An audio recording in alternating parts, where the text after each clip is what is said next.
Act, which creates a rebutable presumption that all imported goods, products, articles, and merchandise that are mined, produced, or manufactured wholly or in part in the Xinjiang Uyghur Autonomous Region or by entities on a US government list are manufactured through forced labor and are prohibited from entering the United States.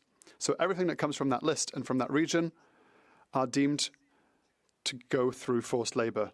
And so the onus is on the importer. The rebutable presumption also applies to goods manufactured or shipped in the People's Republic of China and other countries that incorporate materials or inputs manufactured in or that have transited through Xinjiang. The burden of proof, therefore, lies with the importer. In Canada, as a comparison, in Canada, the customs tariff is used as a legislative framework that allows custom officers not to consider a good to be prohibited, but to determine the tariff classification of the imported good on a case-by-case basis, according to the likelihood that forced labor has been used based on the information available at the time of importation. Giving the CBSA responsibility for filtering means assuming that the use of forced labor can be detected by inspecting shipments just by having a quick look at it. The astounding result of this approach is that nothing has ever been seized at the Canadian border. Ottawa has created a veritable paradise of impunity for this kind of behavior. This is also applicable elsewhere, not only imports, but if we broaden our perspective, this also applies to behaviors, to accountability, to due diligence in the hands of Canadian companies. In 2023, yes, a majority of the House of Commons adopted Bill S-211. It was presented by Ottawa as a bold step forward, but in the end, it was just a flimsy measure, a very soft and flimsy measure. All the bill introduced for companies with 250 or more employees and only with active and significant revenues to report, to declare, so just draft a little report.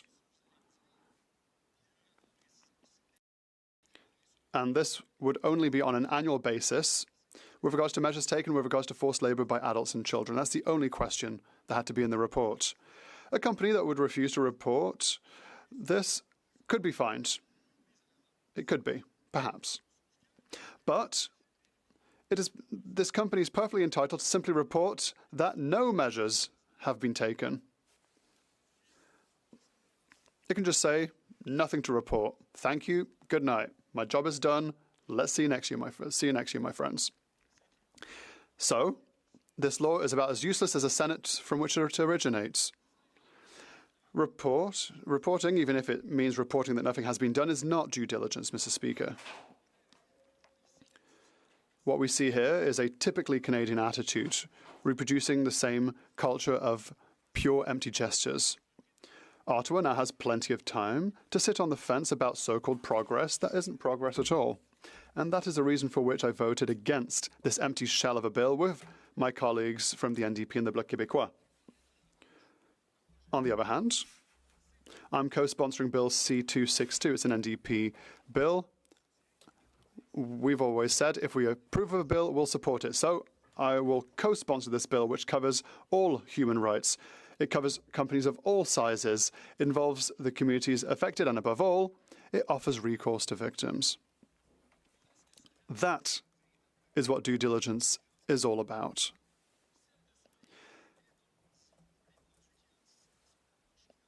If Ottawa does not keep a very close eye on the products that enter the country through its approach, which gives responsibility for seizure to customs officers and removes the burden of proof from employers, Ottawa is no more serious about the behaviour of Canadian companies abroad.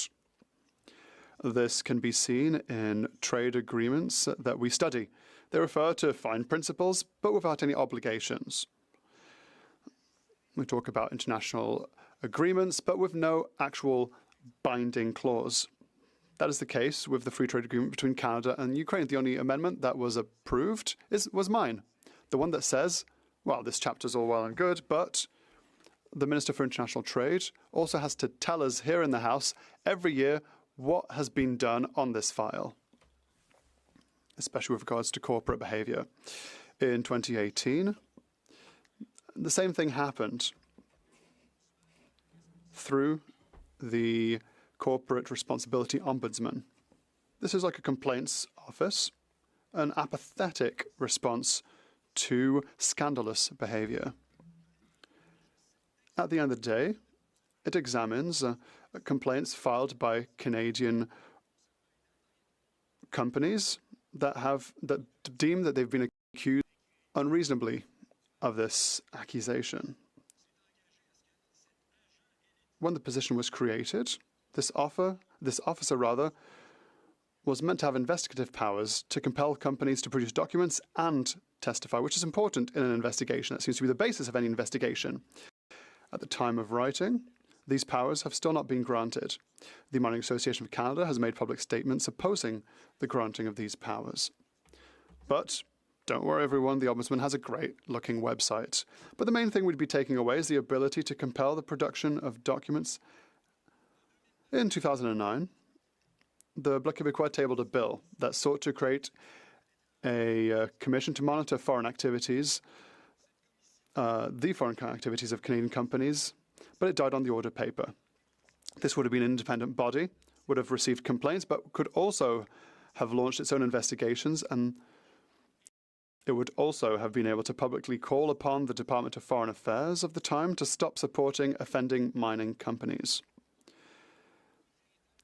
We would have had a truly effective mechanism. Unsurprisingly, Parliament refused to comply. Myself, as a member, I tried to table a motion for unanimous consent in order to establish a real institution to monitor the behaviour of Canadian mining companies abroad. Consent was, of course, not forthcoming. I'm mentioning the mining issue because it's very interesting. Even when it can be likened to an imperialist, colonialist, or internationally dominant country, Canada is once again a sieve, a true paradise for foreign interests. Because around 3 out of every 4 mining companies in the world are Canadian, and the vast majority of companies operating in the sector are listed on the Toronto Stock Exchange. So Canada is a veritable flag of convenience, where a mining company only needs a post office box to be considered Canadian. Many of these mining companies are Canadian in name only. To take advantage of Ottawa's lax legislation, any investor can set up a company here with Canadian co-shareholders, but they could be operating in a developing country. There are a number of companies that could be suspected of dubious behavior, and they also benefit from project mentioned that serious acts of violence had been committed at the Marlin mine in Guatemala, which was acquired by Goldcorp Inc., a Canadian mining company, in 2006, and there were credible allegations of environmental contamination and harm to human health, but the report argues that the activities of some Canadian officials in 2010 and 2011 to defend the interests of Goldcorp Inc. have undermined the efforts of especially indigenous Mayan communities to access and defend their rights under the inter-American human rights system. So there is diplomatic support in addition to the financial support of the Canadian state.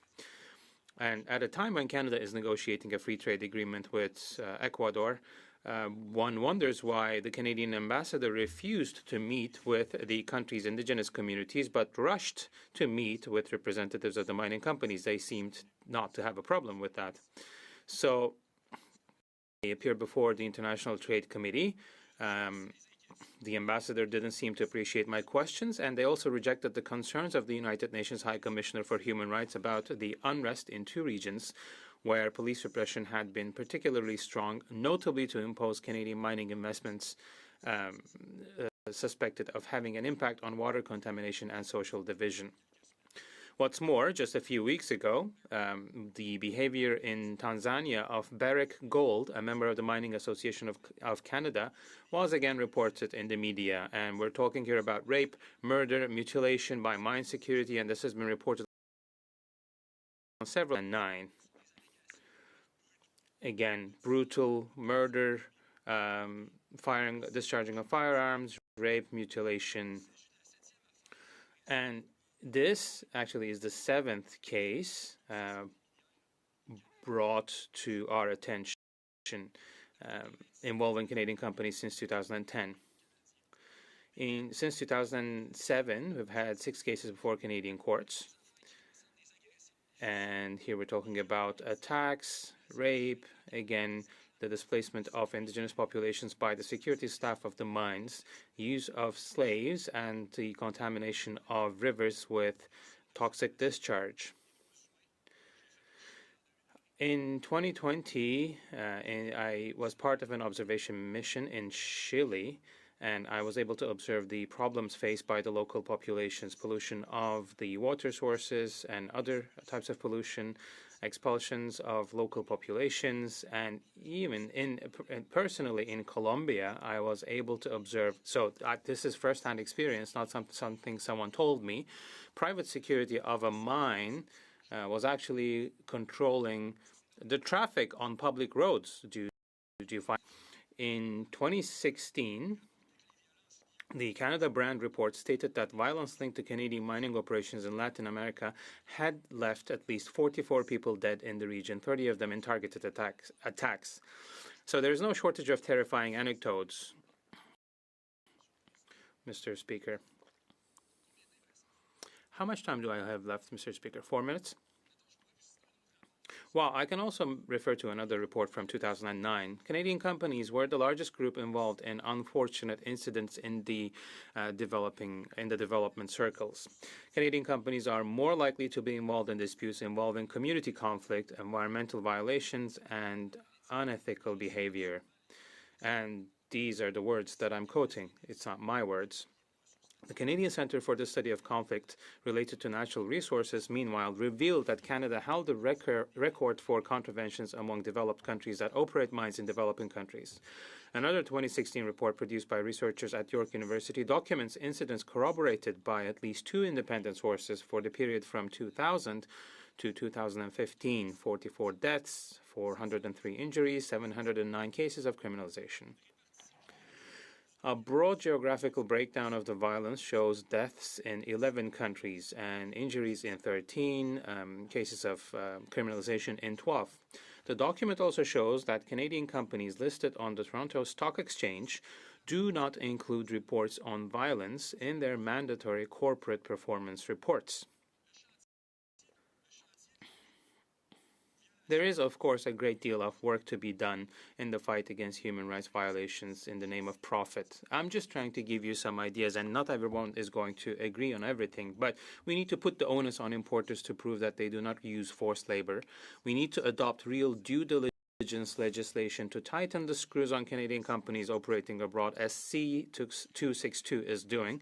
We have to offer real remedies to victims and strengthen the powers of the Ombudsman if we do not have a real commission that is independent of political power and capable of conducting its own investigations.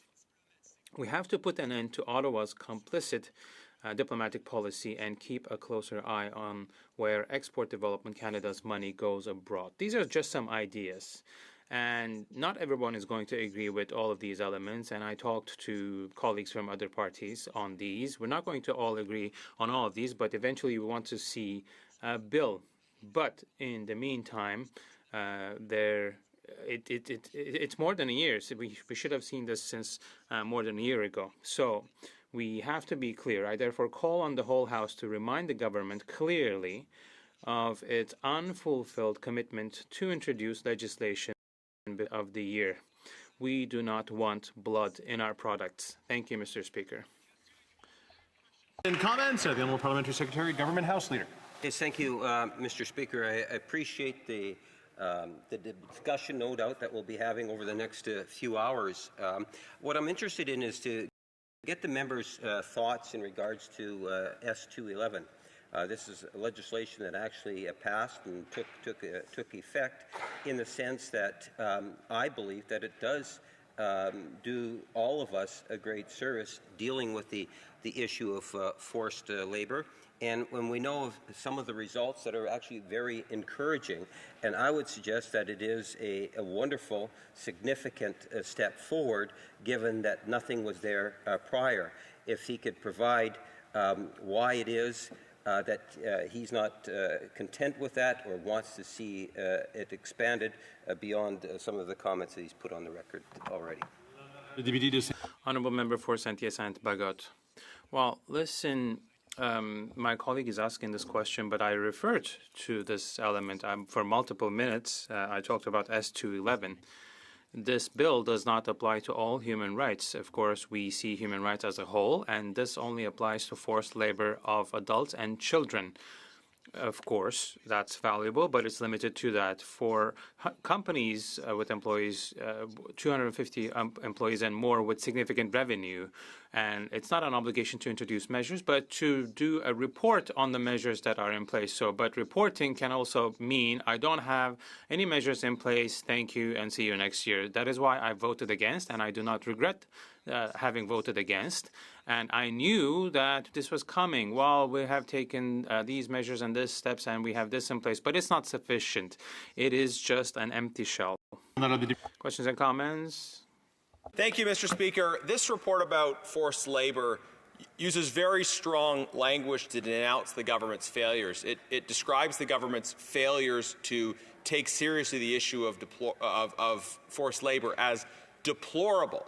And I note that in the committee meeting where this report was adopted, actually the Liberal chair of that committee, the member for Humber River Black Creek, voted in favor of this motion.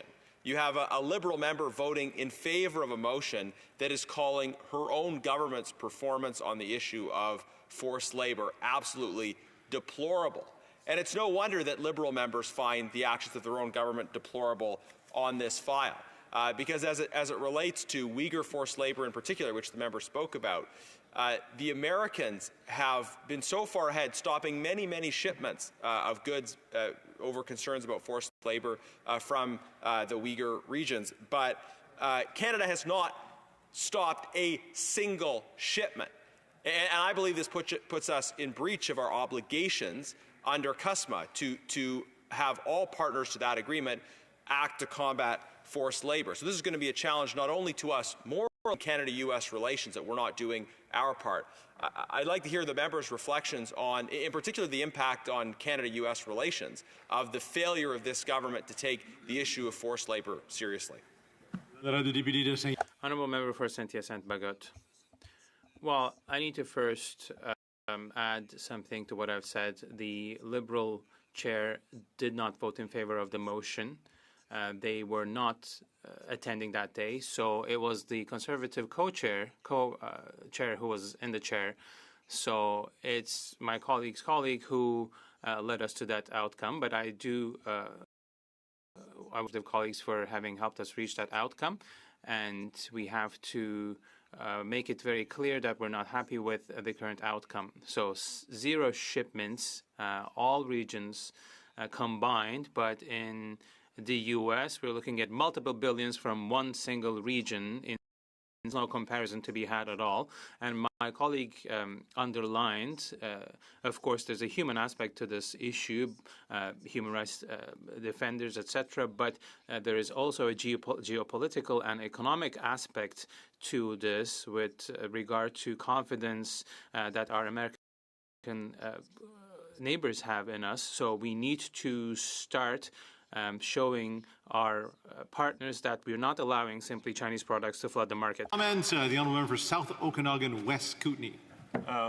Merci, Monsieur Président. Je veux Thank you, Mr. Speaker. I'd like to thank my colleague from Saint-Hyacinthe-Bagot for his speech. We're working with him on the international trade file. I'm sorry I'm not on that file anymore, but we've been through all this together. I'm glad he mentioned S211, which the NDP, as he mentioned, also thought was completely inadequate. And so the Bloc and the NDP voted against that, while the Conservatives and Liberals voted in favour. And his support for Bill C-262, which was brought forward by the NDP member for New Westminster Burnaby, which would be a really significant and great improvement on what this government is doing. I would like to, there's so many things I would like to ask my colleague, because I know he has a lot of good things to say about these subjects, but I will hone in on one thing that I know the International Trade Committee with minorities and people living on the land in Ecuador, and it just goes against the real sense of what Canada should be doing in the world. Honourable Member for Saint-Hyacinthe Bagot. Well, there are many elements in what my colleague just has said, but for me, S211, we support it, we have supported it, and I would like to thank the NDP for having brought forward this bill, and we do support it. So, without any issues or any nuances, it's the example of S211, Conservatives and Liberals voted in favour.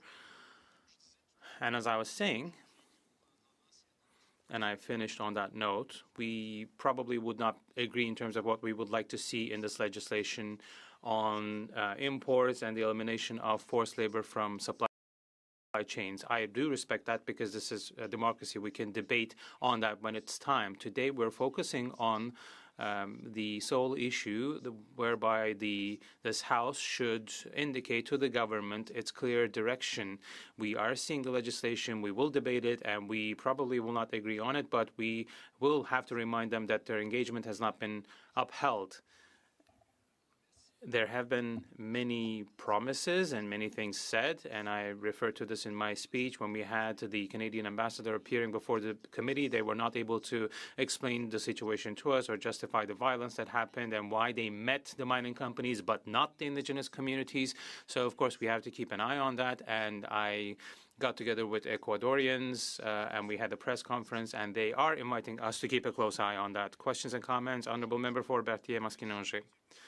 Thank you, Mr. Speaker. I'd like to congratulate my colleague for his excellent work, his rigor, and him on the fact that Canada is the country of nice words, but also the country of inaction and passivity, Mr. Speaker, because we do these beautiful speeches, but in the meantime, there are real abuses that are happening as we speak today, Mr. Speaker. There's rape, forced labor happening to real people. So I would like to give my colleague the opportunity to underline that point. Mr. Speaker, if you can give me 2 or 3 hours, because there is so much to say on that. Well, this question comes from someone in my camp. I'd like to thank him for his unrelenting work and his question. Well, I don't have a written response, but there is so much that could be said.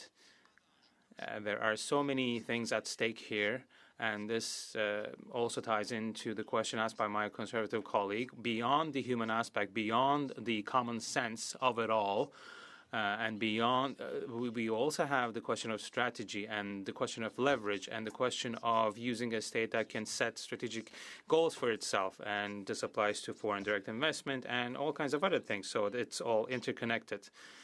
So in Washington, if it's not already the case, they are looking at us a certain way. And when I say us, I don't include myself in that bunch. But Canada is seen as being a country that is not really holding its promises, and it's not really contributing to the question of North American security. The Honourable Parliamentary Secretary to the Government House Leader. Yes, thank you, Mr. Speaker. And the issue of forced labour is something that is not new. It's been around for many, many years, Mr. Speaker.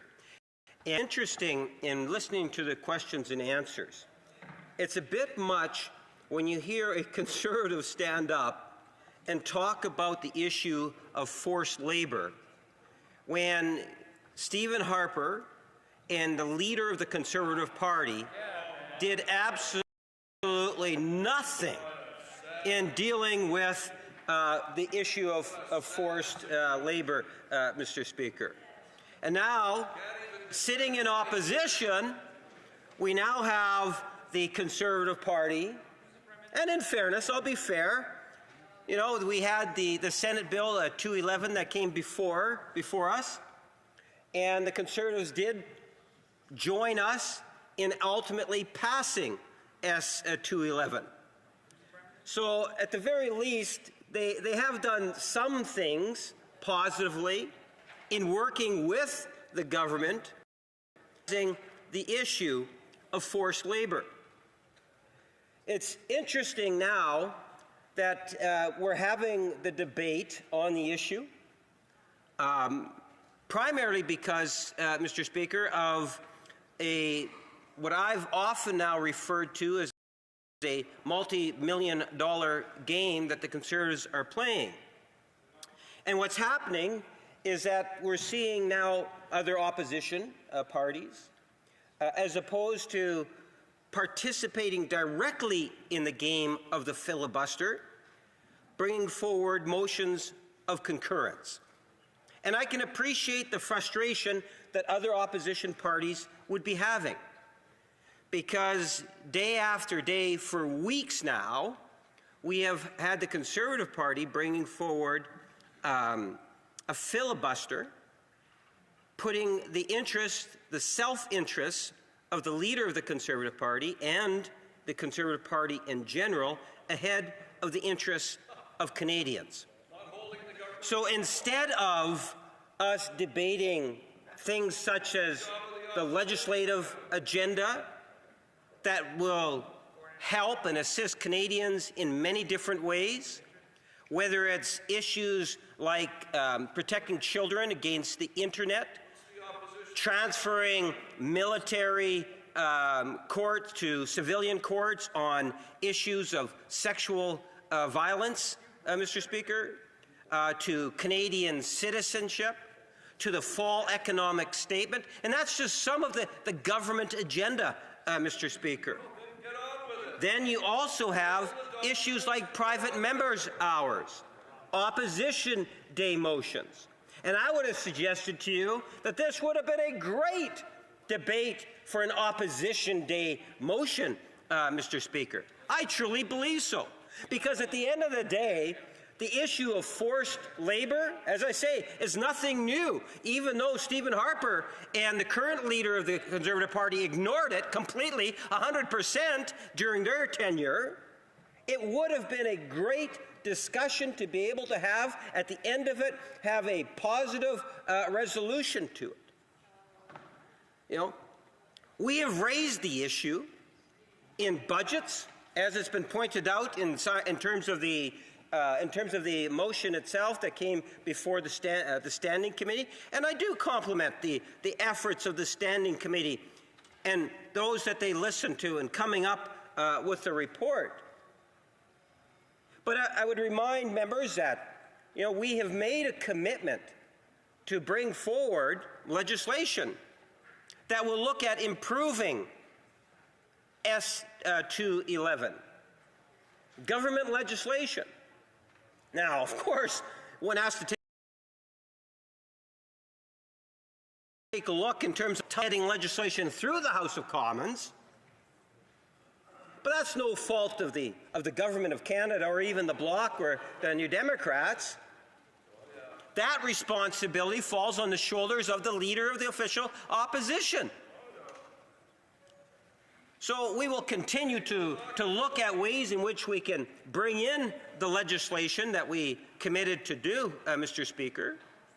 And hopefully that sense of enthusiasm that the first Conservative question was based on, Mr. Speaker, we'll see that when we bring in legislation, that there will be a warmth to the idea of allowing that debate to occur and possibly even allow legislation to go to committee and ultimately pass through third reading and be given royal assent, Mr. Speaker.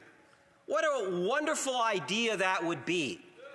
But somehow we got to dislodge the leader of the Conservative Party's belief that this legislature or this Parliament is here to serve him and him alone.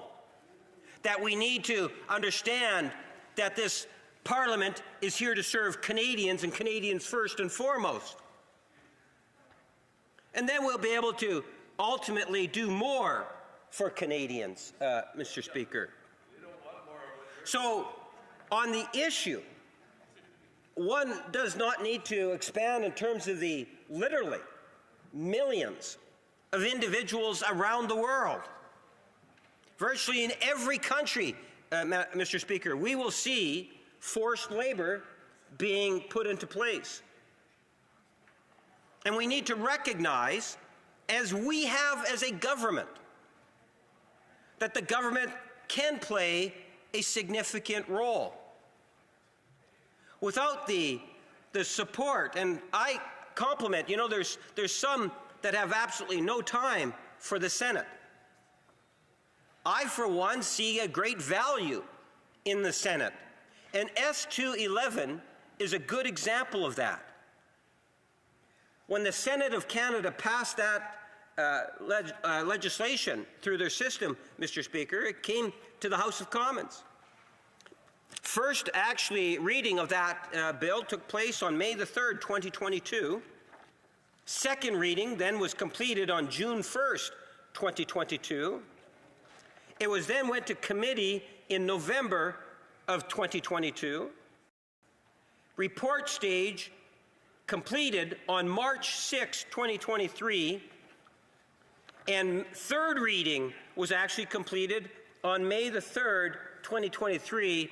And actually, what we saw was royal assent given shortly thereafter, where the legislation took effect in January of this year, Mr. Speaker. That's the type of things that we can see take place, not only on Senate legislation, but also on government legislation, Mr. Speaker. The primary difference is now that we have a leader of the Conservative Party that has put his interests first and foremost, we see more and more often legislation being put on hold as a direct result of that self-interest, Mr. Speaker.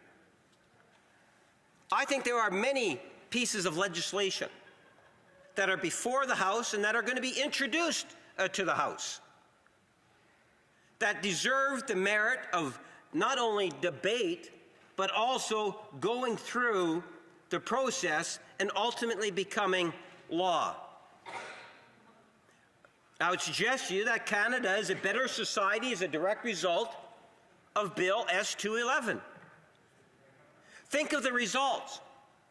Before that legislation passed through this House, with the support of the Liberals and the Conservatives, before it passed, there was nothing that was really in place.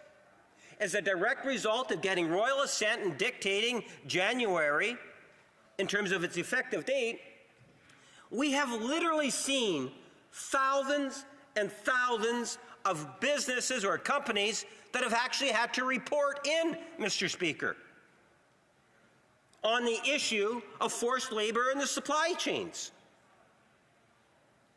We have now seen and identified a very high percentage of those that have reported in raising concerns in regards to that supply chain in a very real and tangible way. So for the first time, the government actually has a much better sense of the degree in which forced labor is actually being used here in the Canadian supply chain. The issue of forced labor is something in which the government takes seriously. You remember when we were having the trade negotiations with the United States, Mr. Speaker? On the one hand, we had the Conservatives crying and wanting to capitulate and say, it doesn't matter, just get an agreement. That was the Conservative approach, Mr. Speaker, to the Donald Trump first trade discussions that were taking place. Capitulate. Do whatever it is that the United States wants. Just get an agreement signed. Mr. Speaker, we worked very hard on the CUSMA. agreement. Canada has, I would argue, the very best in the world in terms of individual abilities to be able to negotiate trade agreements. And I don't say that lightly. No government in the history of Canada has signed off on more trade agreements than this government. We do that, Mr. Speaker, because we recognize the true value of trade for Canada. If you want to strengthen Canada's middle class and those aspiring to be a part of it, you have to focus attention on trade. And through that, Mr. Speaker, and working with Canadians, working with the different partners, we are seeing record numbers of new jobs that have actually been created. Virtually double the number of jobs that Stephen Harper created in his 9 years of governance, Mr. Speaker. So if you take a look at the issue and how it's been evolving, take a look at the CUSMA deal. And you'll see that within the CUSMA deal itself, we negotiated to prohibit importing goods made with forced labor, Mr. Speaker. Now, does that mean it's a perfect deal? No one's saying that, Mr. Speaker. There's always room for improvement. And when we sit down with President Trump President Trump-elect, Mr. Speaker, in the future, know that we will have Canadian interests in our minds and heart. Unlike the Conservatives, who will advocate to capitulate based on their previous negotiations, we will ensure, Mr. Speaker, that the deal is in the best interest of Canadians, Mr. Speaker. And we have a record to clearly demonstrate that as a government that has signed off on far more trade agreements, not only as Stephen Harper, but in the history of Canada. And people understand and they know how important trade is between Canada and the United States. When you talk about jobs, you're talking about hundreds of thousands of good quality Canadian jobs that are dependent on successful negotiations. And Canadians need to be aware that is this government, it's this Prime Minister that got and signed off on the trade agreement known as CUSMA with the United States. And it was the Conservatives that wanted us to capitulate and give them whatever they wanted. And it's because, Mr. Speaker, of our experience in dealing with trade agreements that we were able to achieve what it is that we received. And within that, we talked about labor. Interesting enough, Mr. Speaker, you'll remember one of the most recent trade agreements that we signed off on was the Canada-Ukraine trade agreement update. You'll remember that because the leader of the Conservative Party actually voted against it. And he instructed his minions to follow suit and vote against it. I withdraw the word minions just in case some people are a little offended by it, Mr. Speaker. The Conservatives on the other hand, a trade agreement. What's really interesting, it's the very first trade agreement that the Conservatives, from what I can recall, ever voted against was the Canada-Ukraine updating trade agreement, Mr. Speaker. You know, it's interesting how we were talking about a point of order, a privilege earlier, about the influence that Russia is having. You know, there was a story that talks about how Russian influencers are trying to say all these bad things about our Prime Minister in an attempt to prop up the Conservative Party of Canada. Interesting connection there, Mr. Speaker. And we'll have to wait and see. I would love to see this issue go to standing committee. I'd love the opportunity to actually see to what degree you have interference affecting the Conservative Party going into the next election, Mr. Speaker. But I digress somewhat. I believe that when we take a look in terms of where we go from here, as I've indicated, whether it's budgetary measures, legislative measures, dealing with the issue of forced labor, that we continue to move forward. And that's why the minister has provided assurances, as instructed by the Prime Minister in terms of mandate letters, that we do put into place legislation that will enhance and protect the interests of Canadians. And we know that the values that we have, Mr. Speaker, say that we have to look at our supply chains and deal with the labor forced labor. And that is something in which the Government of Canada is prepared to do, Mr. Speaker, in a very real and tangible way. And that's why we've maintained the commitment that we will, in fact, be bringing in, Mr. Speaker, legislation to that effect before the end of the year. Mr. Speaker, can you indicate how much time I have left? 3 minutes to go. Well, Mr. Speaker, that's just not enough time because, you know, at the end of the day, we could talk about trade and supply lines and issues related to it, like forced labor, for many, many hours. We should. Because as a government, more so than the Conservative government ever did, we understand how by looking at trade and international trade, we can actually build a stronger and healthier middle class while at the same time deal with the social issues that Canadians are concerned about. 100%.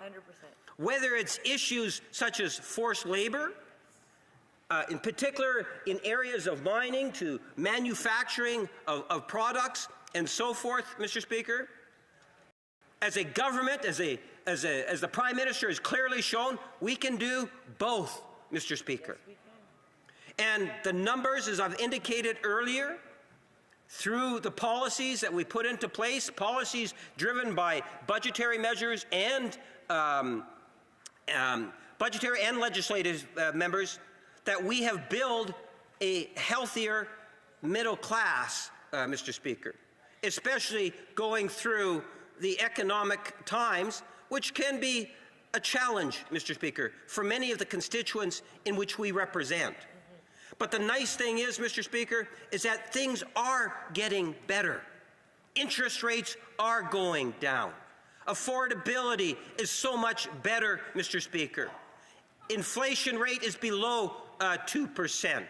We are doing, in comparison to other countries, exceptionally well, Mr. Speaker, exceptionally well. But it doesn't mean that we can't do better, and that's why we have a Prime Minister and a government and members of the Liberal caucus that continue to persist every day in improving the conditions of Canadians. That's where our focus is, Mr. Speaker, unlike the self-serving interests and focus of the Conservative leader today and the Conservative caucus. Having said all of that, Mr. Speaker, I would move, seconded by the member from Bonavista, Burren, Trinity, that the question now be put.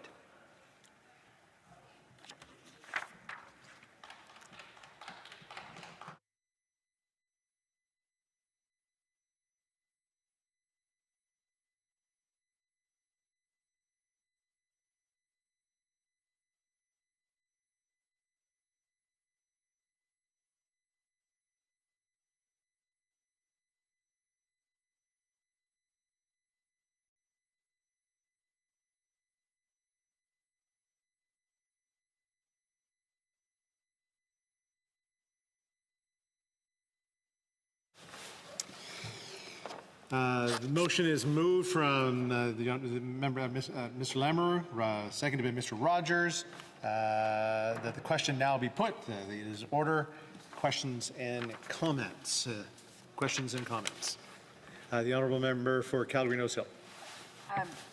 I'm just wondering why the government is so eager to move on from debate on this issue.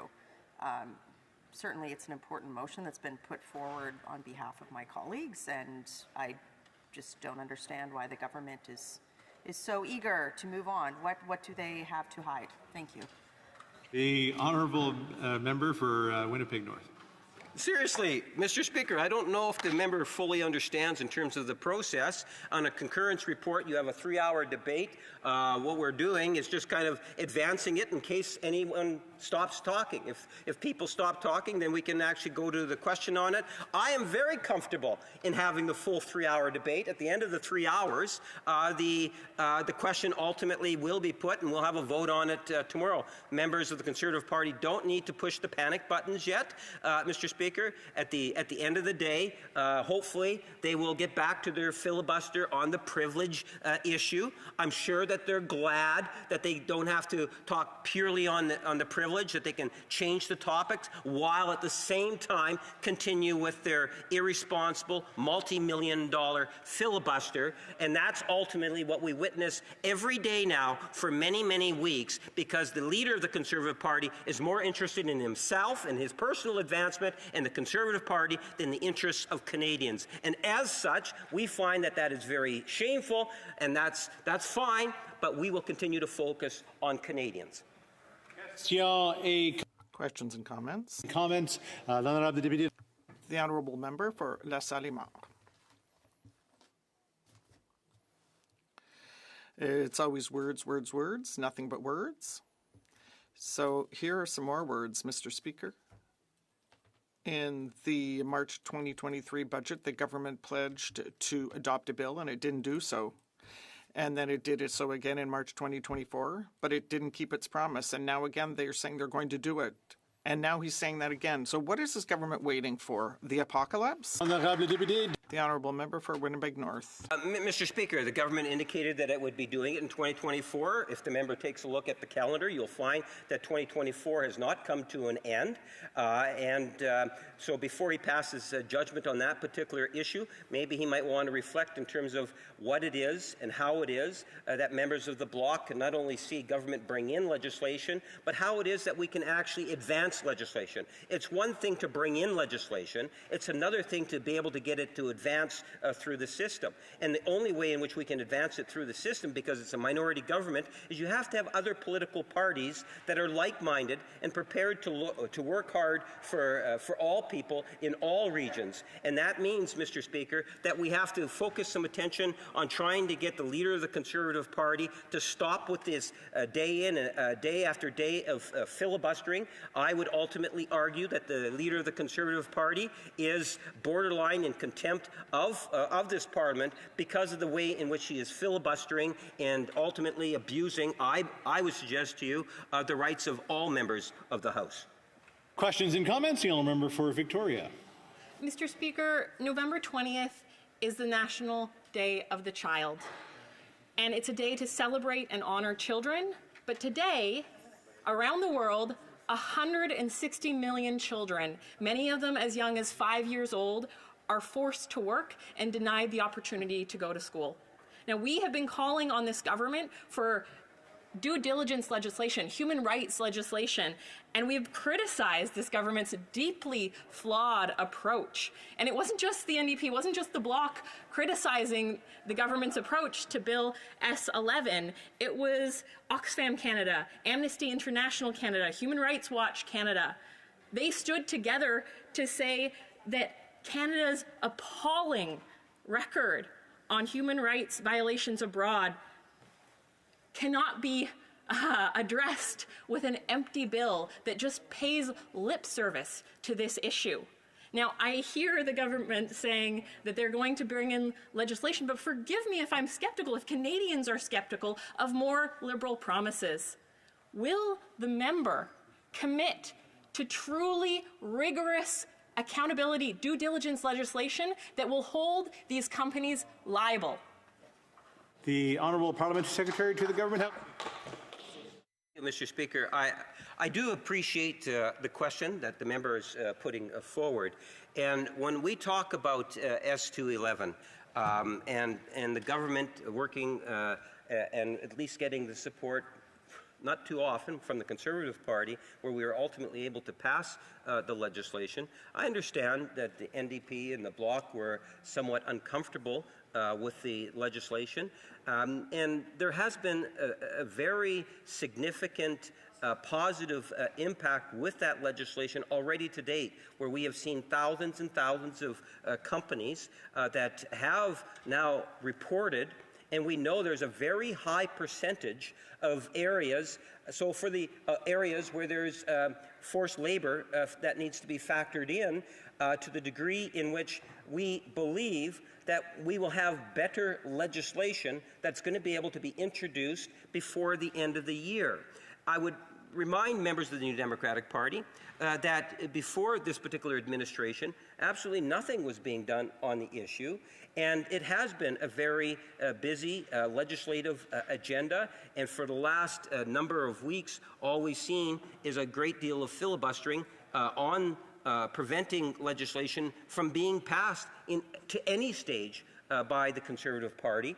And we look to our friends within the NDP who have worked with us in the past to try to get legislation through. So hopefully we'll get the bill that's the minister's talking about for a first reading, and even get it beyond that. In order to do that, we need to have a partner. Thank you, Mr. Speaker. Questions and comments? The honourable member for Waterloo. Thank you, Mr. Speaker. Mr. Speaker, it's interesting because the member does speak to the government's intentions of advancing legislation. I know constituents within the riding of Waterloo sent me to this place to have tough conversations to actually get work done on their behalf. They can't be here, so I try to have conversations with the diversity of perspectives, and when it comes to legislation on forced labor, they know the government has intentions to advance it, yet they recognize that the Conservatives have paralyzed this House. They brought it to a standstill. They refuse to have work done. Today we started the House on points of order and just comments in regards to witnesses at committee and not having the best interest of Canadians at hand. What's clear is that the Conservatives have gone to Prime Minister Stephen Harper's way, and they'll fight for Conservatives, but they won't fight for Canadians. That's one of the reasons I put my name on a ballot. And I think the member has articulated very clearly that the Bloc and the NDP suggest that they want to get work done, but they don't want to get work done because they know how we can get back onto a legislative agenda. They know that they have a role to play, but they refuse to play that role. So I would like to ask the member, when it comes to the intentions in this House, when it comes to actually getting work done, how can we get this work done? And is today's move by the Bloc Québécois, which just wants to separate our country, the NDP, who actually is more concerned about my attire than they are about policy, what is it that we can do in this House to actually get to the legislative agenda so that we can actually deliver for Canadians, middle-class Canadians, those working hard to join it? Because today, this concurrence motion, I agree, is very important. I think the issue is very important. But the government has signaled time and time again that we want to advance legislation. Why is it that the government's not able to advance legislation? Thank you, Mr. Speaker. The Honourable Parliamentary Secretary to the Government House Leader. Yes, thank you, Mr. Speaker. I would answer it by saying the former Prime Minister Stephen Harper was the only Prime Minister in the history of Canada, in fact the entire British Commonwealth, to be held in contempt of Parliament. His Parliamentary Secretary at the time was the leader of the Conservative Party today.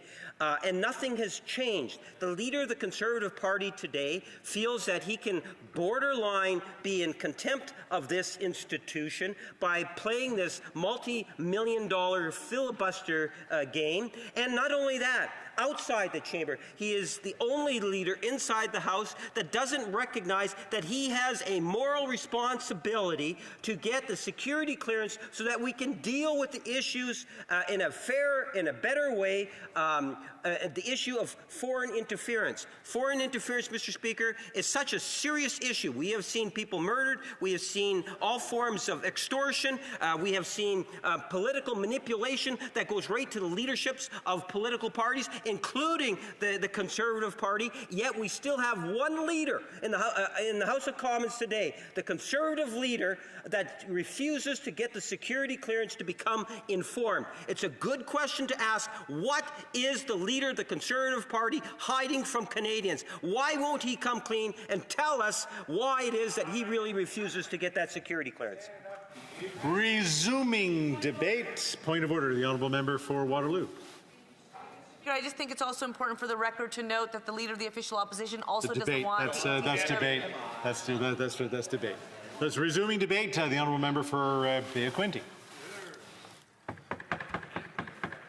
Mr. Speaker, thank you. I'm pleased to start debate, and I'm also pleased to announce that I'm sharing my time from the member of Chicoutimi de la Ford as well. Canada needs a government that understands how to build an open economy, how to build an economy, how to create jobs, how to create powerful paychecks, and to ensure that we have economic growth not only for our nation, but our provinces, our regions, and our citizens. In the book, Why Nations Fail, the book emphasizes, this is by the way the finance minister's favorite book, that countries prosper when they foster open economic systems that create opportunities for growth and provides incentives for people to save, to innovate, and to invest. And when we look at what we have and Canadians have, they are losing those opportunities, and those opportunities are going south. We talk about a carbon tax that is set to increase again on April 1st that punishes our farmers and our businesses.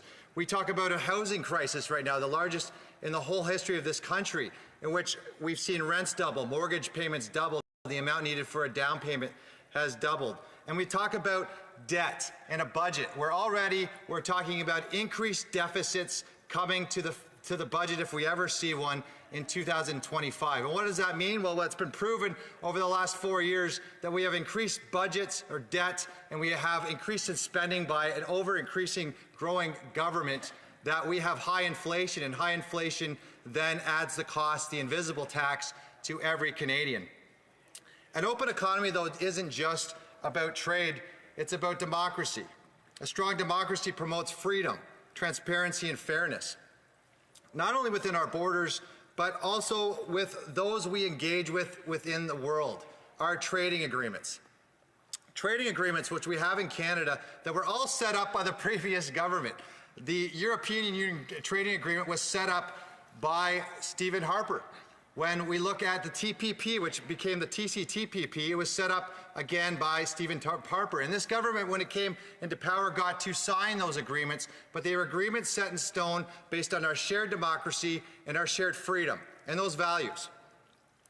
And what has happened with that over the last 9 years is we've seen those values erode, and we've seen certain parts of our trading relationships result in what has been, Mr. Speaker, forced labor.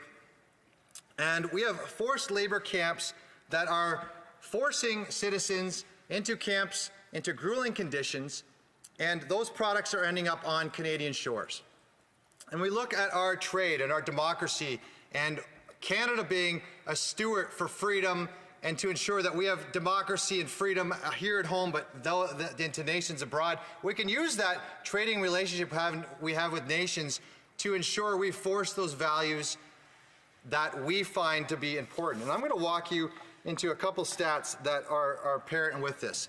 In China, reports indicate that over 3 million innocent Uyghurs are currently detained in concentration camps, where they face indoctrination, forced labor, and torture in various degrees.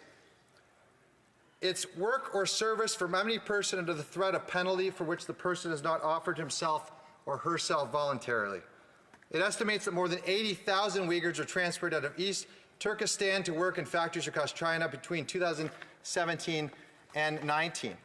And Mr. Speaker, I'm going to walk you just through a day in a labor camp, because this is really important for Canadians to understand a story of survival and resilience. Imagine being abruptly taken from your home, your family, and your life, accused of crimes you didn't commit, or simply targeted because of your ethnicity or your beliefs. This is the reality for countless individuals detained in forced labor camps across the world, particularly in regions like Xinjiang, China, where Uyghurs and other minorities endure unimaginable hardships. You arrive at a sprawling facility surrounded by high walls, watchtowers, and armed guards. There is no trial, no lawyer, just an accusation. Your identity as a Uyghur, a Turkic Muslim, or a member of another minority group is enough to condemn you. Upon arrival, you're stripped of your belongings, including any of your dignity. Uniforms replace your clothes, and your name is replaced by a number. Each day begins before sunrise with roll calls and chants praising the government. After that, the work begins. For many, this means long hours of poorly ventilating workshops or factories producing textiles, electronics, or even solar panels for export. Others are sent to agricultural fields, picking cotton under the scorching sun for 12 to 16 hours a day with minimal breaks. Conditions are grueling. There are no safety measures, and injuries are common. A cut from a factory machinery or a sprain in the fields isn't treated, you're expected to work through the pain. Malnutrition is rampant, with meals consisting of watery soup, a piece of bread, and occasionally some rice. Hunger gnaws at you constantly, sapping your energy and your spirit. There's punishment. Stepping out even unintentionally results in severe punishment. Some are beaten or slowing down from failing to meet their quotas. Beyond forced labor, detainees are subject to indoctrination. Hours of mandatory classes teaching loyalty to the state and to its leaders, denouncing religion or cultural practices. Uyghur detainees are often forced to denounce Islam, shave their beards, or eat pork as signs of progress. And the end never comes. There's no clear end. You know, that's the reality of forced labor for those listening at home. And the fact that Canada, to this point, has not announced or brought to Parliament any legislation that would disallow this kind of treatment and these products to end up in Canadian shores. And the products are many. I'm going to read some of the products that we're bringing into Canada. You know, we've got textiles, we've got electronics, we've got agriculture products. We talked about cotton, we've got artificial sweeteners, we've got Christmas decorations, coal, cotton, electronics, footwear, garments, gloves, hair products, nails, textures, toys, tomato products. These are products coming in, and the U.S. Department of Labor announced other products that they're including, which include steel, artificial sweeteners, aluminum, and seafood. Mr. Speaker, Canada is not the nation it needs to be. Our failure to address forced labor in our supply chains is both a moral and economic failure. While the United States has taken decisive action to combat forced labor, and despite clear evidence of forced labor in global supply chains, Canada has done little to then pay lip service. The U.S. has banned products tied to forced labor, especially from China, while Canada allows these goods into our markets. In February 2021, the House of Commons voted 266-0 to recognize China's treatment of Uyghurs and other Turkic Muslims as genocide. 266-1, you'd think that was all of Parliament. But no, the Prime Minister and his cabinet abstained from the vote, including the member from Waterloo who was just standing up in this House, abstained from the vote, said they didn't have enough information. Mr. Speaker, there's enough information that shows this inhumane treatment and what the toll has been. And yet Canada stands talking about being a steward of trade and democracy in the world and refuses, and he so far has not brought legislation to outlaw this forced labor in terms of being part of trade and included in our timelines. You know, America took the lead. In 2020, when the U.S. enacted the Uyghur Forced Labor Prevention Act, blocking imports tied to human rights abuses in China, the legislation set a global standard of showing that trade must align with ethical practices. You know, and here's a couple instances where this fell through the cracks in Canada. In November 2021, Canada Border Service Agency intercepted a shipment of women's and children's clothing suspected the links of forced labor. In January 2021, at least 18 Canadian companies imported PPE from Top Glove, a Malaysian manufacturer banned by the U.S. over forced labor concerns. And Mr. Speaker, this brings our main point. When it comes to Canada not being aligned with other nations, it's going to affect our trading relationship. And our trading relationship with the Americans is the worst of all at present. Because of this issue and because of others that misalign ourselves from the world's largest and our #1 trading partner, which, Mr. Speaker, has resulted in us being, when Stephen Harper was in power, the U.S.'s #1 trading partner, to now we are the 3rd trading partner to the Americans. The Mexicans are #1, Canada is #3. It's because of the lack of trade relationships and partnerships that this government has done, but most importantly, it's because they fail to link freedom, democracy with trade and with the growing threat of slave labor coming from China and other nations. We have to fix that, Mr. Speaker. And a conservative government will ensure, first, that we do great trade with good nations, but also to ensure that we do it ethically, responsibly, and we outlaw slave labor from nations like China. Thank you, Mr. Speaker. Questions and comments. Question commentaire. The member for Waterloo. Thank you, Mr. Speaker. Mr. Speaker, I find the member's comments really interesting because Conservatives at the NDP like to take credit for things that they haven't done. And within, the riding of Waterloo, constituents are really proud of the diversity of conversations we have. And when we were actually up against the U.S. when it came to CUSMA, the last negotiation of NAFTA 2.0, it was interesting because all political parties fight for Canada. And what we've seen since then is a conservative approach of returning to Prime Minister Stephen Harper's ways of only fighting for Conservatives. And that's not the Canadian way. I'm born and raised in the Waterloo region. I'm born Canadian. I choose my political party, but I'll always fight for my constituents. I'll always fight for my community and our country first. And Conservatives right now are hell-bent on having an election rather than fighting for Canada. And so I find his comments quite interesting because he likes to attack, yet they don't want to take any recognition of the approach that they took where they actually divided communities. The question to the member is, if this issue is so important to him, will he commit to actually calling the question on the question of privilege, which all members agree to, so that we can actually get legislation brought forward and we can actually address these issues that matter to my constituents? And I hope we agree that we have to fight for Canada first and foremost, and I hope we would pick our country over our political parties. I sure do. Thank you, Mr. Speaker. Honourable member for Bay of Quinte. Well, thank you, Mr. Speaker, and we will commit to ending the privilege debate when this government hands over the unredacted documents that this House has asked for, and we're fifth week now in debating and stalling up any legislation. And the member is right. There is lots of good legislation that this government has put forward on behalf of all Canadians. And let's make one thing clear, Mr. Speaker. We are here on behalf of Canadians. Conservatives will go out to talk during we axe tax and we build homes and we stop the crime, but we do that on behalf of Canadians. Mr. Speaker, we'll continue on behalf of Canadians. Questions and comments. Honourable member for La Salle Verdun. Mr. Speaker, this morning, Toronto Star and Globe and Mail, the Globe and Mail from Toronto had an article saying, making the point on the government handing over the documents, and we've been spending so many sessions on this. So what does my colleague from Bay of Quinte think about this editorial, and why the government is still hesitating to submit the documents? Honourable member of Bay of Quinte.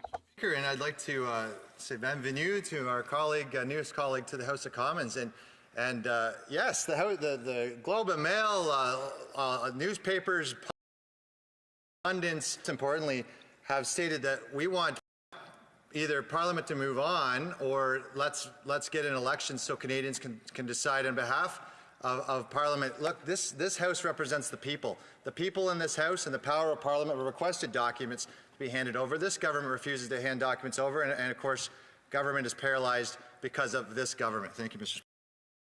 Speaker. For Courtney Alberni. And I want to thank my colleague for speaking on this, and I think all of us, this is important. This is something that was unanimously supported at committee and in the House here. And Mr. Speaker, we haven't seen the government take action when it comes to modern-day slavery in our in Canadian supply chains. And I guess my question through you, Mr. Speaker, is does my colleague, will he stand here today and make a commitment that Conservatives will actually hold up big corporations to ensure that those companies beef up their disclosures, to ensure that we see what's in this supply chains, and will they block and go after those big corporations that are practicing modern-day slavery by, and support eliminating forced labor in our supply chains? Thank you. Member for Bay Quinte. Thank you, Mr. Speaker. And I agree with the colleague that we have to look at our supply chains as a whole. That means ensuring we're looking at our trading agreements and making sure that Canada wins when it comes to trading agreements. Better jobs, better paychecks. But when it comes to corporations, the answer is more competition. When we look at what it means to ensure that companies are acting more ethically but more responsibly and creating better paychecks and better working conditions and working for their unions. It's competition which will bring that. Of course, the government's role then is to ensure we have good laws and we have good trading agreements to ensure those supply chains are ethical and they're the best for Canadians. But most importantly, it's competition that will bring that aspect to Canadian corporations and help fix this big problem we have. Thank you. Resuming debate, reprise du débat. Resuming debate, honourable member for Chicoutimi-Lefjord. Thank you, Mr. Speaker. I'm rising today to talk about an ever-growing problem in terms of human rights, but also in terms of the economic future of Canada. Forced labour in our supply chains.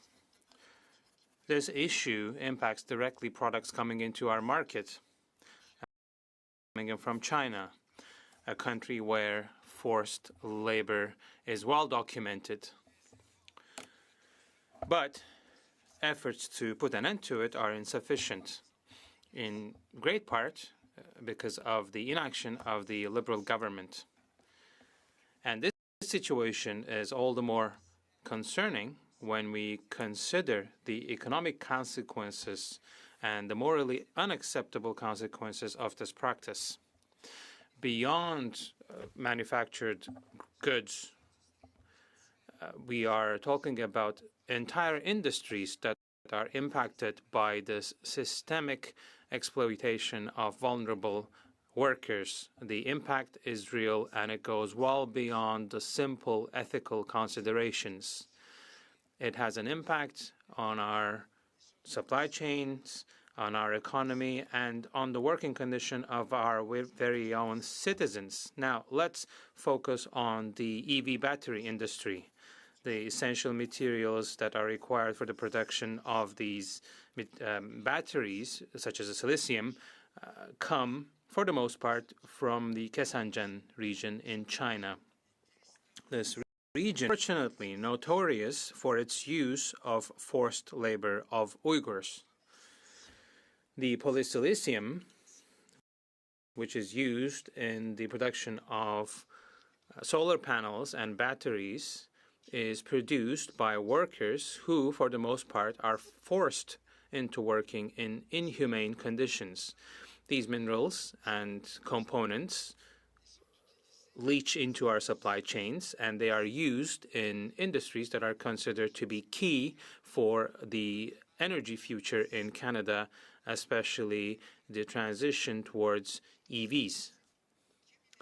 These criminal practices are not only a question of human rights, but they also constitute a problem that endangers the competitivity of our companies. By allowing these products to come into the Canadian market, we are actually facilitating the unjust competition that Canadian companies are facing. But Canadian companies are subject to strict environmental norms and they pay decent salaries, but they find themselves obliged to compete with products that are the fruit of exploited labor, so they are much cheaper.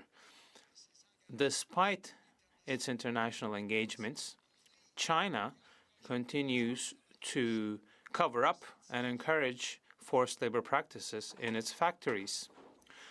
Uyghurs, a Muslim minority, are being persecuted and they are forced into forced labor in conditions that are described as being close to modern slavery. Millions of workers, they are forced to produce products ranging from clothing to electronic components, from products used in construction industry and in renewable energies.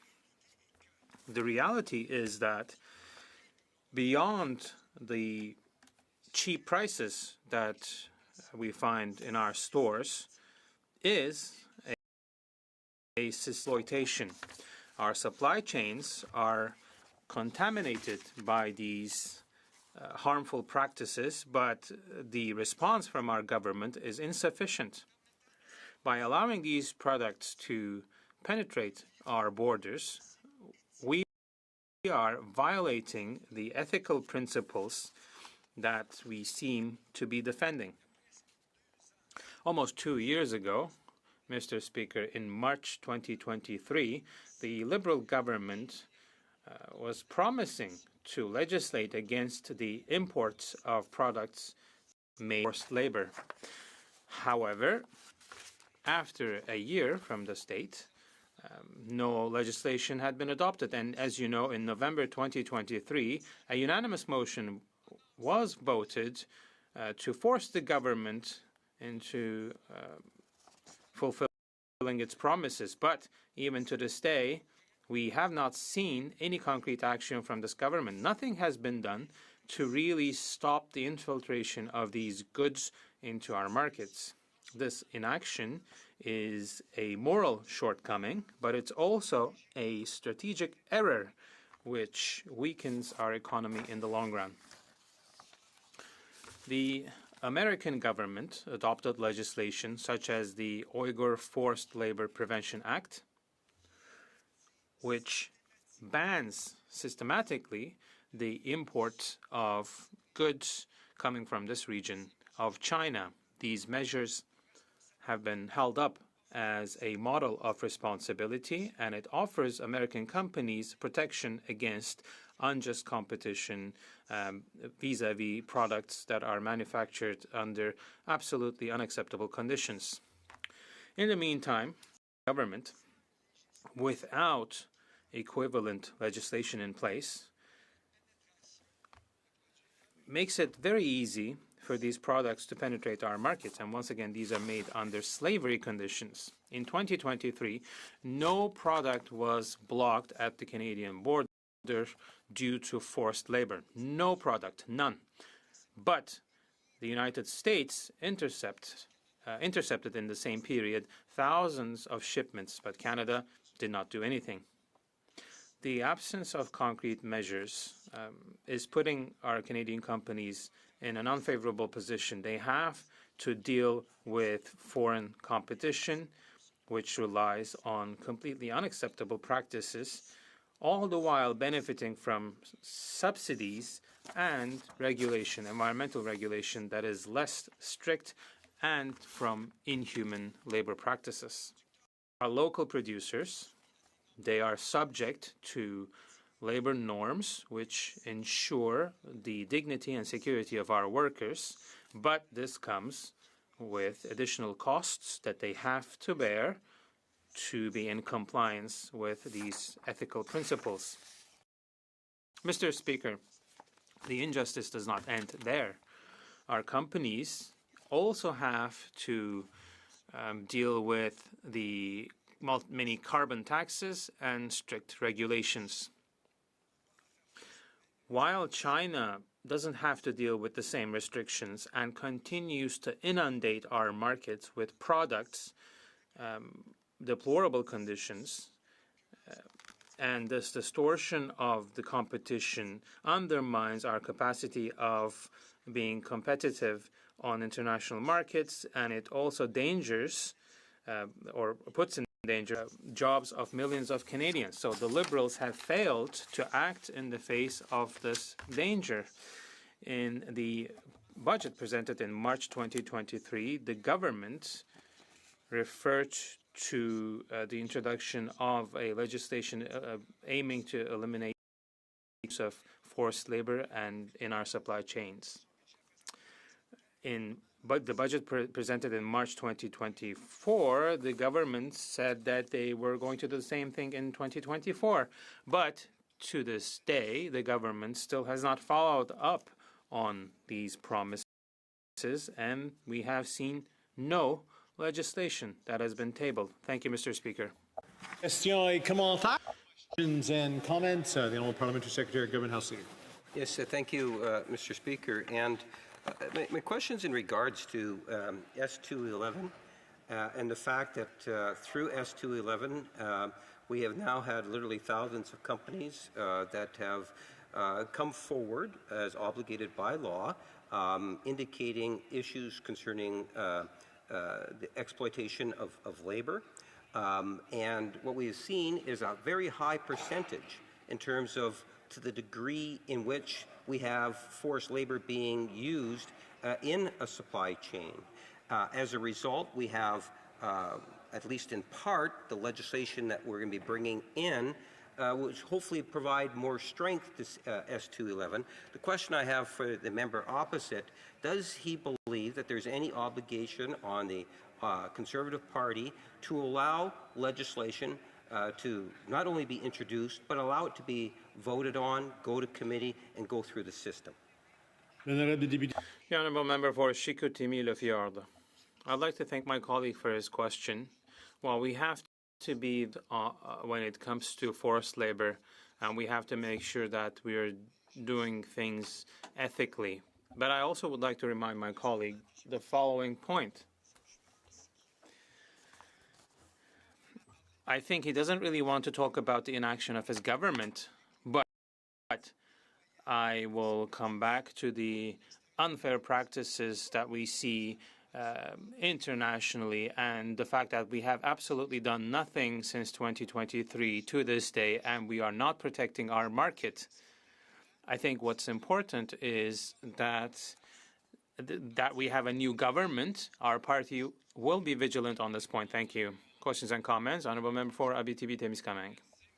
Thank you, Mr. Speaker. I'd like to thank my colleague from Chicoutimi-Le-Fjord for his sensitivity on this question, which is dramatic on the human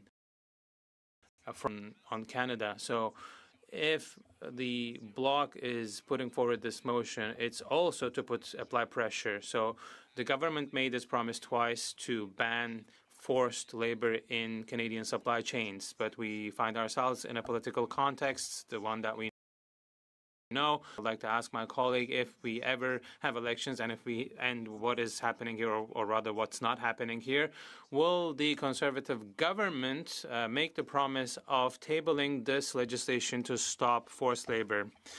The member for Chicoutimi-Le-Fjord. I'd like to thank my colleague.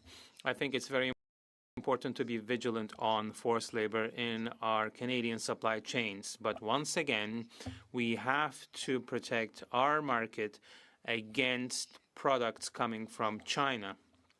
So I think the government in place, the current government, hasn't taken action, and we've been asking for some thing to be 23, and it's unfair. We're faced with unfair practices and competition, and it's undermining our Canadian market. Thank you, Mr. Speaker. For Courtney Alberni. I do appreciate that we're having the time today to remind the government of the promise they made in their budget this year, Mr. Speaker, to table legislation to eliminate forced labor chains. But, Mr. Speaker, when I asked the previous Conservative about whether they would prioritize taking action on this, he cited that we need more competition. Well, more competition is not going to solve getting rid of modern-day slavery and eliminating forced labor in Canadian supply chains. So my question through you, Mr. Speaker, is that this would require corporations to have more disclosures when it comes to forced labor. And I know that the Conservatives constantly talk about getting rid of red tape for businesses, which is something I support, Mr. Speaker. But in this case, I guess my question is, and I support it myself, do the Conservatives support having businesses be more accountable and putting human rights first, or do they support just allowing corporations to have a free ride when it comes to using modern-day slavery to make profit? Honourable Member for Chicoutimi-Le-Fjord. I would like to thank my colleague for his question. Once again, we have to be very vigilant when it comes to forced labor in our supply chains, in our Canadian supply chains. It's extremely important, of course, and I do share my colleague's opinion. But right now we're talking about China, and they can send their products over here that are made with forced labor, and this is unfair competition for our Canadian companies. So how come is it that our Canadian neighbors have already intercepted thousands of shipments coming from forced labor, and us, Canada, we still haven't done anything? Thank you. Resuming debate. The honourable member for Windsor West.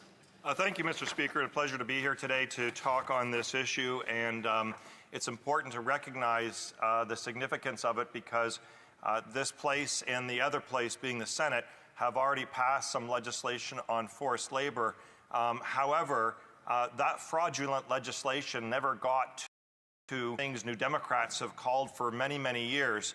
And the products and the types of impact on an economy are certainly significant, not only with regards to the impacts on the individuals, mostly often being children, that are part of this. There's also prisons and other places that we have to compete against in terms of our own economy, with forced labor being put in. But child labor, obviously, everybody likes to say that they're opposed to it, but at the same time, when we knowingly allow our supply chains to be infected by those types of economic contributors without repercussions, is significant. And there used to be a thought, or at least the argument was, that it was happening from some of the most suspicious companies out there with regards to forced labor, and maybe not mainstream companies, maybe ones not even traded on the stock market, maybe ones that were seen from developing countries. But we saw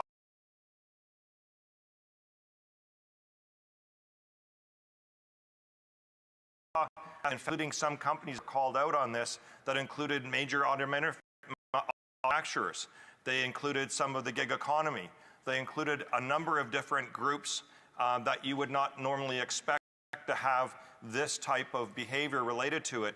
And I remember the debates that we've had in this chamber over the years, that if we just brought in trade itself and a trade agreement and opened the market, then we would then end this type of practice. It's been used as an excuse over and over. And thankfully, the former member for Essex, Tracy Ramsey, who represented the NDP at that time, fought when we actually needed the fight to happen to include labor and environment in the new NAFTA. You can call it USMCA, CUMSA, NAFTA 2.0, but the reality is finally in that trade agreement there are some modest steps that actually have labor laws incorporated into the actual act, and they also have environment incorporated into the actual trade act. That is significantly different because we have done, and as New Democrats raised this concern consistently as this country went to several different paths with regards to trade agreements, and one after the other happened at the Harper regime, and they made sure every time we tried to move human rights and every time we tried to move the environment and issues like child labor in the agreements, they were defeated. And many of those countries now still continue to have some of the practices that we raised, and they have an increased impact on our actual trade and supply chain to this day. So the notion also was that we were going to actually diversify our economy with these agreements as well. But you know what, Mr. Speaker, and I'll wish you well as Madam Speaker assumes the chair there, is that we have seen, though, the increase of these problems, not the decrease related to the promises that were made. And on top of that, it was often said that Canada would get into a supply surplus with regards to those countries that we've signed on. And heck, no, we haven't. I think every agreement except for the United States, we're actually in a trade deficit. So not only did we actually enter agreements where we have lost parts of the economy and we have become a deficit trading nation, we've also surrendered any opportunity to effectively negotiate improvements for the environment and also for the economy. So on a mere selfish point of view with regards to the use of this reprehensible part of our economy is the self-interest of Canadians, and some of them who have come from those countries that continue to lose their jobs or do not get economic investment in this country because of child labor and slave labor that is continually used within the system. And a recent report came out that talks about some of these things, and again, what we're dealing with regards to this to bring forward was promised before in 2023, and we were supposed to have improvements, and there was very much a well-recognized criticism of how what we passed was not going to actually improve things whatsoever, and basically the worst of things is provide a shield for the government to basically hide behind when we know that the practices are actually increasing. And we've also seen them in key parts of our economy like never before. In fact, I've actually introduced legislation on knockoffs and offs related to copyright and other infringement, so our CBSA officers can actually apprehend those goods and services at the border and get proper training.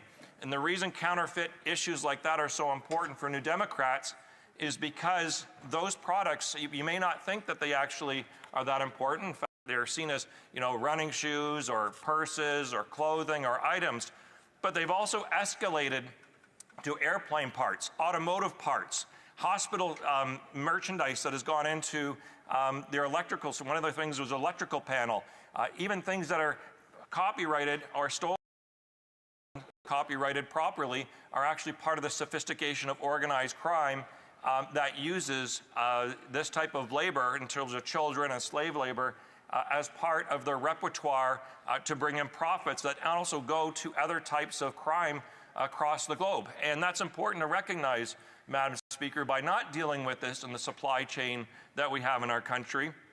And then there's those in the debates that happened before in this chamber, mostly from the Conservatives and Liberals at that time, was that it was going to have this ill effect on the Canadian economy and consumers, so they had to risk it, so to speak, in terms of keeping this out of trade agreements and keeping the environment out of trade agreements. But the reality is that actually costs Canadians more in the future, because the resources and the profits that go from this infestation into our supply chain is then used for other illegal activity. It's not like it just goes back into them growing their system independently from that. The organizations that use this are using other types of criminal activity with the resources for it.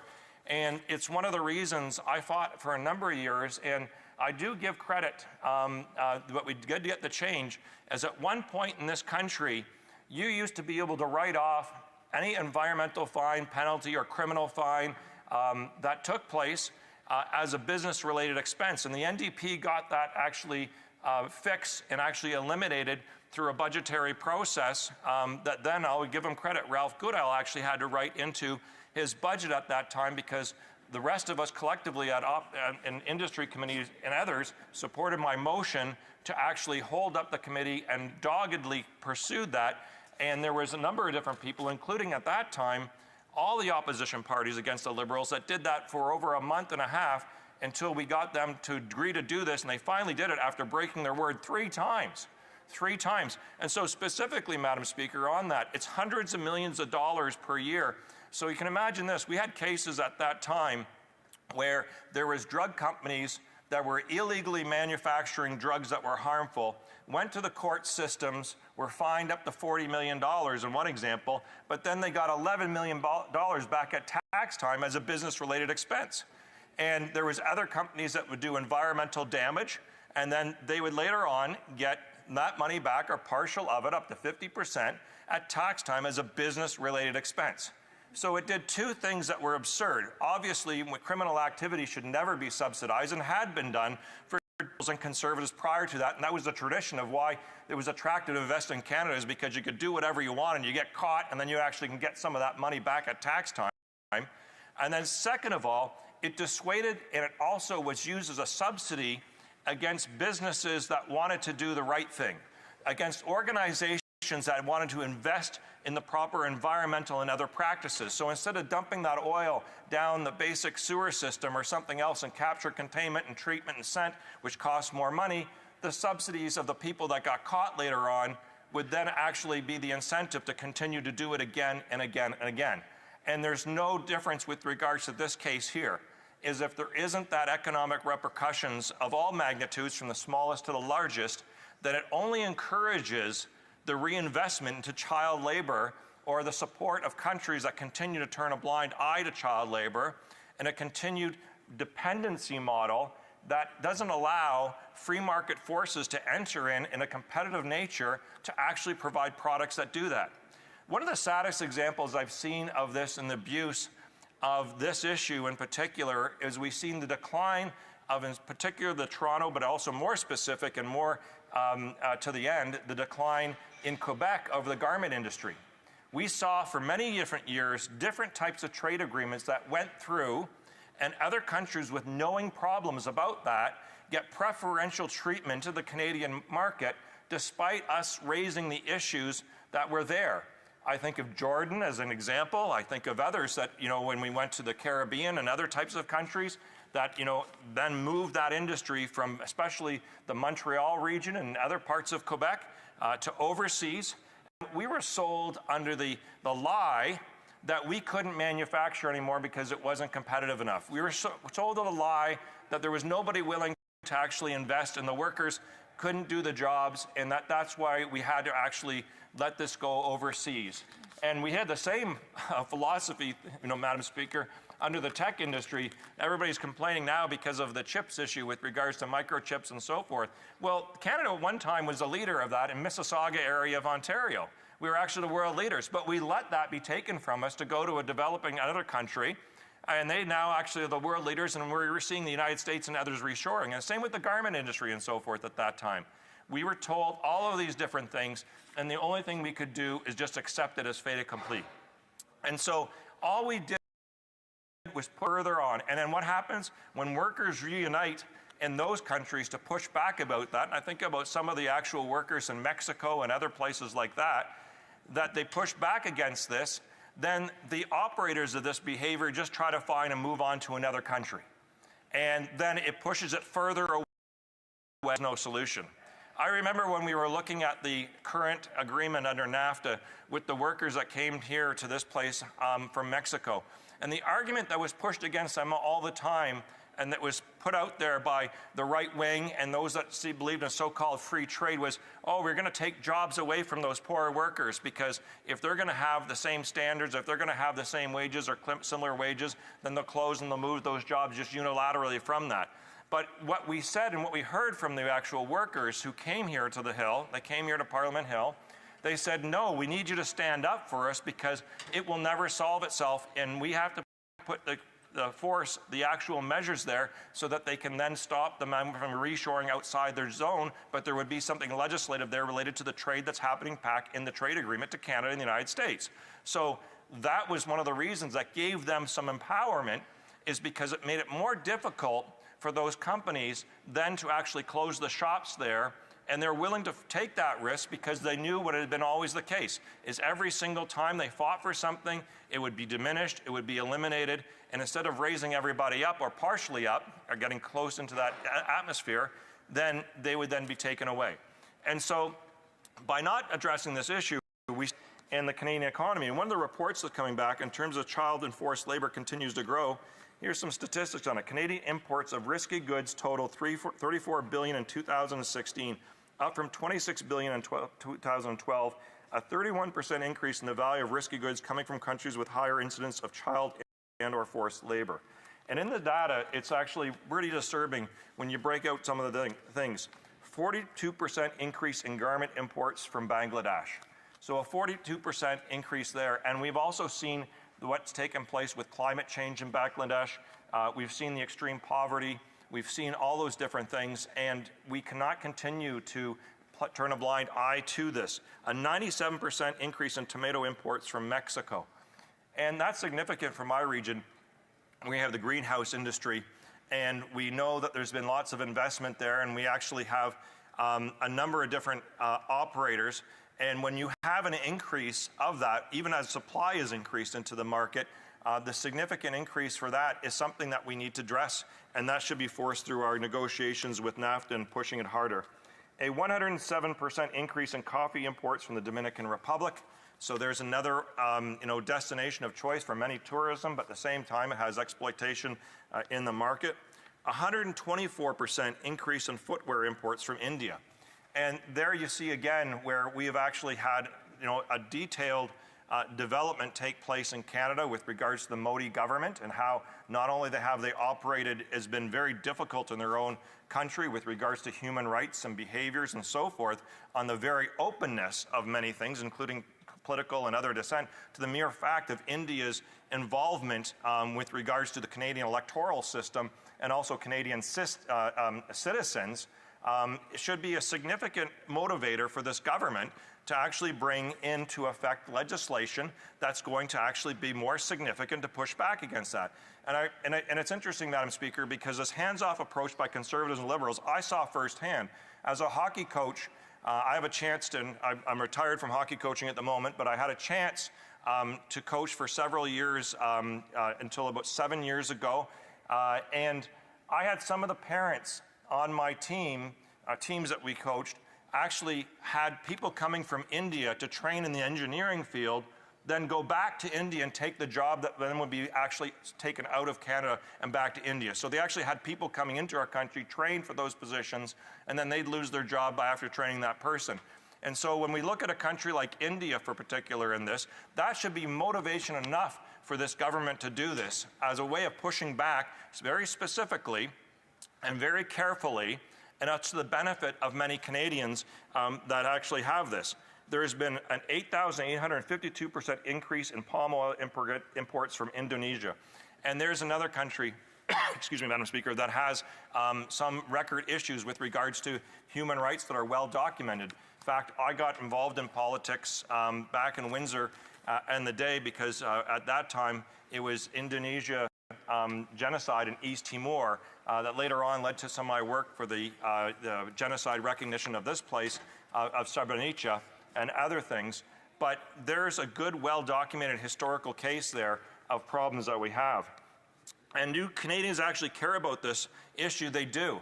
But right now, we do very little to educate Canadians or put information in front of the public about who are the worst operators of this type of behavior, and if they're in our supply chain, how do we get that out?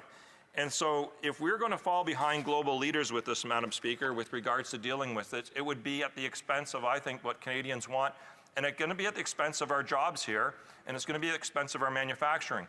We saw what COVID did with the supply chain, and it's interesting because now it became attractive, and there's been massive subsidies that have been provided for the manufacturers and others over time to deal with the subsidization taking other places with regards to the auto industry and other types of industries, including ourselves buying a leaky pipeline in the umpteen billions that we're still continuing to pay for and paying interest on it as we're in a deficit projection right now. But there's been an increase in terms of investment, so that should come with additional conditions in terms of supporting Canadians and their priorities. That's the way that we deal with that. And I was around all the time where they actually said, no, we got to get into the service industry. We can't do manufacturing anymore. It's not cost effective, all that. And now you see even the right wing in the United States pushing to try to get some of these jobs. And then we also have some of the right wing in the US even funding some of these jobs. So with regards to our position on this particular issue, we want to see the report to come forward with regards to the recommendations. We want to see Canada take advantage of tabling something, and this is really important with it. Even if we tabled legislation here, it's not going to necessarily get through this chamber and the other chamber in time. So if you look at actually the government reports on this, 5 days ago they were still calling out for information with regards to opinions on this. So everything that they're doing right now to say basically it's at the end of the year coming in is just basically a whitewash of the reality is that we saw none of this come forward until this committee report has pushed the issue even farther, which I support. As New Democrats, we support. We warned everyone that we would be in this situation.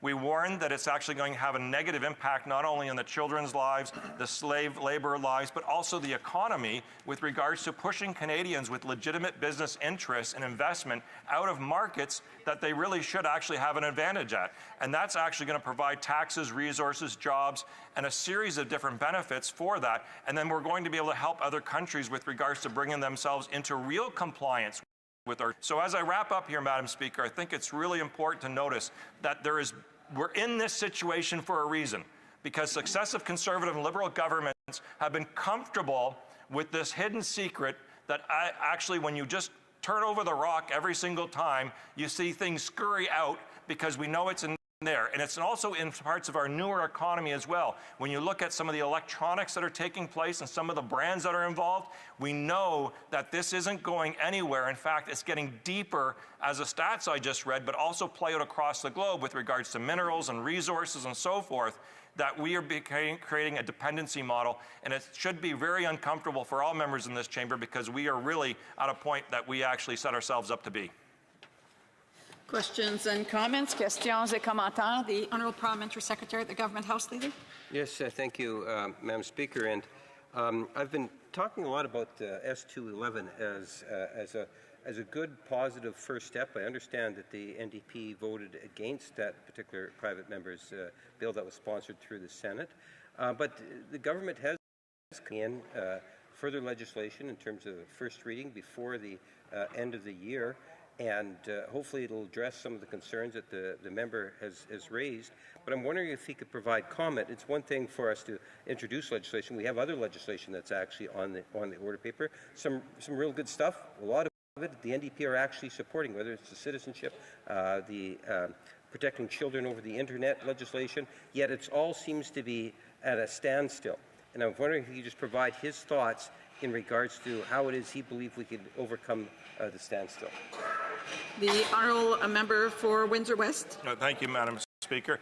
I think we just need to get the documents that we've been asking for, and we can move ahead. I mean, as simple as that. And second to that, if the government wants to right now, if they have legislation that's sitting on the shelf or whatever, there's certain components of that they can actually release to the public. If they can't physically table it here entirely, they still could table a lot of the different information about that legislation. It may not get here into the chamber right now, but they could actually get us ready, and we could be ready to roll on this. They could also bring up the fact that perhaps if the legislation is in good order, we can actually have our critics work on it so we could pass it expeditiously in this House. So there's lots of things that the government can do, but I don't believe that legislation is drafted. I don't believe it's available.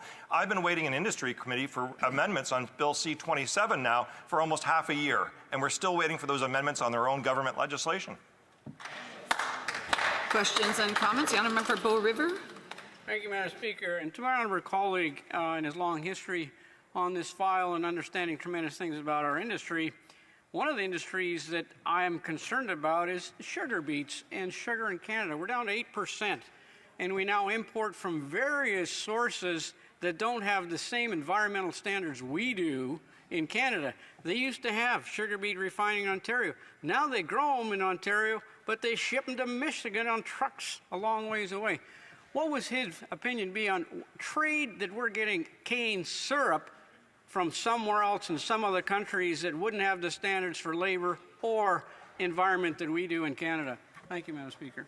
The honourable member for Windsor West. Thank you. I actually appreciate this question, and it's an interesting case. I'm somewhat familiar with the sugar beet issue because it's part of, like, when you start looking at some of the refining, for example, even refining of rice in Canada, how dependent we've become upon others for that. And the member brings up a really interesting point, is that we're actually creating more production costs for it by having to ship it to the United States, deal with all kinds of different things, where we haven't been able to have a good system in place to deal with it, where we would actually have the investment grow for refining and replacing that manufacturing equipment and so forth. That's why I've been a strong supporter of the capital cost reduction allowance as part of manufacturing and making sure that the actual equipment gets the actual subsidy and not the company, or reduced taxation, so the equipment gets there, because it's harder to take the equipment away and allows for actually the increased thing. But sugar beet refining is a good example of several sectors out there that they may seem single and small on their own, but that the same, when you start to lump them together, we're losing our impact. Questions and comments? The honourable member for Courtenay Alberni. Well, Madam Speaker, here we are talking about forced labor and our supply chains. But, when we look at what's happening here in Canada, we had the report of the Special Rapporteur on Contemporary Forms of Slavery, and she cited that modern-day slavery is happening today in our temporary foreign worker program. And, Madam Speaker, in my riding, there were some workers that were working for a local mill, and they were living in deplorable conditions: no running water, no sewage treatment, Madam Speaker, no flushing toilets. It was just unbelievable, Madam Speaker, the horrific conditions they were in. And when it was uncovered, the government didn't send inspectors in to come and help them. It took amounts of pressure to actually get them the support they needed. Finally, they were removed by a local nonprofit that helped house them and give them support while they waited a couple of months to get open permits. But, Madam Speaker, these workers were subjected to horrific working and conditions and living conditions. So through you, Madam Speaker, I'd like my colleague to maybe express the flaws in the temporary foreign worker program and what's happening here to workers at home. Because in Port Alberni, our community is reeling from what happened to these workers, and it's a human rights issue. It needs to be addressed. The honourable member for Windsor West. Thank you, Madam Speaker, and thank my colleague for the great question. It was the Harper administration in 2014 that really exposed and brought in this type of a foreign worker program. And we saw some of the things that were being done by the operators in this program, being the companies. Often there have been some of the larger companies, but also family-owned ones that were very wealthy. I've seen this in the agriculture sector around my neck of the woods, for sure. And the response by the Conservatives and Liberals on this issue was to subsidize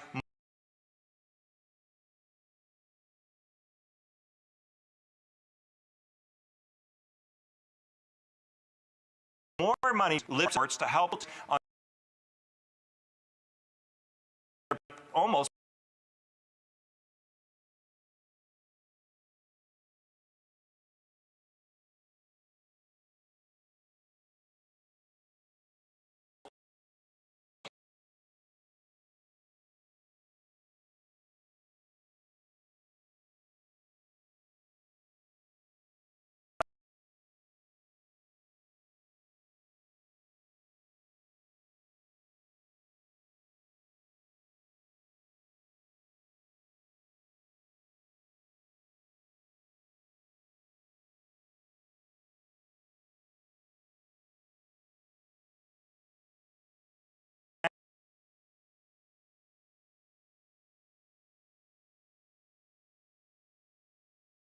Speaker, I'd like to thank my colleague for Windsor West for his intervention and statement. He's very committed to defending human rights. He's been in this House for a while. I'd like to hear him on the following. The federal government's inaction, what image does that give of Canada internationally? Is he tired of seeing that year after year after year, this government just kicks the can down the road and doesn't actually act to stop forced labour of children? Thank you, Madam Speaker. The honourable member for Windsor West. Thank you, Madam Chair, and I thank my colleague from the bloc, who's also been part of the industry committee for very many years, raising this issues and other economic issues, how they relate to human rights. And it is absolutely correct. It's embarrassing on not only just a level for our country. I think it's embarrassing for this House of Commons and the Senate for passing laws that are phony laws that don't really actually affect what we say when we do. And when it comes to dealing with children, shame on us and shame on the other House for doing that, because we actually use that as a shield to protect from real good change. And so this has got to end right now, and we have to also make sure that we live up to our trade agreements in the United States and Mexico by pushing human rights and by pushing environmental rights in the agreement that we have, because that's going to be more investment not only in terms of fairness across the board for all of us, but then we can also compete more internationally stronger than ever before.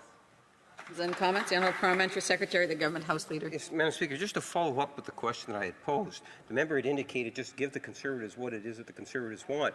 The Conservatives want us to grab unredacted documents and hand them directly over to the RCMP. The RCMP don't want that. They've said they don't want that. The Auditor General of Canada has said they don't want that. Other legal experts have said that that should not happen.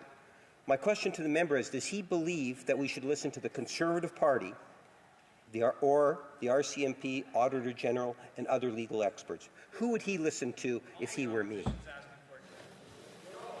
Order. There's an honourable member who's trying to answer questions, and he doesn't even have the floor. So I would just ask him to please wait till the appropriate time.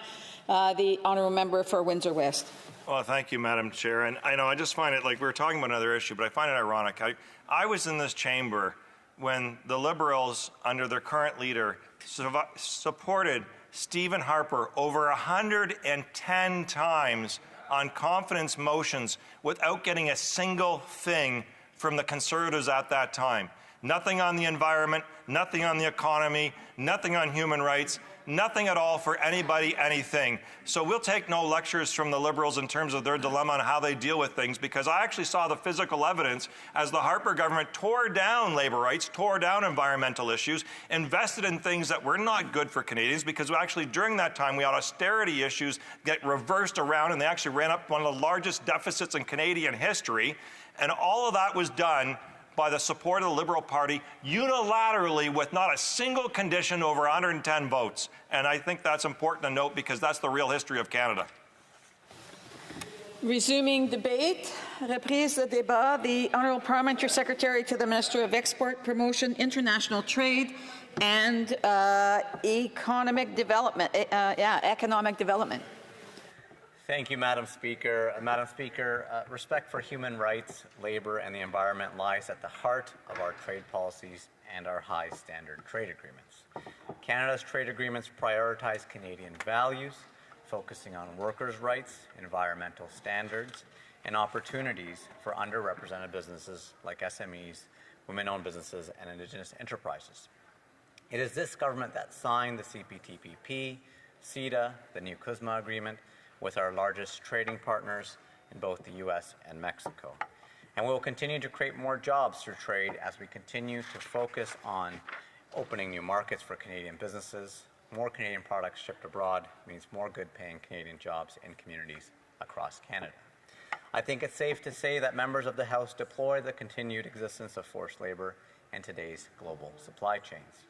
It is a priority that is very important to our government, which we have included in our budget to very clearly state that we would have legislation introduced by the end of this year. However, as we've seen, the Conservative members who continue to gum up the House, paralyzing this House, wasting millions of dollars, who are in fact blocking very important legislation like this one from coming forward. Mr. Speaker, for those watching, it's important to note that the official opposition is in fact opposing the very legislation we are hoping to bring forward by blocking and paralyzing this chamber using ill-informed tactics that no Canadians appreciate. Canadians want us to be able to work together to bring forward legislation that helps them, that helps eradicate forced labor in our supply chains. Forced labor traps workers in conditions of exploitation and abuse. It is a denial of human freedom and dignity.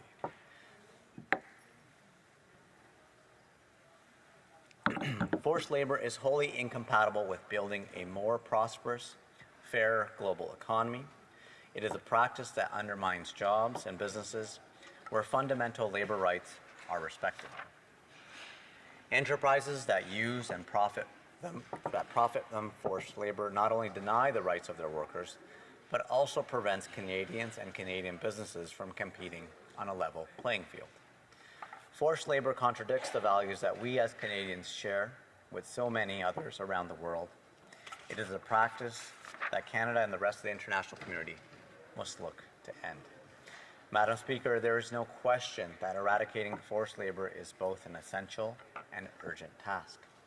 I therefore welcome the opportunity to inform the House about actions the government is taking to maintain Canada's leadership in the global effort to eradicate forced labor and to uphold workers' rights. Madam Speaker, members of the House will recall that Canada introduced a forced labor import prohibition in 2020. In 2020, this change was part of implementing our trade agreement with the United States and Mexico, CUSMA. The prohibition operates to stop goods from entering Canada that are mined, manufactured, or produced wholly or in part by forced labor or compulsory child labor. I'm proud to say that Canada was the second country in the world, after only the United States, to implement a ban on forced labor imports. The import ban remains a vital part of our effort to eradicate forced labor from Canada's international supply chains. It is also important to delivering on the common goal of all the CUSMA partners to eliminate all forms of forced labor. That is why the government has committed to introduce legislation this year that will make Canada's ban even stronger.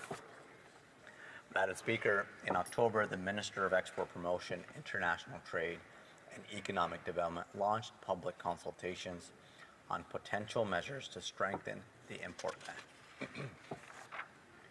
As part of this process, the government has published and is seeking feedback on concrete options to enhance the ban. These include a possible requirement for importers of publicly designated at-risk goods to provide additional documentation on the supply chain journey of those goods when seeking to bring them into Canada. In short, this would place an onus on importers to demonstrate why the ban should not apply to any designated at-risk goods when they wish to bring into Canada. Madam Speaker, the government shares the ambition of members of the House to strengthen Canada's forced labor import ban. But at the same time, the government recognizes the importance of consulting with all Canadians to ensure that any new measures will be effective and fit for purpose while maintaining Canada's economic competitiveness. And we look forward to hearing from Canadian consumers, businesses, and other stakeholders through the consultation process earlier this fall and to moving forward once their voices have been heard. Madam Speaker, the government is committed to protecting labor rights and promoting responsible business practices in Canada's international supply chains. And I know that all members of the House share these goals, including the eradication of forced labour in Canadian supply chains. The government looks forward to working with members of this House to adopt legislation to strengthen the ban and to give Canadians greater confidence that goods imported into Canada are not tainted by forced labour. And my hope is that the Conservatives and the Bloc end their silly tactics to jam this House so that we can bring legislation forward to fight forced labour and support Canadians. Madam Speaker, as we've heard from both the RCMP and the Auditor General, that there's processes in place to bring forward concerns for members of this House. The Speaker has ruled on this as well to further study it at committee.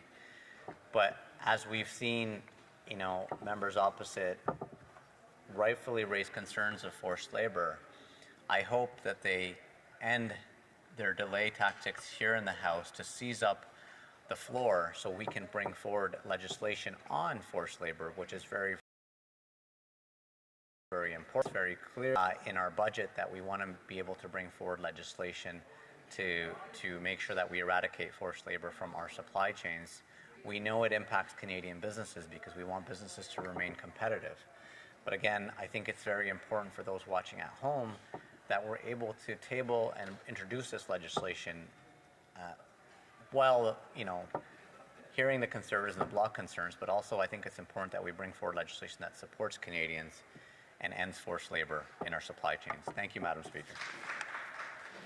Questions and comments. Questions et commentaires. L'honorable. The honourable member for Berthier-Masquinongé. Madam Speaker, my colleague started his speech by claiming that it's because the Conservatives are blocking the House that they can't do anything.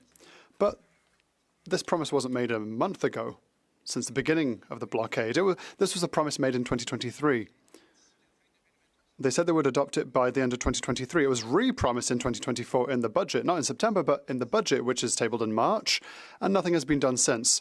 So these excuses are useless. My question is as follows.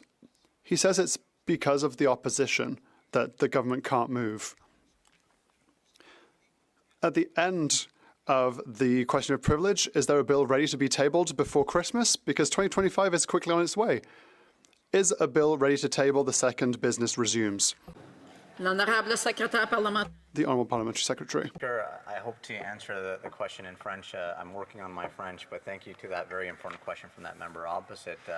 Madam Speaker, when we're talking about forced labor, this is something that has come up in our International Trade Committee from the Bloc member himself about the importance of this legislation. And I asked during committee, and I asked the member outside as well to say, well, if this is very important, it's a high priority for you, will you commit to ending what's happening in the House of Commons of the delay tactics so we can ensure that we're bringing this important legislation forward?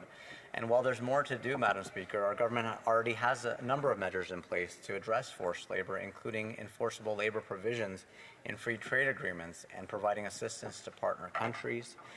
We all know this is a very complex issue that transcends international borders, and we'll continue to work with all colleagues here and, of course, abroad to introduce new requirements and enforce the existing bans on goods made with forced labor. And as I said in my speech, there's consultations going on over the last couple of months with businesses, with industry, with stakeholders that have a very important role to play in this conversation. Thank you, Madam Speaker. Questions and comments. The honourable member for Dufferin-Caledon. Thank you, Madam Speaker. In the Canada-U.S. Free Trade Agreement, there is a provision to prevent the use of forced labor in supply chains. And the United States enacted strict and bold legislation to do this 4 years ago. And they have seized goods worth $3.62 billion because they took it seriously. This Liberal government hasn't. I know the Bloc Québécois cares about it, and I know the NDP cares about it. The Liberals don't care because you know how many goods they've seized? Zero. Not a single dollar worth of goods in 4 years. And they talk about some proposed legislation, we're doing this, we're doing that. It's done nothing what they've done. How can the member stand here and justify the U.S. seizing $3.62 billion worth of goods and this corrupt Liberal government seizing zero? Honourable Parliamentary Secretary. Madam Speaker, I'd like to thank the member opposite for that question. I know he and I sat on the Trade Committee together, and I enjoy working with him, but I think it's important to note that CBSA has intercepted shipments. They've done due diligence. Of course, there's always more to do. Nothing is ever perfect. But I think it's very important that, in addition to shipment interceptions, we've withdrawn Trade Commissioner services that support businesses in trading should they be found to be using forced labor. When awarding contracts, the Department of Public Services and Procurement Canada requires suppliers to agree to terms and conditions prohibiting the use of forced laborers. And as I said, Madam Speaker, we are working across government and with international partners that ensure that Canadian businesses at home and abroad are not involved in supply chains involving forced laborers. And of course, we expect Canadian companies around the world to respect human rights and operate at the highest ethical standards. And so I think it's very important to go back to the question is that we continue working with our partners, including CBSA, so we can eradicate forced laborers through our supply chain. Questions and comments? The honourable for South Okanagan, West Kootenay. Well, thank you, Madam Speaker, and I'd like to thank the Parliamentary Secretary for his speech. I've enjoyed working with him on the International Trade Committee for the past while, and I know he's in favor of this motion here today because he voted for the original letter that we sent to the government. But I just wanted to ask him, he mentioned responsible enterprise in his speech, and I just wonder if he could comment on the fact that we've had the Commissioner on Responsible Enterprise for us in committee twice, and both times she has said she needs more power to do her job. Nobody is sending her work because she can't do it. She needs the power to get documents, to get testimony from companies, and she doesn't have that power. And I just wanted to know if he supports giving her that power so that we can have responsible enterprise from Canadians around the world. Honourable Parliamentary Secretary. Thank you, Madam Speaker, and thanks to the respected honourable member across the ways for that very important question. I do miss seeing him at Trade Committee, but it's a very important question when he mentions CORE and the mandate that we've given. I know that the ombudsperson has active investigations going on with companies that are operating around the world. But again, as I said, we expect Canadian enterprises and businesses that are operating anywhere in the world to make sure that they respect human rights, respect environmental and labor practices. And I know that the ombudsperson is looking into many different matters involving that. So I think, yes, we do have a standard to keep here in this House, but we also expect our businesses and enterprises that operate around the world to respect that standard and ensure that Canadian labor, environmental, and other processes are followed. Questions and comments? The honourable member for Waterloo.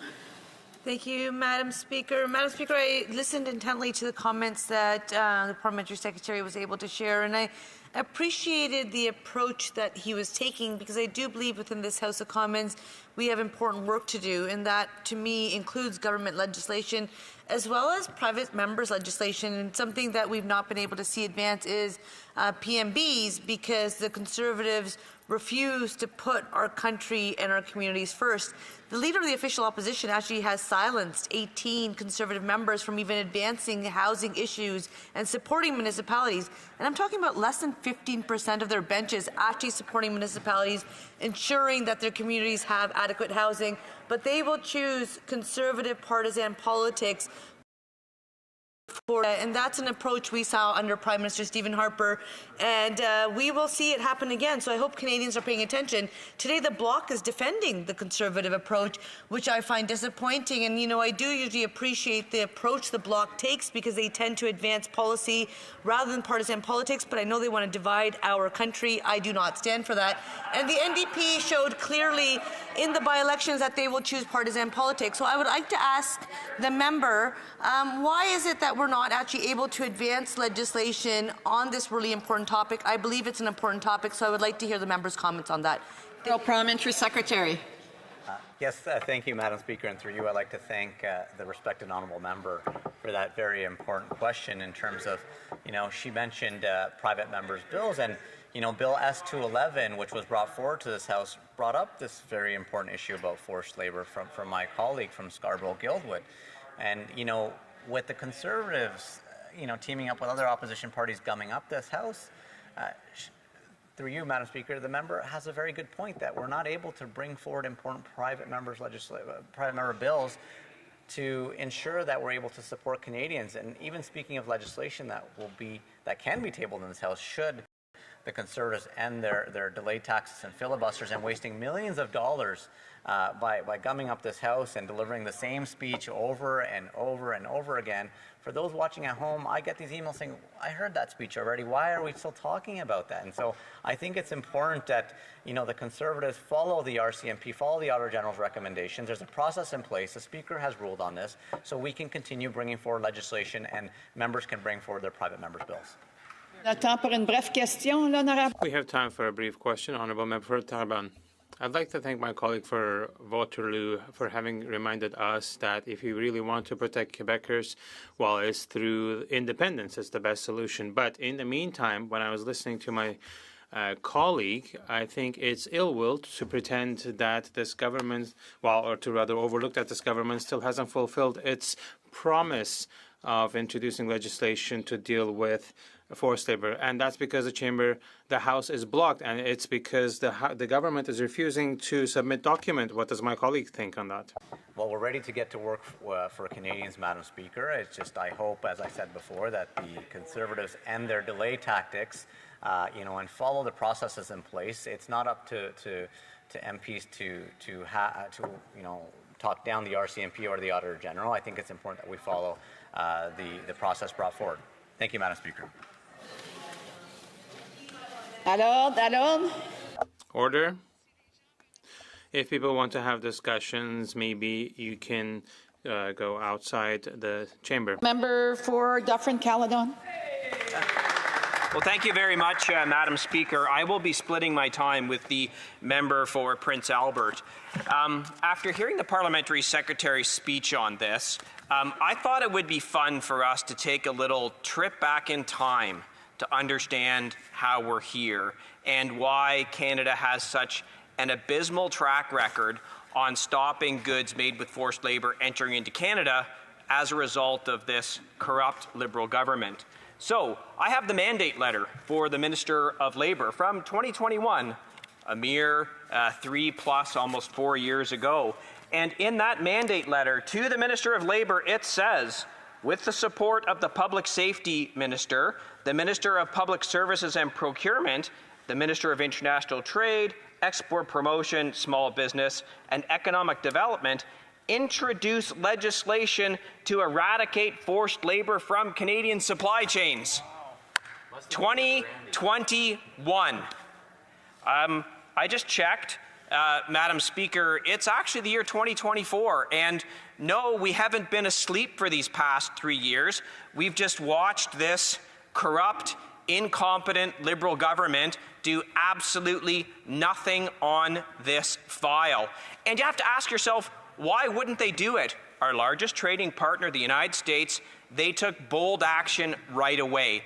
And they have had a remarkable success in seizing goods made with forced labour. Canada, on the other hand, seized one shipment and then released it. That's this Liberal track record on forced labour. And you have to ask yourself the question, why? Why have they not done anything about it? Is it because perhaps that Beijing-controlled companies donated hundreds of thousands of dollars to the Trudeau Foundation? Maybe that's a reason why. That could be it. Could it be that, according to journalist Sam Cooper, members of the Liberal cabinet have been co-opted by Beijing influence? Maybe that's one of the reasons. But the result of this has been an embarrassment, and our trading partners are taking notice, including the United States. Now, what we have here is an issue that has not gone away. In fact, in October of 2022, a mere 2 years ago, I had the Minister of Labour at committee, and I presented to her what was going on, that the United States had taken bold action. They had published an entities list. It listed dozens and dozens and dozens of Chinese corporations that they knew were engaging in the use of Uyghur forced labor. And those entities were banned from goods being brought into the United States. So I posed to the minister, why don't you just copy it? If you can't do this work yourself, why don't you just take it? I offered to hand it to her. I said, here's the entities list. We could cut down on goods coming in with forced labor right now. It would take you 5 minutes. Did they do it? No, of course they did not. They did not use the United States entities list. And so what's been the result?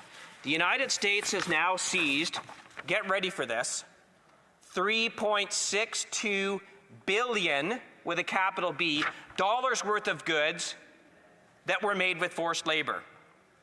Over the same period of time, how many goods has this corrupt Liberal government seized that was made with forced labor? Anyone want to hazard a guess? Does anyone?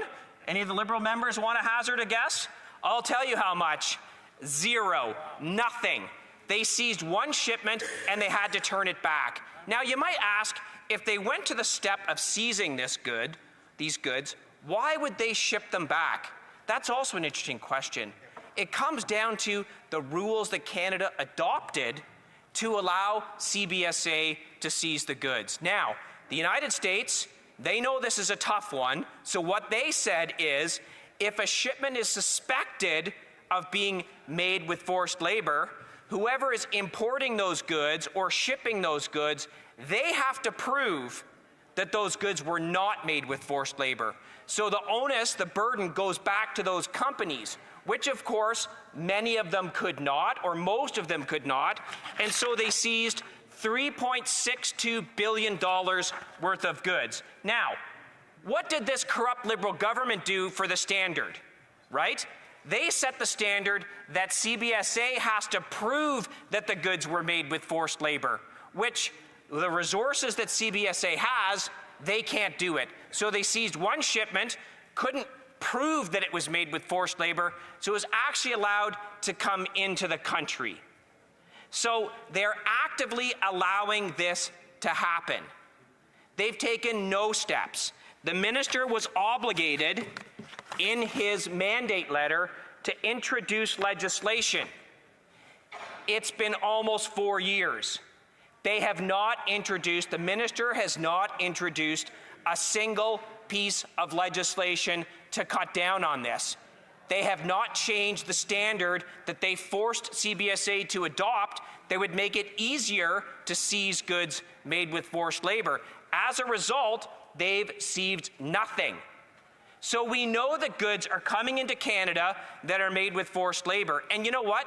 I think Canadians are outraged to think that they might be buying goods that were made with forced labor. Forced labor is a despicable way to produce goods. And there have been videos and exposés on how this is happening, particularly in the Xinjiang region of China.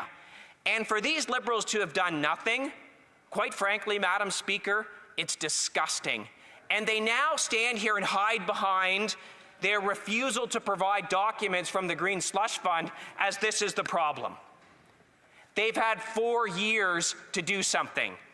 The debate on their failure to produce documents to show their corruption has been going on for 4 weeks, but that's suddenly the problem.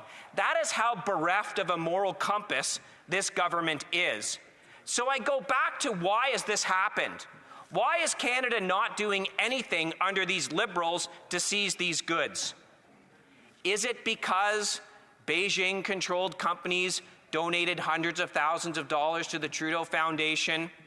I don't know, but it looks a little fishy. Is it because there have been exposés by journalists who have made it very clear that there's a lot of influence from Beijing in this Liberal Party's cabinet? When you look at the results of this, you have to be led to the conclusion, to quote in Macbeth, there's something rotten in Denmark.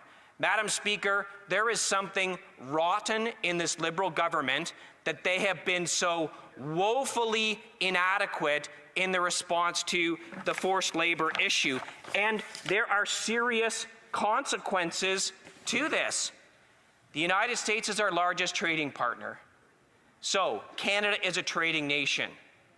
It is actually in our free trade agreement with the United States that we have to eliminate forced labor from our supply chains.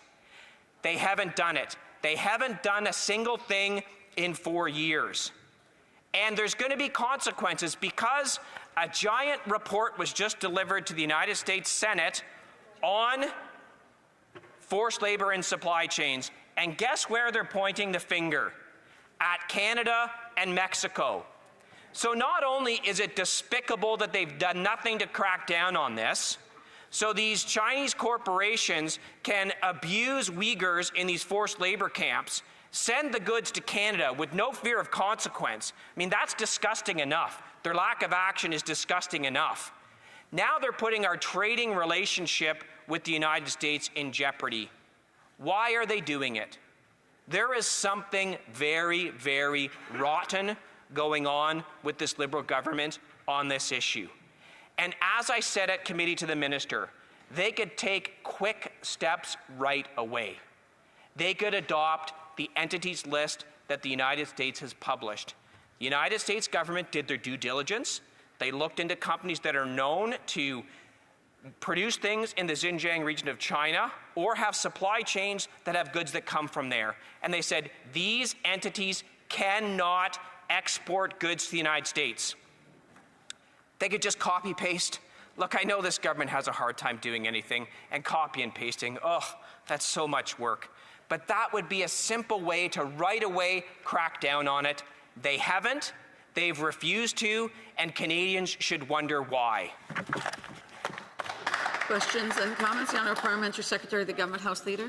Yes, Madam Speaker, talk about misleading. The member is just full of, well, I can't say it, Madam Speaker, because it would be unparliamentary. I can tell you, Madam Speaker, when the member tries to give the false impression that the government has done nothing, what do you call the passing of S-211? As a direct result of that legislation, thousands, not hundreds, but thousands of companies are now registered and raised the profile of the issue so that we can bring forward legislation that's coming before the end of the year.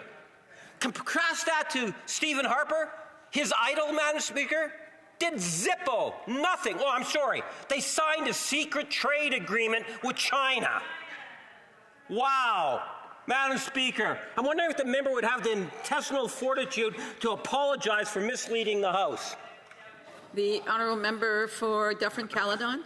Well, the one who should apologize is the unhinged rant that was just delivered. So, yes, a private member's bill was passed that requires a voluntary website where they have to maybe disclose whether or not they think they might have forced labor in their supply chains. Look, I'm sorry, the bill is a joke. Point of order, the Honourable Parliamentary Secretary. Point of order. Madam Speaker, he called the legislation a joke. I'm sorry, this is a point of debate and not a point of order. The Honourable Member Dufferin-Caledon has about 30 seconds to wrap up for that one. Yeah, so look, they passed a terrible piece of legislation. And I voted for it because at least it's better than the garbage you've delivered for these years. I don't know how that member sits there. You've allowed billions of dollars of goods to come into Canada made with forced labor, and you stand there and laugh. Your government is corrupt. It's a disgrace. Point of order, the Honourable Parliamentary Secretary. Madam Speaker, he's pointing directly to me and saying that I can assure the member that I do nothing at the border. In fact, I support good legislation. Again, there was a point of order. I'll entertain that point of order, but then it became a point of debate. So I just want to indicate to the honourable member, I was going to let him finish wrapping up because that's where we were at. So the honourable member knows full well that he's not to address questions and comments through the chair. But the honourable parliamentary secretary also knows that he had an opportunity to ask a question, and then he kept interrupting the member while he was speaking. So he knows full well that if he isn't recognized, that he's not to respond until it's time to ask for questions and comments. And guess what? Questions and comments. Questions et commentaires. Questions and comments. Honourable Member for La Salle-Verdun. Madam Speaker. La Salle est mort. La Salle est mort, Verdun. Thank you, Madam Speaker. On behalf of the people of La Salle-Verdun, I would like to thank you for being very specific. So I'd like to thank my honourable colleague, conservative colleague, for his Shakespearean speech. While we have been able to see that the Liberal government will continue to engage to work towards, but my colleague from Abitibi-Témiscamingue asked the member for Chicoutimi-Le-Fjord if an eventual Conservative government would engage itself, would make the promise to bring forward this House legislation on forced labor, and he did not get an answer. So I'd like to hear from my honourable Conservative colleague if whether yes or no, the Conservative Party of Canada, if they form the next government, will they make tabling legislation on this question? Yes, we will absolutely eliminate forced labor from our supply chains, as opposed to this government that pretends that they're going to, that had a minister charged in their mandate letter to introduce legislation to get forced labor out of our supply chains. No minister has done that. Instead, they rely on some private member's bill from a random backbench Liberal and say they've actually done something. Thank you very much, Madam Speaker. Questions and comments? The honourable member for Courtenay Alberni. Speaker, while we're talking about forced labor in Canada's supply chains, I want to talk about what's happening here. The UN Special Rapporteur on the Contemporary Forms of Slavery comment, Madam Speaker, she highlighted that the temporary foreign worker program in Canada by some bad players is being used as modern-day slavery. Now, Madam Speaker, in my hometown of Port Alberni, where I live, 15 temporary foreign workers came forward, and they had the courage to do so after working long hours, not getting paid overtime, not getting paid the wages they were promised, having no running water, 15 men living in a trailer. There was initially 30 of them, Madam Speaker, exposed to unsafe working conditions. Madam Speaker, this was a company that the Conservative leader went and cozied up to, did a big photo shoot with, Madam Speaker. But guess what, Madam Speaker? When this became public, he was nowhere to be found to stand up for these workers. Nowhere. So, Madam Speaker, through you to my colleague, will he condemn the SAN Group for what they did and how they mistreated these workers? We stand in this House and condemn what they did to those workers. The honourable for Dufferin-Caledon.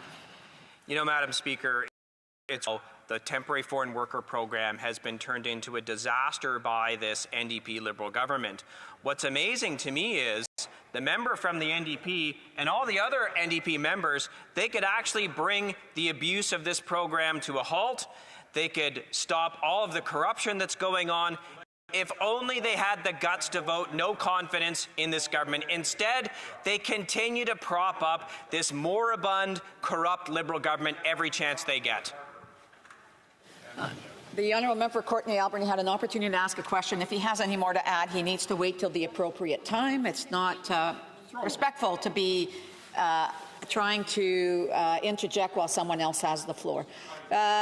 Resuming debate, reprise de débat, the honourable member for Prince Albert. Well, thank you, Madam Speaker. And I can see, Madam Speaker, you're upset there today, and I don't blame you. Canadians are upset with this actual debate we're having today. The fact that we're having this debate has Canadians upset because they thought this was being taken care of. They thought this issue was something that was being addressed by pieces of legislation. They wouldn't believe what's going on and what's been going on our borders and how this government has broken our border system and broken our systems altogether. You know, Madam Speaker, I guess I'll rise today and speak to this very important issue on forced and child labour in our supply chains and why this government must do more to rid the country of this problem. Before I begin, I'll give you a bit of history, Madam Speaker. On January 1st, 2024, Fighting Against Forced Labour and Child Labour in Supply Chain Act, known as Supply Chains Act, came into effect. Well, not a great bill, but at least it was something. And I was happy to see this private member's bill pass as I voted for it, along with nearly everyone in this House. That bill was the first step in Canada's long road to ridding our supply chains out of forced labour and child labour. By asking the government departments and private businesses if their supply chains carry a risk of forced or child labor, we can begin to properly measure the size of the problem and take steps towards a solution. You know, Madam Speaker, in this scenario, we're just talking about finding a benchmark. We're just trying to see how big the problem possibly could be. I'll compare to what my friend from Caledon, the Shadow Minister for Labor, talked about in regards to what's been going on in the U.S. They're not just identifying, they're actually taking action, but we're at least identifying the issue. In the case of the Supply Chain Act, by identifying a risk of forced labor, it's meant that the government, department, or business determine there is some possibility that forced or child labor might have been used. However, Madam Speaker, what was learned by our implementing the Supply Chain Act is that Canada was late to the table. Numerous other jurisdictions have already implemented forced labor laws. This list includes the United Kingdom, Modern Slavery Act, California's Transparency and Supply Chain Act, the Australian Modern Slavery Act. Many of our closest allies and trading partners drew the world's attention to the problem of modern slavery in supply chains and passed meaningful legislation to work towards a solution. But this government took nearly 6 years to finally pass legislation and still fails to meaningfully enact it. The Canada Supply Chain Act took numerous years to become law. First proposed in 2021, only receiving guerrilla assent in January 1st of 2024. This government was well aware of its pending implementation. In fact, Madam Speaker, many of them voted for this bill, including the Prime Minister himself. With the near unanimous consent by members of the government, support by His Majesty's loyal opposition, and 3 committee hearings at the Standing Committee of Foreign Affairs and International Development, this government cannot play ignorant to the issue of forced labor in the supply chains. That then leads me to the matter we are debating here today. Madam Speaker, the government's failure to propose meaningful legislation that rids their supply chains of forced labor once and for all. Today's motion that the 21st report of the Standing Committee on International Trade, presented on Wednesday, October 30, 2024, be concurred in, is an embarrassment for this Liberal government. What we are debating here today is for the government to acknowledge that it has been dragging its heels in implementing meaningful legislation that combats forced labor. Unfortunately, Bill S-211, while a positive step forward, is a limited step forward, and limited in its mandate through the reporting submitted by the Department of Public Safety, we have learned the Government of Canada and private business have a glaring problem. It wasn't as if the government wasn't aware of this bill. In March of 2023, the Liberal government indicated its intention to introduce an anti-forced labor legislation by the end of 2024. They then followed up this spring this statement by repeating themselves in the latest budget presentation in March of 2024, again indicating they wish to present anti-forced labor legislation by the end of 2024.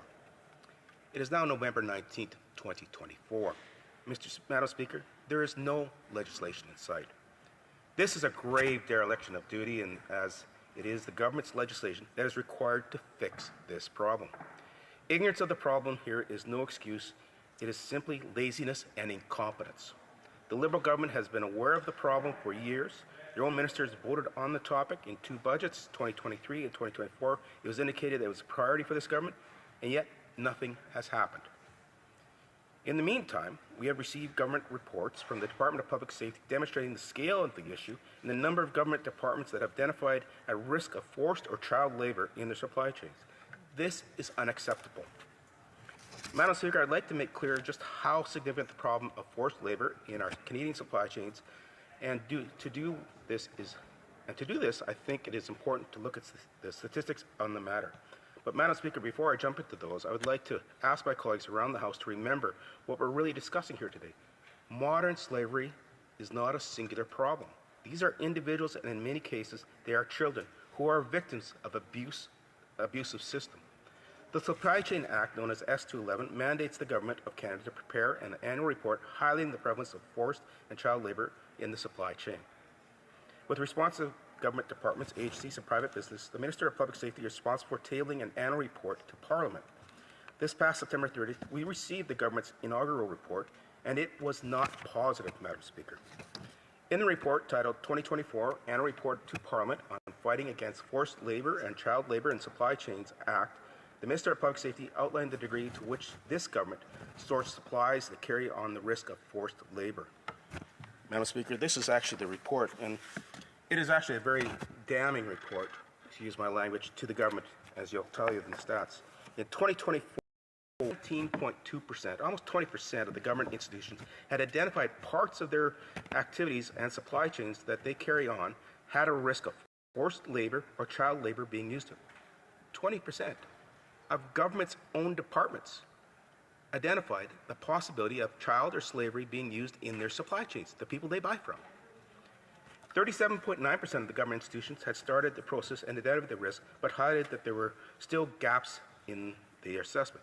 So it tells you a good chunk of the department still haven't done a full assessment at this point in time. Yet we still have almost 20% of those supply chains at risk of forced or child labor. 44.8% had not started the process of identifying risks at all. 44% of government departments have not even gone through the process that they're mandated to do. They haven't started the process. So we're getting stats of 17.2% of all of the supply chains for government without 44% of them even reporting. What is the actual number, Madam Speaker? It's disgusting. It's declaringly horrible. And yet this government has done nothing to fix it. To remedy the glaring issue, the 17.2% of government departments identified risk of forced labor in their supply chains. Only 2 government institutions indicated that they had implementation actions to prevent forced or child labor and associated harms from reoccurring. Only 2 departments are actually taking this and actually doing something about it, with all the government departments that we have? Only 2. Meaning there are numerous government institutions who are aware that they have forced or child labor problems and haven't done anything. However, Madam Speaker, what I find even more concerning is while responding to the question mandatory, again, only 44.8% of the government institutions didn't even start the process of identifying risks in their supply chain. Ignorance of the law excuse to no one. Government institutions must, on or before May of 31st of each year, report to the Minister the steps the government institutions has taken in its previous fiscal year to prevent and reduce the risk of forced labor or child labor it used at any step of production of goods purchased or distributed by the government institutions. Madam Speaker, this is a direct quote from Bill S-211. That's why the Minister of Public Safety himself voted for. Why hasn't he enforced the law he mandated to enforce? To conclude, Madam Speaker, it is beyond acceptable that this Liberal government isn't giving the attention that is required to remove forced labor from our supply chains. It is beyond acceptable that this government continues to drag its heels on meaningful legislation of our supply chains of forced labor. It is beyond unacceptable that 70% of government institutions had identified parts of their activities and supply chains that carry a risk of forced labor or child labor being used. It is beyond unacceptable that only 2 government institutions are trying to do something about it. The fact that 44% of the government institutions could just opt out of reporting is also horrible. And it is ridiculous that the Minister failed to do his job. In fact, it is quite telling how little this government cares about removing forced and child labor that its own ministers and departments miss mandatory deadlines and fail to report information they are required to do. Forced and child labor in our supply chains has been identified as a leading issue by our allies. It is time we take it serious. The impact this has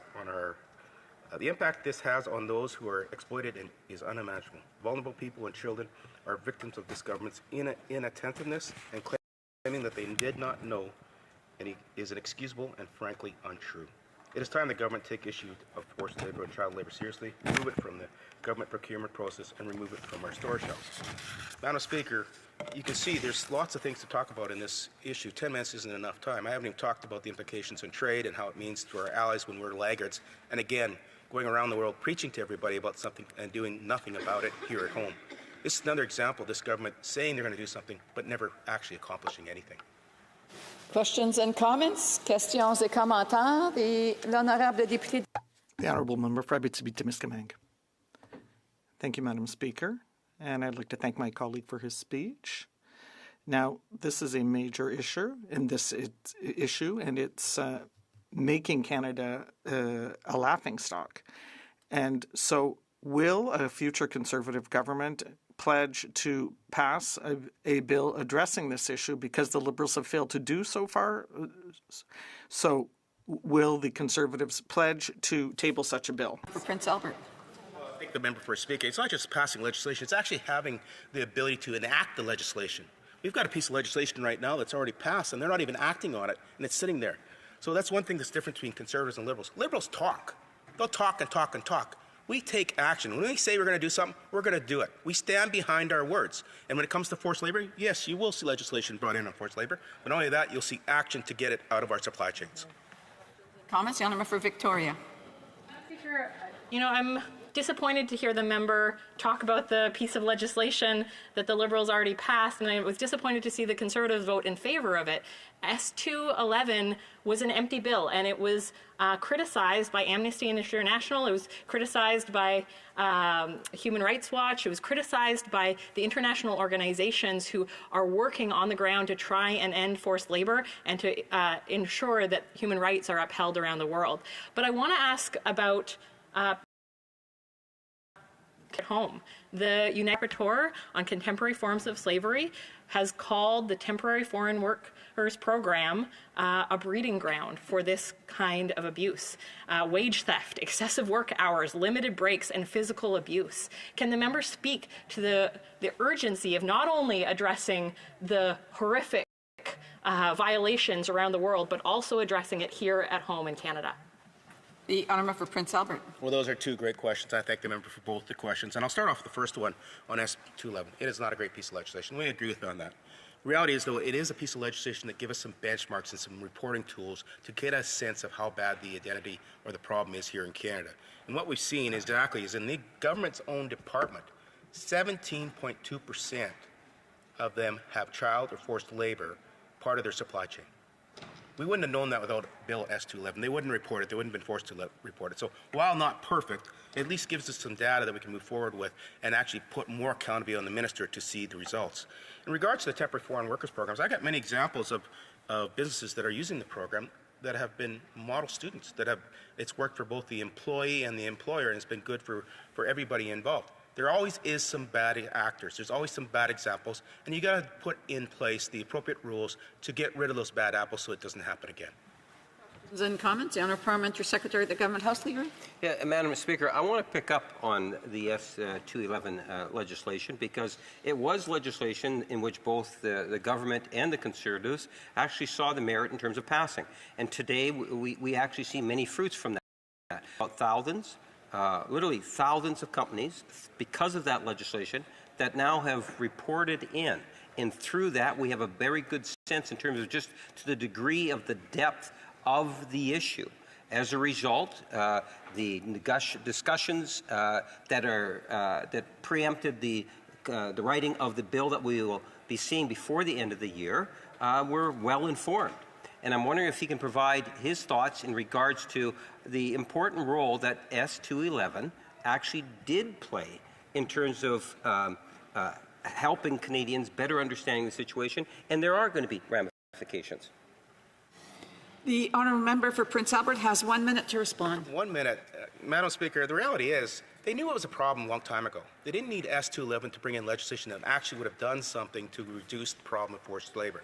They could have done actions similar to what the U.S. has done, similar to what Australia has done, similar to what the U.K. has done, but they chose not to. And then when they bring in S211 and they start looking at the benchmarks, 44% of the government departments don't even report. 44%.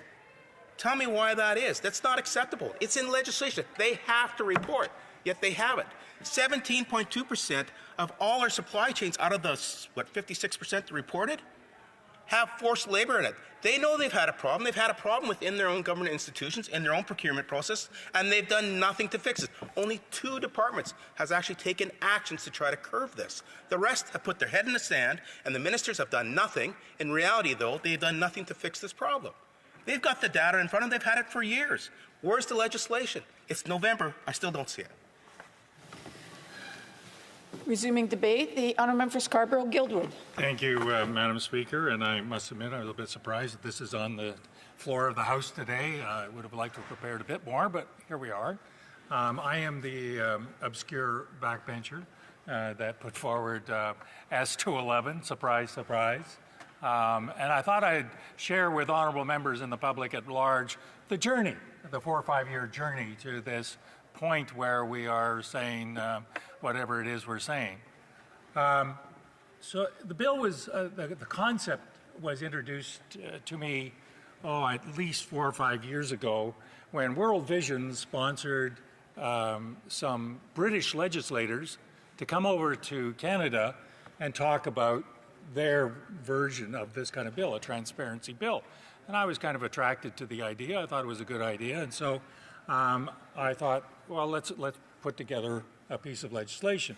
So we put together a piece of legislation, and of course, the process being the process around here, the legislation died on the order paper, and we had an election. And so that went nowhere. And then I did it again in the interregnum between 2019, 2021, and it too went nowhere. So meanwhile, both the Conservative Party and the Liberal Party decided that this was something that should be in a platform.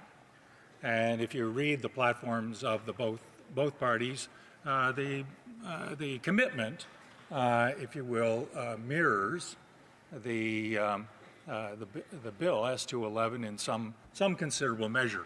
So both the Conservatives and the Liberals thought that transparency legislation would be good. So by this time, Madam Speaker, we thought maybe we should get a little bit smarter and introduce the legislation in the Senate. We wouldn't be then hampered by the peculiar rules of the House of Commons, where you go on an order of precedence, and if you are unlucky, your legislation is at the bottom of the order of precedence. But if you're lucky, you are at the top, and you get a chance to actually run a piece of legislation through the House during a mandate. So 2021 comes along. It's in both parties' platforms. We have a draft bill on order, ready to go. And indeed, four cabinet ministers have this kind of legislation in their mandate. And arguably, this kind of legislation would have fulfilled their mandate obligations in their mandate letters. So we take the bill and actually make it a stronger piece of legislation than England's or Australia's or California's, and it's really how should we say, Canada goes from laggard to leader in the process. So we start the bill in the Senate this time, and as I say, Senate doesn't have the peculiar rules of this place, and we're fortunate to be able to get the bill dealt with in an expeditious manner, virtually without amendment, and then it comes here. And when it came up on the order paper, we had virtually unanimous consent by members, and I think it was a unanimous vote, to move the bill from the floor of the House and into committee. And then, Madam Speaker, we had other parties, particularly the Bloc and the NDP, wanted to bolt onto the bill a whole bunch of things which broadly could be described as due diligence. And in simple language, due diligence essentially means that not only if you discover the supply chain flaw, you actually have to fix it. And that's the legislation that is in Germany and in France. And it's an appearance of a good idea without actually being a good idea. So what the immediate consequence in comparing due diligence in France with Canadian transparency legislation is that you eliminate 98% of Canadian companies, because the threshold for the French legislation is at least 5,000 employees. And Canada doesn't have that many companies with 5,000 employees. So all the companies that are below that threshold don't have any obligation to comply with anything. So you have, as I say, an appearance of doing something good when the reality is something else. So we resisted the notion that you could bolt on due diligence legislation to this transparency bill. We did make it kind of a transparency bill on steroids because we brought in, unlike, say, Australian or English legislation, we brought in obligations to government entities, the theory being that you can't tell people what to do and then not do it yourself. And if I have a disappointment, as my friend previous alluded, I wish that in the final report, the government entities, and that's not just federal government entities, but that's Canadian government entities, would have complied at a more vigorous rate than they actually ended up doing. But so we put that into the bill. The other thing that was really unique about this bill and gave it some more teeth was that we obligated the senior leadership of the entity to sign the report. So when your CEO or CFO is signing a report, it becomes a public document. The consequence of becoming a public document is that various other entities read it. So suddenly, if you're borrowing $100 million, the bank is reading your supply chain legislation, which, if we hadn't put that in, well, then you could say what you wanted to say.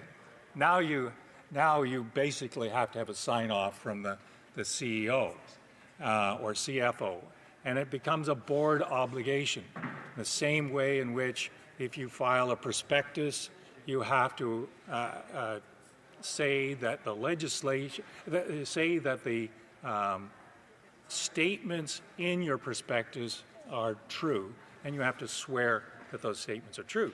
So in the ultimate implementation of the legislation, Madam Speaker, which was over 6,000 entities, you had a lot of lawyers and a lot of compliance officers reviewing these statements for their truthfulness and their accuracy. And it actually became a pretty interesting disclosure of a significant amount of data. So, Madam Speaker, we get into the committee. We lose the support of the Bloc and the NDP, who, in my judgment, make foolish decisions about bolting on to a piece of legislation, something that the legislation is not designed for, in the enthusiasm to run before you walk, or the enthusiasm for the perfection before you get to the good. So we then get it out of the House, or out of the report, into the House, final debate. The Conservative Party and the Liberal Party support the bill. The Cabinet supports the bill, and it becomes royal assent in May of 2023. So then there's a period of time from May 2023 to the first implementation date of January 1st, 2024, or the coming into force date of January 1st, 2024, where the guidance is written on how to report. And there was extensive consultations with the industry writ large, the entities that would be caught by this legislation. And I attended a number of seminars. I know that Public Safety gave a number of seminars.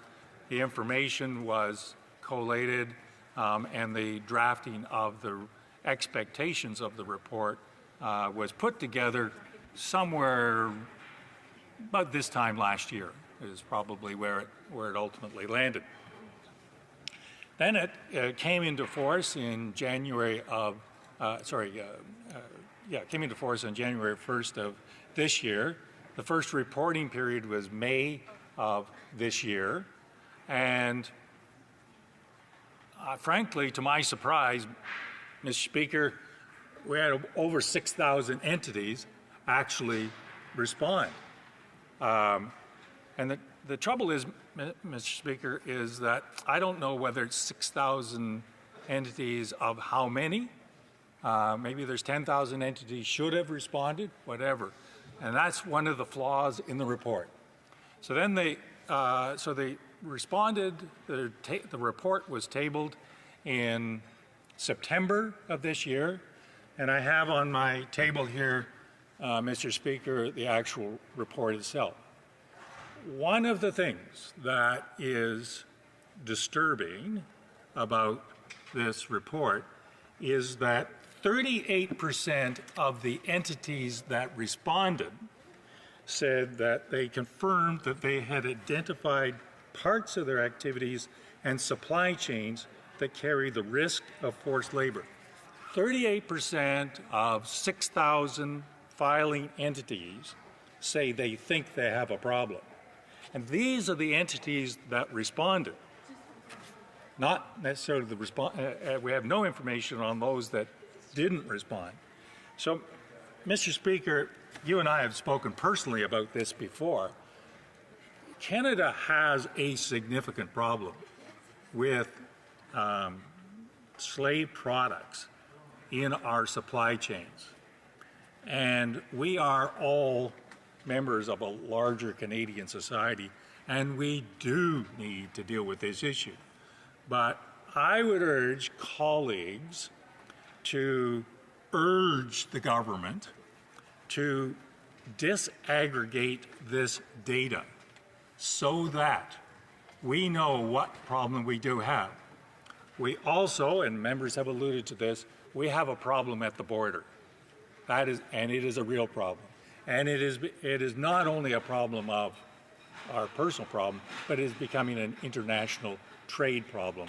And one can be reasonably assured that this will come up in future negotiations with on CUSMA or USMCA and various other trade agreements. So thank you for your time and attention. I look forward to colleagues. It is my duty to interrupt the proceedings at this time to put forth with the question on the motion now before the House, and the honourable member will have 7 minutes, a little bit over. Oh, vous êtes terminé. Mais voilà. The question is as follows. Mr. Lamoureux, seconded by Mr. Rogers, move that this question be now put. If a member participating in person would like the motion to be carried or carried on division, or if a member of a recognised party participating in person wishes to request, I see the Honourable Parliamentary Secretary who has stood. Yes, Mr. Speaker, we request a recorded vote, please.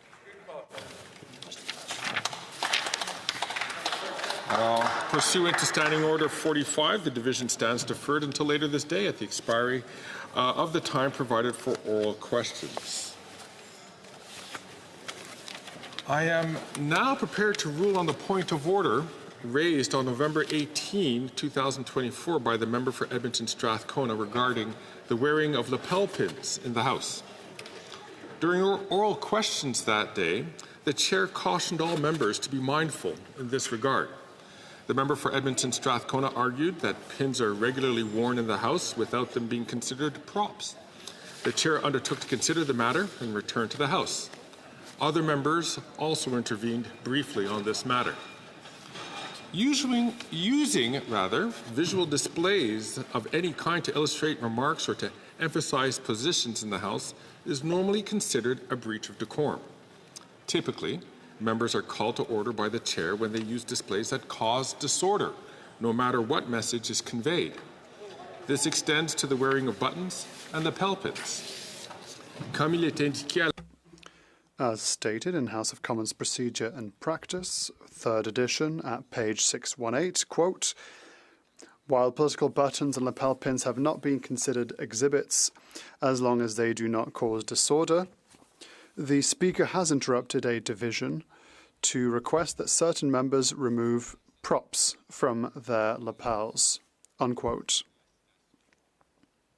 Ruling on a similar matter, Deputy Speaker Savoy stated on June 23, 2011, at page 980 of debates, quote, we are in a gray zone because in many cases some buttons or scarves have been allowed.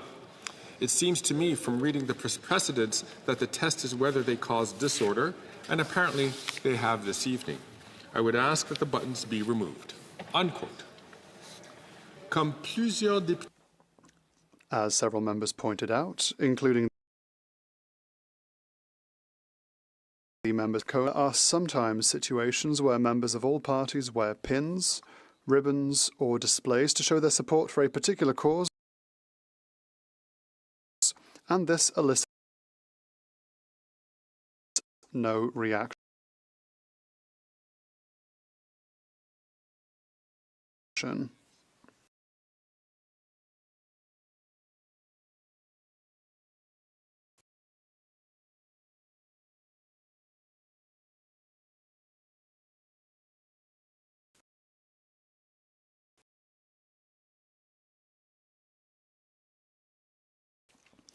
In other objections, as difficult in the call as doing however rather than through displays.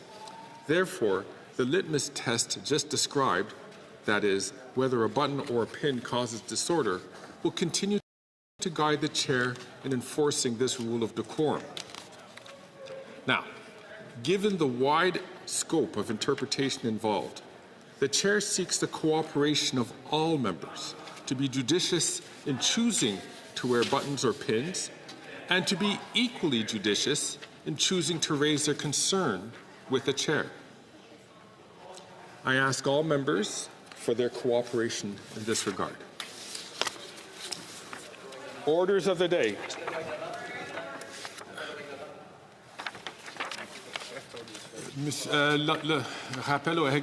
Point of order, the Honourable Member for Mégantic-L'Érable. Is there a quorum, Mr. Speaker?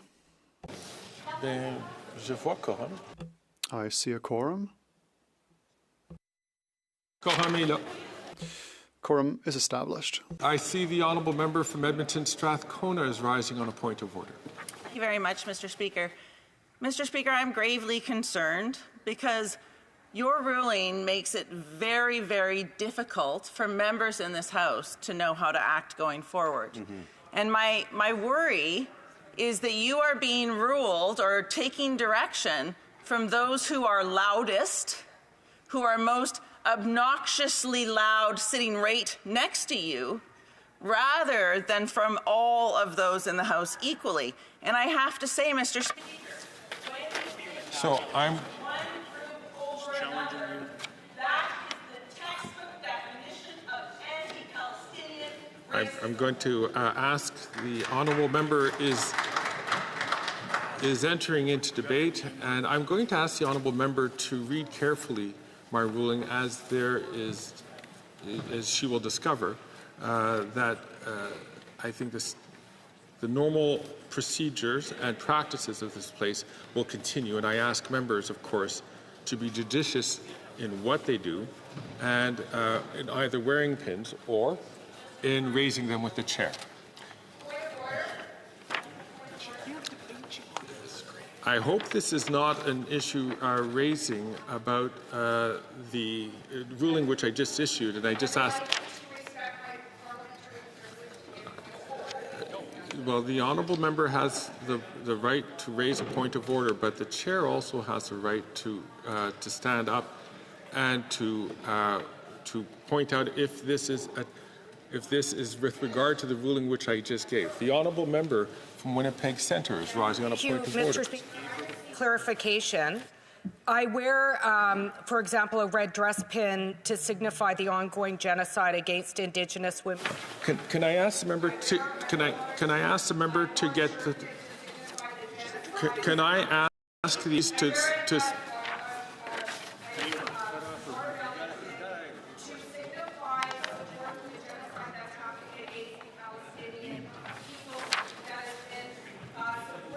The honourable member. The honourable member is engaging now in a debate on the ruling that I had just given. I'll ask and invite the honourable member, as well as all honourable members, to please read the ruling carefully. The House will now resume. The honourable member from Victoria is rising on a point of order, and I hope this is not with regard to the same issues which have been raised before. It's not to do with the pins, but it's actually a point of order to ask clarification about my colleague from Winnipeg who just rose to add new and pertinent information to you. And so I'm getting clarity if you will allow her to speak to actually give her point of order. I'm afraid that is not in order. The Speaker has made a ruling. The honourable member, I invite her to take a look at that and not engage in the debate of the ruling. There are avenues that she could proceed at that point. The House will now resume with the remaining business under routine proceedings. We are under the rubric motion.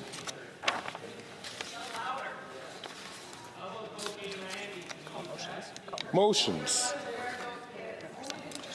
Presenting petitions. The honourable member from Sherwood Park, Fort Saskatchewan. Well, thank you, Mr. Speaker. I think it's very gracious of colleagues to finally give me the time I need to table a sufficient number of petitions.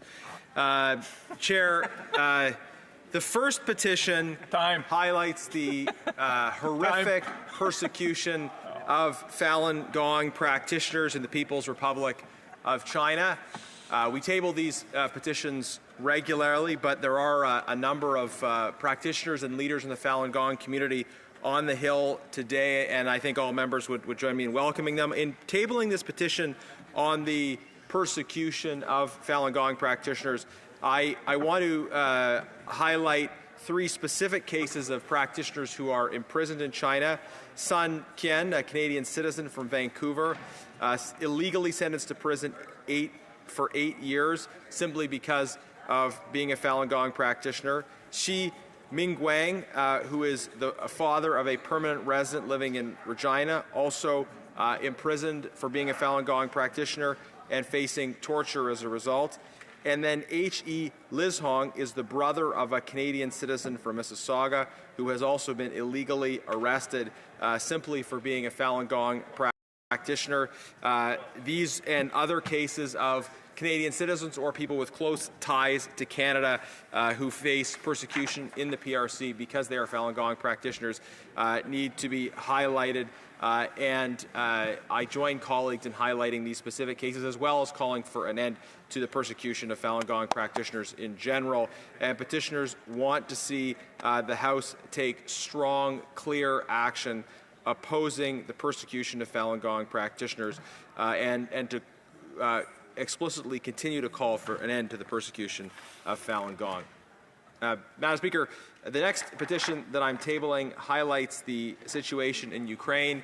On this 1,000 days since the full-scale invasion of Ukraine, I join colleagues in deploring that invasion and calling for strong action to deliver the support to Ukraine, weapons and other forms of support that it urgently needs, and to do so without delay. Petitioners are further highlighting some of the inconsistencies with respect to the immigration regime involving Ukrainians who have come to Canada, and they call on the government to allow Ukrainian youth under the Canada-Ukraine authorization. Unfortunately, I have a point of order. The Honourable Parliamentary Secretary of the Government House Leader. Madam Speaker, I do not, and my apologies to the member opposite, but typically what we've witnessed in the past from the Speaker is this particular member has a number of petitions that he likes to be able to present. If there's other members that have presentation of petitions, I think it would be kind of the member. Yeah. We can always go back to the member, but I do understand there are other members that do want to present a petition. So I just say it for what it's worth. The member has in the past been very generous by allowing other members to do their petitions before he does his, because he has a series of petitions. If we can get the unanimous consent to allow the member to continue. Okay. So just again, you know, I was going to advise the honourable member at some point that he needs to wrap it up. So petitions are supposed to be summarized. So briefly, there are a number of individuals who do want to table petitions as well. And so, I just want to remind members that, you know, to be respectful of others who also want to table petitions.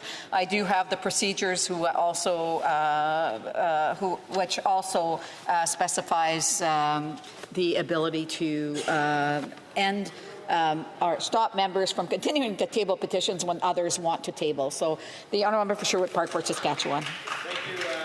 Thank you, Madam Speaker. The point of order took much more time than I was intending on taking.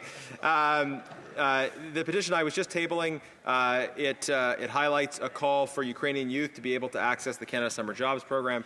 And I'll conclude with the petition in support of Bill C-257, which bans discrimination on the basis of political belief or activity. Petitioners want to see the House support Bill C-257 to protect Canadians from political discrimination. Thank you very much. Thank you. Presenting petitions, the honourable member for Vancouver East. Madam Speaker, I rise to table the petition E-Petition 5137.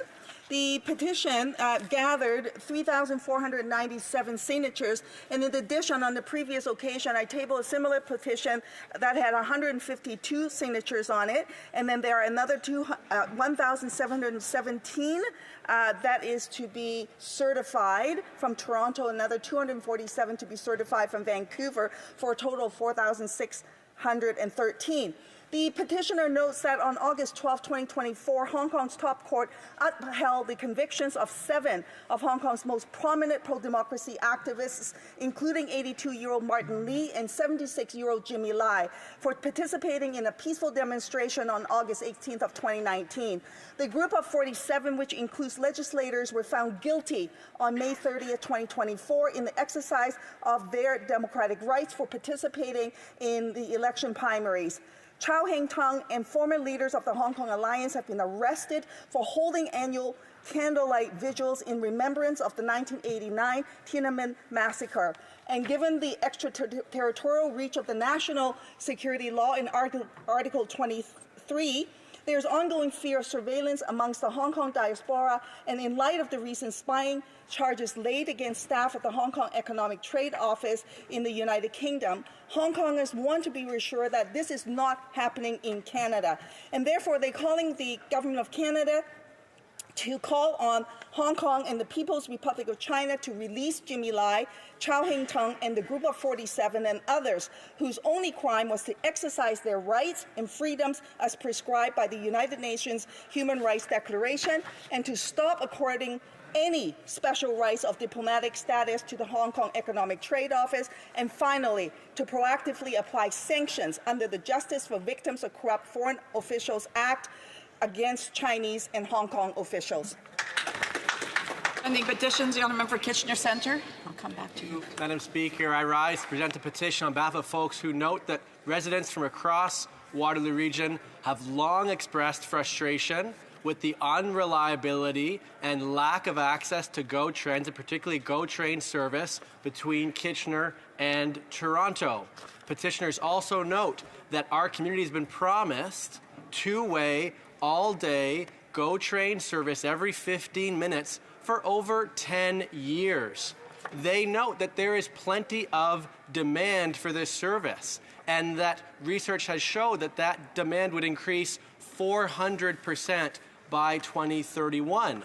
Petitioners go on to note that the federal government committed 40% of the project cost, $752 million back in 2017, and that as of today, there are no timelines to complete the project, leaving folks on overcrowded buses. Petitioners call on a number of items from the Government of Canada, most notably to demand timelines for project completion from the province and to report back to our community on those timelines. Presenting petitions, the honourable for Regina Westcana.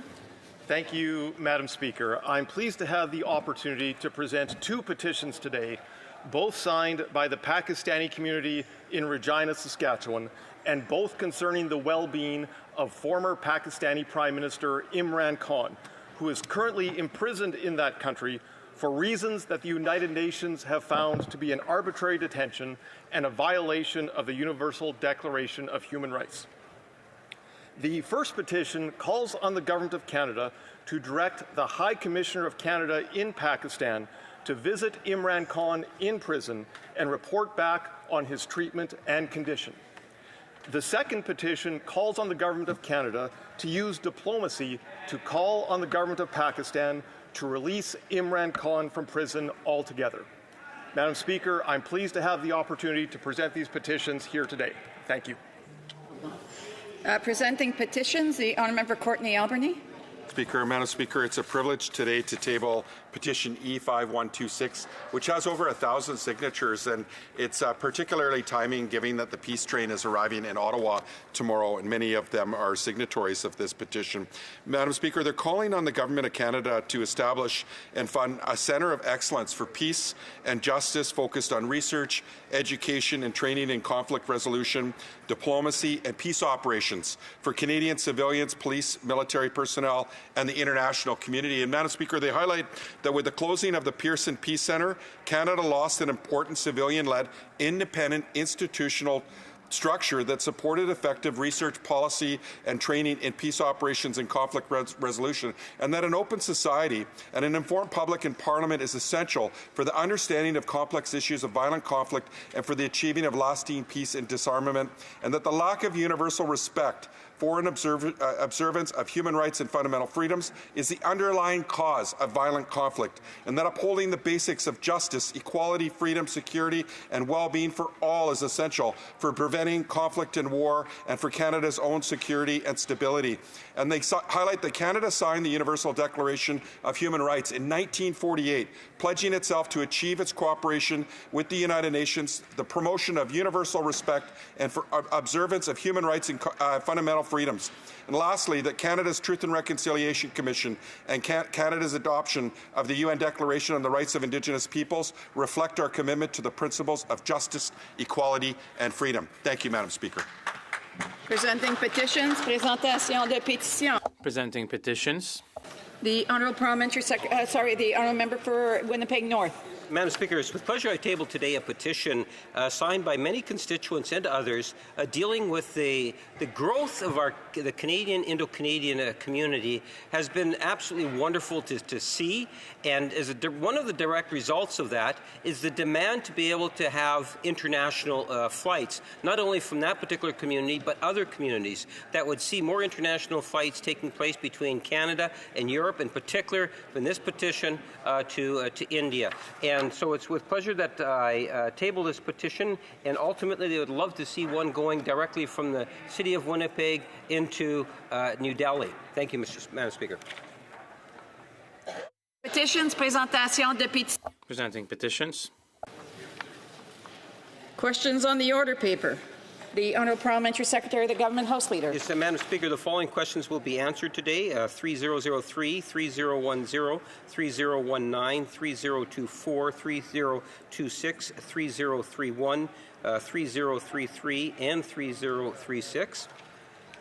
And furthermore, Madam Speaker, if the government's responses to questions number 299, try that again, 2999 to 3002, 3004 to 3009, 3011 to 3018, 3020 to 3023, 3025, 3027 to 3030, 3032, 3034, 3035, 3037, and 3038 could be made for orders for return. These returns would be tabled in an electronic format immediately.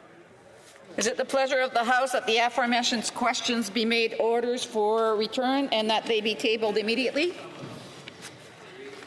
Agreed, agreed, and so ordered. The Honourable Parliamentary Secretary. I would then ask that all remaining questions be allowed to stand at this time, please. Agreed and so ordered. Orders of the day, ordre du jour. Orders of the day, ordre du jour, privilege, consideration of a motion on the failure to produce documents pertaining to Sustainable Development Technology Canada, and resuming debate on the amendment as amended of Mr. Berthold. Resuming debate, reprise de débat. Resuming debate. Calgary, Rocky Ridge. Madam Speaker, Canadians are getting poorer while Liberal insiders are getting richer. That's not my opinion, that's a fact. Per capita GDP is declining. It's lower now than it was 9 years ago when this government was first elected. The total value of all the goods and services produced in Canada divided by all of the people in Canada is shrinking. It's not shrinking in the United States. It's not shrinking in the rest of the G7 or the G20, but it's shrinking in Canada. It's a fact that Canadians are getting poorer under this government. But well-connected Liberal insiders have been getting richer over the last 9 years under this Liberal government. That's also a fact. Not an opinion, that's a fact.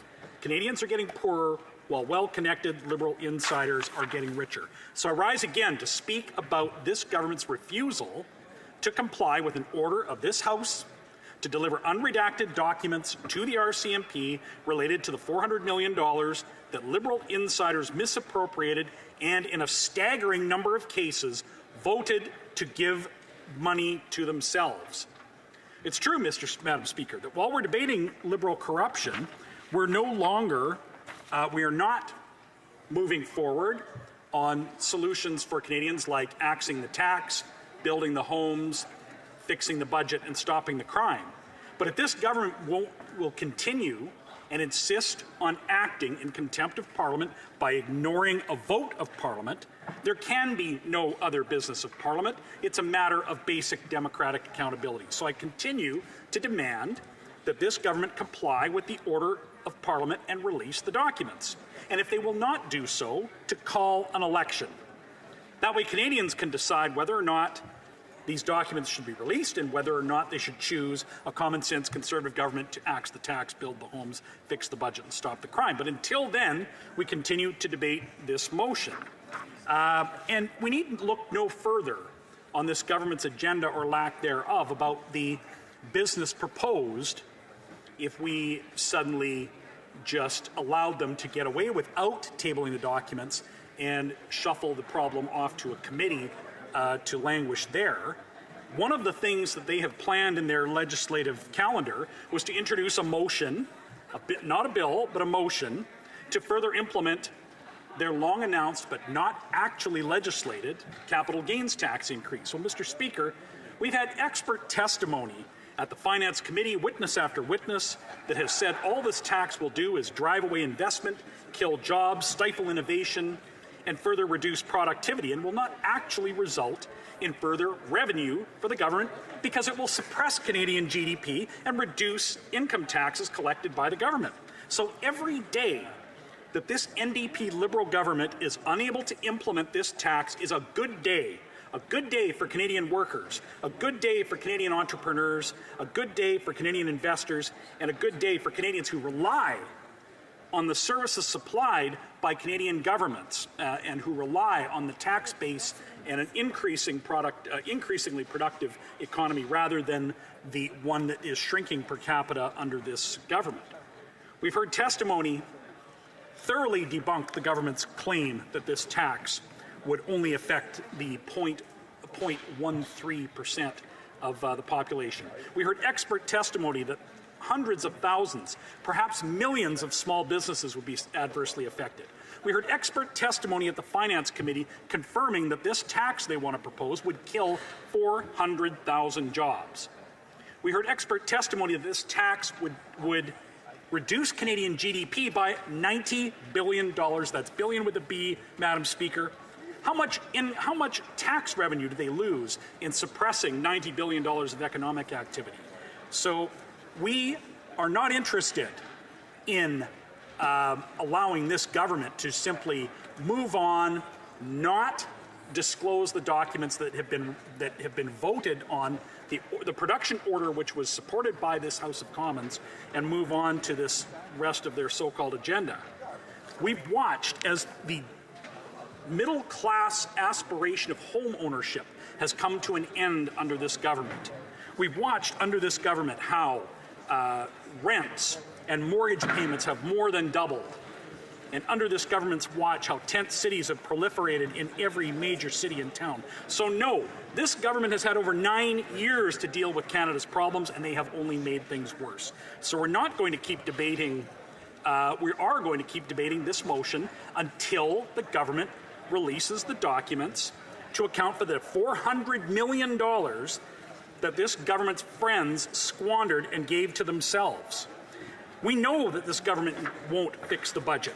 We know that Liberal insiders voted to give money to their own companies. Rose of the minister, Navdeep Bains, went out of his way to appoint a new board of insiders. And then he sent his own senior staff to be present in the room when they voted to give themselves money. What kind of governance is this, Madam Speaker? It is amazing the level of mismanagement and lack of proper governance that took place under Navdeep Bains and also under the current minister.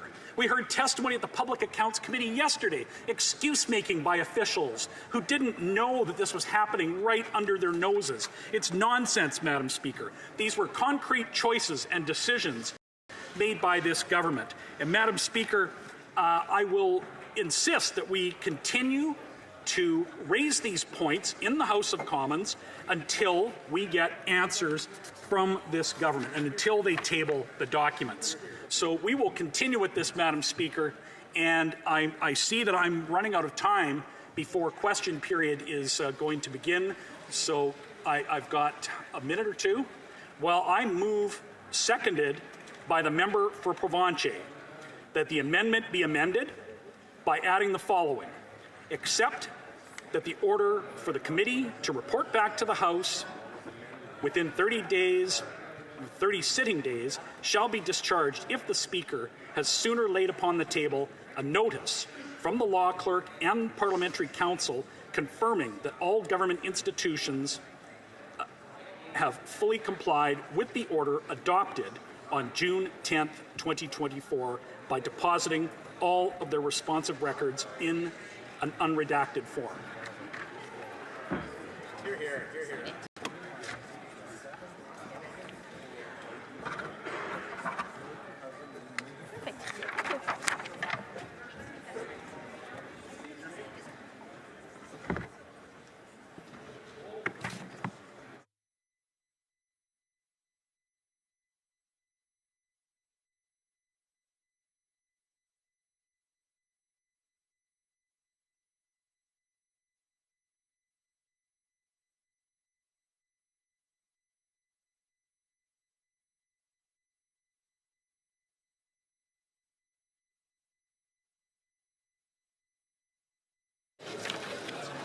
Order. There is quite a bit of a buzz going on in the room there, so I would hope that members will keep their voices down.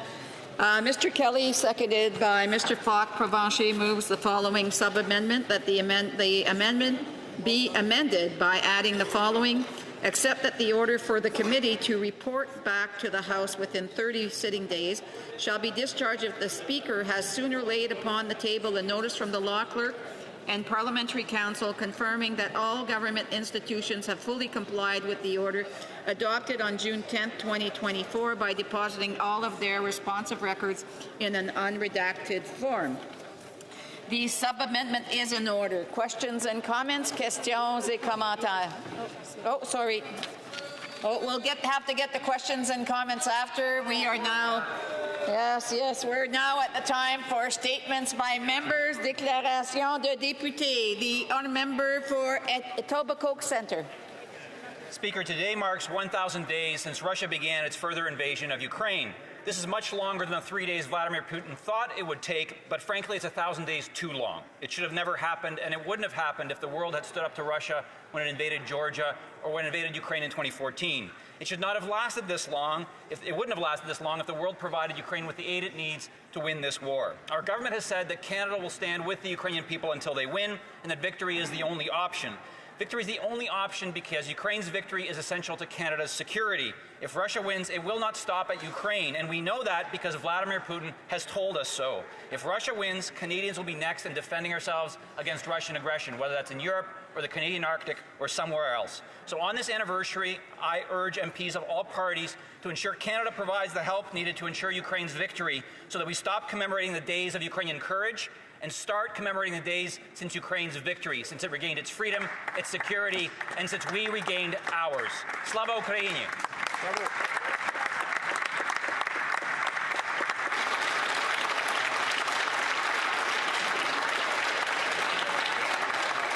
The honourable member for Brandon Souris.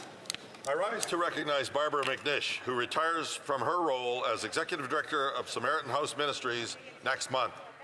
For 28 years, Barbara has served in some way, shape, or form with Samaritan House. Originally joining the organization in 1989, as a women's counselor and coordinator, Barbara worked to support women and children escaping domestic violence. Over the years, she continued to serve in a variety of ways, ultimately becoming Executive Director in 2020. Under Barbara's guidance, Samaritan House grew to meet the rising needs of our community, from providing thousands of food hampers to offering critical services that empower individuals toward independence and hope. As Barbara steps into the well-earned retirement, her legacy of compassion and community advocacy is an inspiration to many. Barbara, thank you for your remarkable service. Best wishes for rest, joy, and new adventures in this new chapter. The honourable member from St. John's East. Mr. Speaker, I rise today to acknowledge the tireless work of the Crow's Nest Officers Club in downtown St. John's. It is a living museum that overlooks the National War Memorial, where Newfoundland's unknown soldier was recently laid to rest. The Crow's Nest is sharing stories and artifacts on the role that St. John's played in the Battle of the Atlantic, the victory, the longest continuous battle of the Second World War, beginning at the opening days of the war in 1939 and ending almost 6 years later with Germany's surrender. The struggle for control of the North Atlantic came at a cost of over 1,600 Canadian and Newfoundland lives lost. The Crow's Nest is preserving and promoting the history of those brave men and women who fought so valiantly to defend and preserve freedom, all while remaining a welcoming place for all and a safe haven for allied navies. Thank you. L'honorable député de... The Honourable Member for Pointe-de-L'Île. I would like to honour the memory of former slaves who went on to fight in the Battle of Vertières in 1803. This was a major event in the history of resistance to colonial oppression, yet it has never been acknowledged in this House. On November 18, 1803, the Battle of Vertières in northern Haiti dealt the final blow to Napoleon Bonaparte's army. It was the final battle of the Haitian Revolution. To this day, it remains the only example of abolition of slavery achieved by an uprising of former slaves themselves.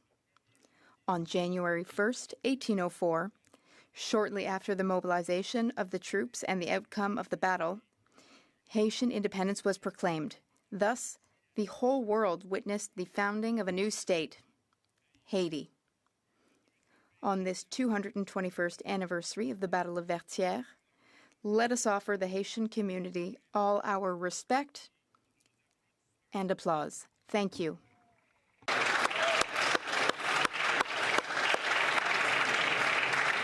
The honourable member from Steveston, Richmond East. Mr. Speaker, I rise today to welcome the Canadian Construction Association to the House today. Canada's construction industry is widely known to be about building structures and developing critical infrastructure. But it's important to recognize construction is at the heart of our nation's economic strength, shaping communities like my hometown, Richmond, British Columbia, and building the foundation of our nation's future. The sector employs 1.6 million and contributes approximately $164 billion to the economy annually, accounting for 7.5% of Canada's GDP. With over 18,000 member firms across the country, the Canadian Construction Association is the national voice for the construction industry on public policy, legal, and standards development goals and contractors, suppliers, and allied business professionals working in or with the sector. I ask all members to find some time to meet with the CCA and discuss the future of construction in Canada. Thank you. The honourable member from Calgary Heritage. The NDP Liberal job-killing oil and gas cap is a war on energy workers and powerful paychecks. This radical Prime Minister has failed every climate target. He wants to shut down Canadian resources, trillions of resources that would fuel, feed, and secure the world and bring home paychecks for our people. The EU, Germany, Japan all want more Canada. our allies are forced to spend billions overseas on dirty dictator oil from the Kremlin and the genocidal, theocratic, unstable regime in Iran. And here at home, the worst per-person income drop in the G7. 1 in 4 skipping meals, 2 million at food banks. With NDP Liberals, it's chicken today, feathers tomorrow. They scrape our cupboards bare. Conservatives will axe the cap, will axe the tax, build the homes, fix the budget, stop the crime, and restore the promise. The honourable member from Mississauga, Aaron Mills. Mr. Speaker, today I rise to commemorate the World Day for Prevention of Abuse and Violence Against Children, a day that demands our unwavering commitment to protecting the most vulnerable in our communities. As a member of the Subcommittee for International Human Rights, I heard devastating testimonies from hundreds of NGOs. These organizations are working in over 190 countries and territories worldwide, and they revealed the brutal realities that children face in conflict zones. Today, we continue working together to advocate for children facing crisis around the world, including in Sudan, in Palestine, in Ukraine, and too many more. Since 2016, Canada has contributed millions in humanitarian funding, but financial support alone is not enough. We must strengthen international protocols, enhance legal protections, and create better support systems for children at risk. Every child in Canada and across the world deserves safety, dignity, and an opportunity to dream. Thank you, Mr. Speaker. The honourable member from Vaughan Woodbridge. Mr. Speaker, since 2015, I've had the privilege of working closely with the Canadian Credit Union Association and its members, including IC Savings and Meridian Credit Union with locations in Vaughan. Credit unions are a cornerstone of Canada's economy. These 100% Canadian-owned institutions contribute $8 billion annually and employ over 60,000 hardworking Canadians. Today I rise to welcome over 40 credit union leaders to Parliament Hill for their annual Advocacy Day. Serving more than 11 million Canadians, credit unions are transforming communities, making home ownership attainable, empowering small businesses, and making life more affordable for Canadians. Through Bill C-59, we're supporting credit unions by modernizing the Income Tax Act, saving them hundreds of millions of dollars in future tax liabilities. We're also expanding membership eligibility in Payments Canada to better integrate credit union locals. United by their values, Mr. Speaker, credit unions are driving economic growth and empowering Canadians. Thank you to Canada's credit unions. The honourable member from Selkirk, Interlake, Eastman. For 1,000 days, we've witnessed Russia's unprovoked and unjust invasion of Ukraine. For 1,000 days, we've witnessed horrific war crimes and atrocities committed by Russian soldiers. For 1,000 days, Ukrainian civilians have been subjected to indiscriminate attacks by Putin's war machine and forced to endure violence and fear. And for 1,000 days, our hearts have been broken by all the innocent blood that has been spilled on Ukraine's fertile lands. But over these 1,000 days, we've seen the incredible resilience and bravery of the Ukrainian people. For over 1,000 days, Ukraine's armed forces have violently outperformed all expectations as they stood firm, defending their homeland and Ukraine's very identity. For 1,000 days, they have bravely fought for human rights, the rule of law, liberty, and their right to self-determination. As Canadians and as Conservatives, we stand shoulder to shoulder with Ukraine. Ukraine's future is at stake. We must continue to support them. Slava Ukraini!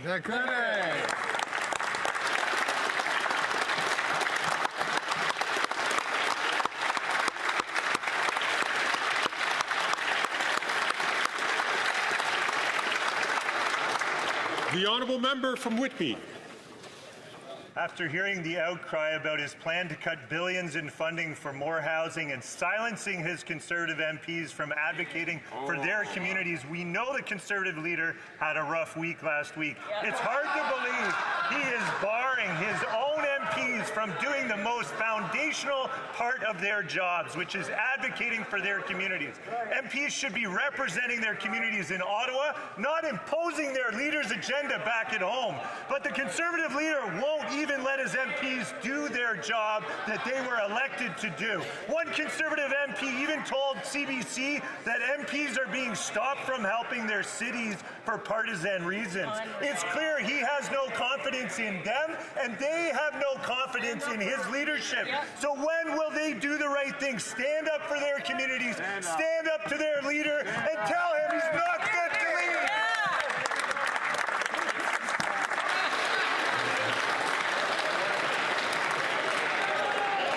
Order. The honourable member from Medicine Hat, Cardston Warner. Mr. Speaker, this NDP Liberal government has made Canadians unsafe. Their catch and release policies have caused violent crime to increase by 50%. Legislation like Bill C-83 makes life even easier for violent offenders in prison, where they must now be incarcerated in the least restrictive environment. What that means is that an individual who abducted and then assisted her boyfriend in the sexually motivated killing of an 8-year-old girl, in 2009, is now allowed to be in the presence of children through a mother-child program in a federal prison. The Liberals have broken our justice system so thoroughly that sex offenders and killers, including those who are serving sentences for killing children, now have access to children in prison. Think about that. This government must be held accountable for their egregious failures, Mr. Speaker. A common-sense Conservative government will prioritize the rights of victims and the safety of Canadians for all Canadians. The honourable member from Oxford. After 9 years of this Liberal NDP government, they have broken our immigration system. They ignored warnings from their own government officials. They dropped security checks, and they even skipped vetting, causing chaos. We have seen the fastest population growth since the 1950s that the Liberals now admit has put pressure on housing, healthcare, and jobs. We have seen the highest surge in refugee claims ever. We have seen tens of thousands of fake acceptance letters, and they even let an alleged ISIS terrorist twice. The Prime Minister has made immigration a playground for fraud and abuse. Even his own ministers admit the system is now out of control. Yet he blames everyone but himself. He calls them bad actors. Maybe he's experiencing it differently. But after 9 years, it is this Prime Minister who is the bad actor. He is in charge. He is responsible. He has caused this chaos in our immigration system, and only common sense Conservatives will fix what he broke.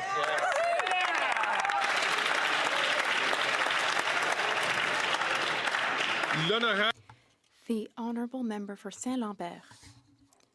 We know that the Conservative leader has had a difficult week because of the scandal over his plan to scrap the housing agreement between the Government of Canada and Quebec. Yesterday, we announced a major new housing investment through the agreement. These investments will make it possible to carry out a number of building projects over the next few years. These investments will make it possible to add 8,000 affordable and social housing units to the existing supply in Quebec. Quebecers cannot afford the Conservative leader's irresponsible plan to cut the housing agreement with Quebec. In my riding, people understand that we need to do everything we can to build the housing units we so desperately need, and I will continue to fight for that. Thank you. The honourable member from Courtenay, Alberni. Mr. Speaker, tomorrow, November 20th, is Universal Children's Day. This is a day we recognize annually to promote and celebrate children's rights in Canada and worldwide. On this day, we recognize the Declaration of the Rights of the Child and the Convention of Children's Rights. These rights include the right to be protected from violence and discrimination and the right to life, health, and education. Today, there are delegations from UNICEF visiting parliamentarians, and I would like to salute the work of UNICEF UNICEF, and all child-focused organizations who take the time to educate us as parliamentarians about how to meaningfully improve children's lives. And over the last several years, we've seen absolute devastation for children worldwide in conflicts including Ukraine, Palestine, and Sudan, and now in Lebanon. International law and human rights are under attack, and children bear the brunt of these conflicts. As New Democrats, we will always stand for the rights of children, and will make space for children and young people to raise their voices on the issues that matter to them. Happy Universal Children's Day. Hear, hear.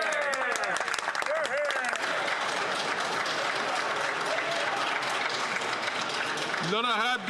The Honourable Member for Montarville. Jacques Brel once sang, "We don't forget a thing, we just get used to things, that's all." After 1,000 days, unfortunately, it seems that we are getting too used to this horrible war that is decimating Ukraine. We have not forgotten the Bucha massacre. We've not forgotten the bodies of civilians littering the streets. We have not forgotten the bombing of the Mariupol Children's Hospital. We've not forgotten a thing. And yet, while terror continues to haunt the streets of Ukraine, while no civilian is safe, as women are being raped and children are being nonchalantly killed by an army that has forsaken its humanity and that uses every possible means to incite horror. As the words Third World War become real once again, alas, we seem to be getting used to it. We don't forget a thing, we just get used to things, that's all. Those are the Jacques Brel lyrics. Well, not forgetting is not enough. We need to refuse to get used to it. Let's salute the extraordinary courage of Ukrainians, let's support them, and let's repeat today with the same conviction as we did 1,000 days ago, Slava Ukraina.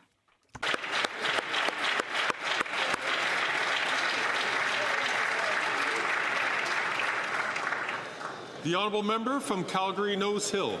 Today, Cree lawyer Leah Ballantyne, who is a survivor of the 60 scoop, was quoted as saying, "Identity fraud is fraud. I think someone who has taken an oath of office to represent people in a level of government has an ethical duty to be honest with all constituents and all people in Canada, in which case the Minister of Employment has not done."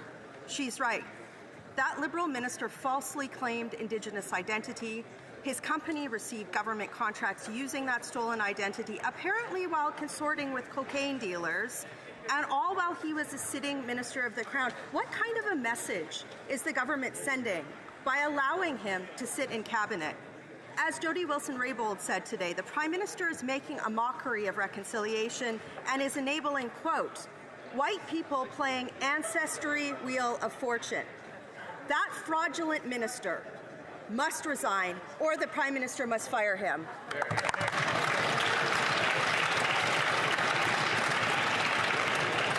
I was listening very carefully to the Honourable. Listening very carefully to the Honourable Member, and it is order, please.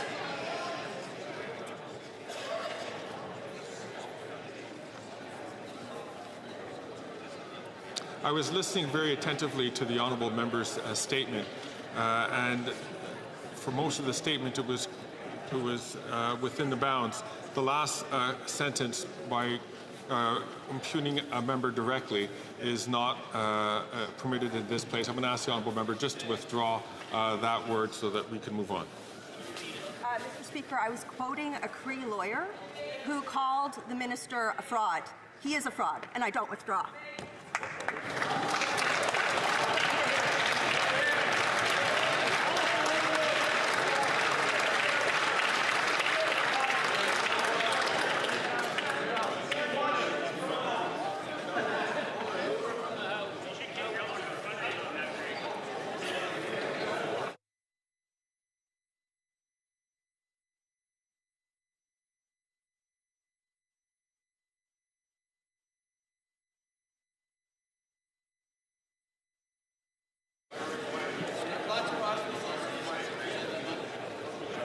I'm going to invite the Honourable Member.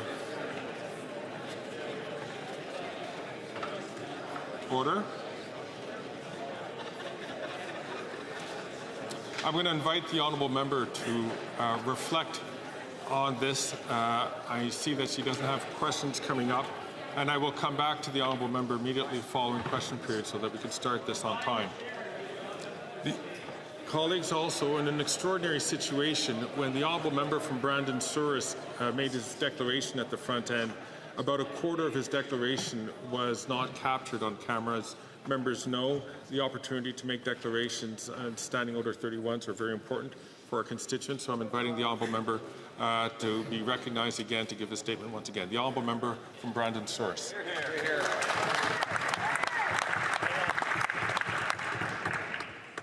I rise to recognize Barbara McNish, who retires from her role as Executive Director of Samaritan House Ministries next month.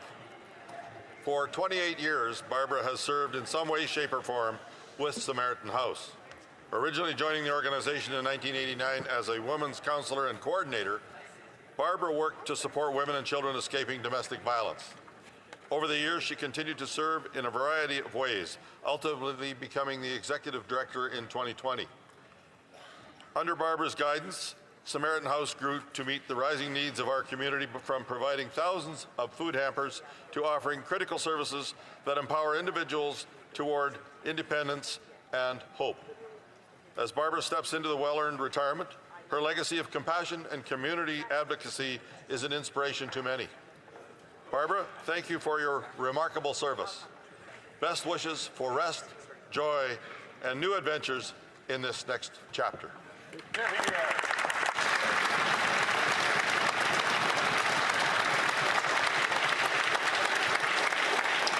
The Honourable Member for London West. Thank you, Mr. Speaker. We know that the Conservative leader had a rough week, Mr. Speaker.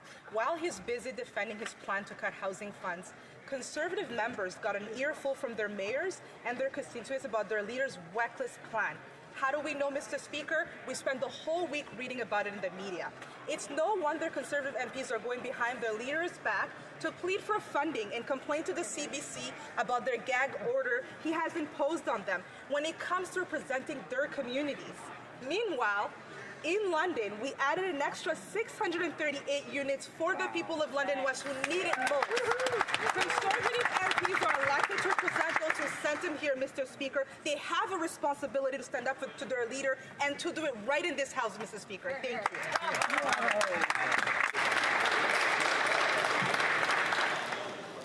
Questions et oral questions, questions orales. The Honourable Member from Regina Capel. Day after day brings new sordid details about the employment minister's scandal. And yesterday we learned that his company shares a mailing address with an international drug trafficker who's been busted for cocaine not once, but twice. He's been caught out in falsehoods, caught faking Indigenous identity to try to secure government contracts meant for real Indigenous people, and his company is under investigation for 9 fraud-related counts. Why on earth has the Prime Minister not fired this man?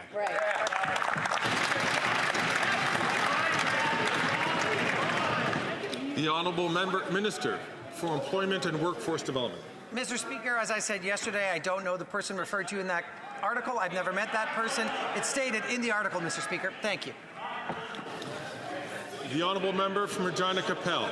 Let's recap the scandal so far. He said he was Indigenous, even though he wasn't. He said his great-grandmother was Cree, even though she wasn't. He said there was another Randy working at the company, even though there wasn't, that he had nothing to do with the company while he was in cabinet, even though he was, and his company got a contract while he was sitting around the cabinet table. In a normal government, any one of those scandals would be cause for dismissal. Yeah, that's right. So why in this wacko Liberal government does this man still sit in cabinet?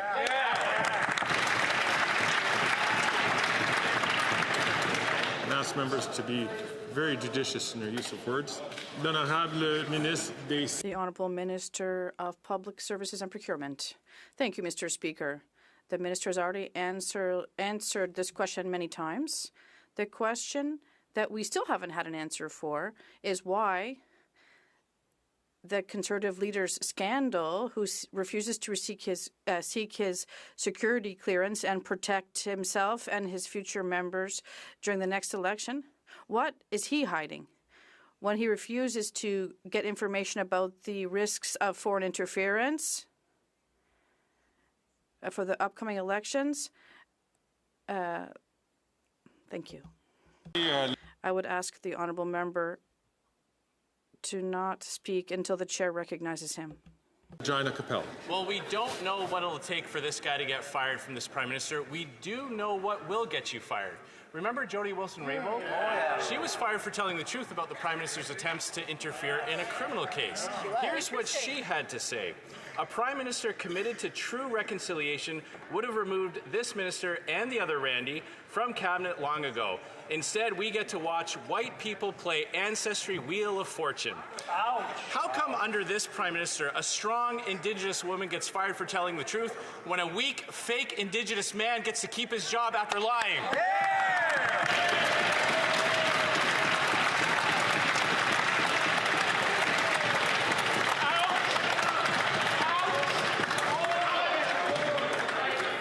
Again,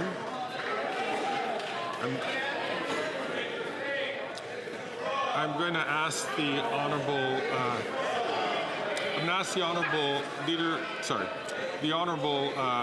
member from Regina Capel, who once sat in this chair, to withdraw that one word which was directly used to another member, which would not be considered parliamentary.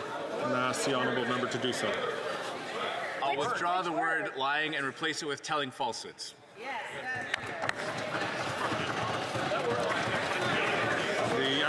The actual word.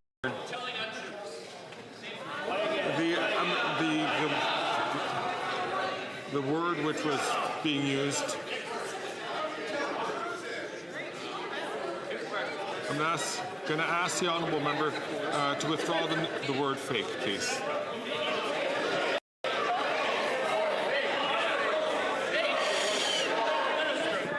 Sorry, just for the Speaker to clarify, the word fake, but the Minister did... He faked all those things. The Minister is now admitting that he's not Indigenous, so he pretended to be something that he wasn't. Colleagues,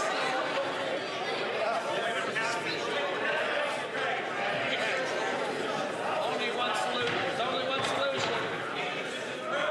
Colleagues, yesterday there were members who were asked to withdraw that very same word, and the member did. And so I'm going to ask the honourable member if he could please do so. I will withdraw the word fake and replace it with either sham, imitation, counterfeit. The honourable member.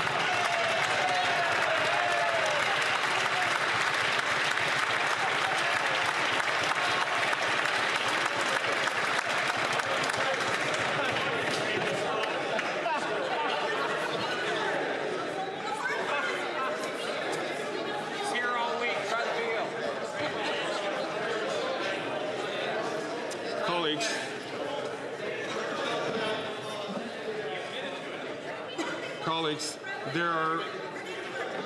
I've always insisted, I'm going to ask all members please not to take the floor while the Speaker is addressing Parliament. When it has been the tradition of this place to ask very tough questions, to keep government accountable. It's important for government, of course, to provide very clear answers. But we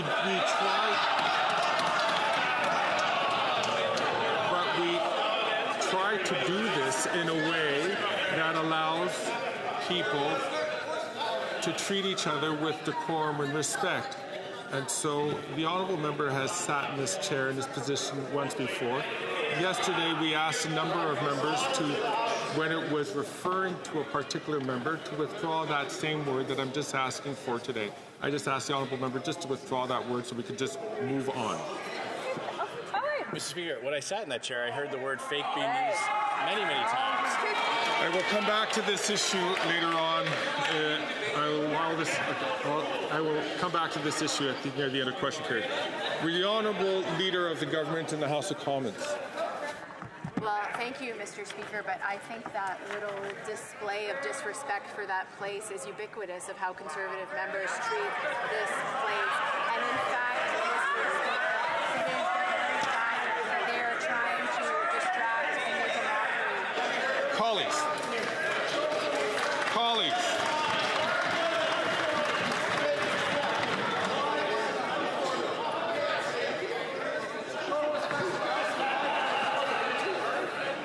I'm going to ask the honourable member. The honourable members need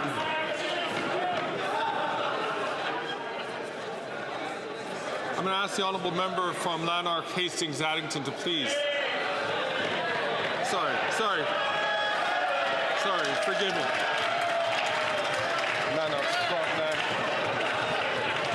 Forgive me, the honourable member from Lanark, Frontenac and Kingston to please not take the floor when he is not recognized to do so. Now, colleagues,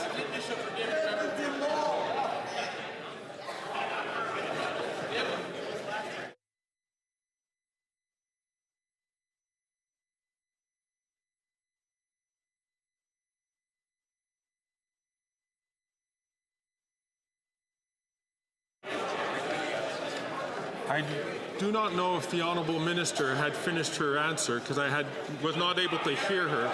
So I'm going to ask the honourable minister.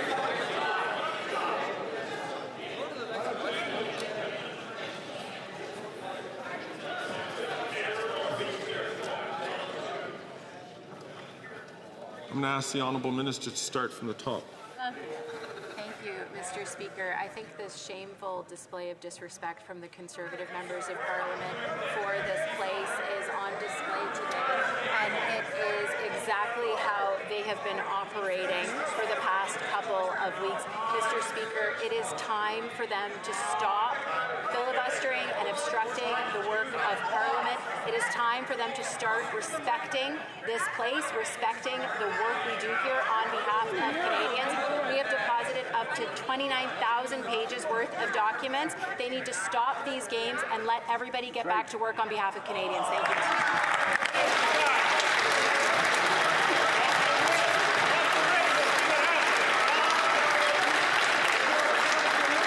I'm going to ask the honourable member from St. Margaret, South Shore, to please not take the floor. And to all colleagues, we are wasting a fair bit of time. And to making sure that members get going, we might have to cut a couple of questions from today.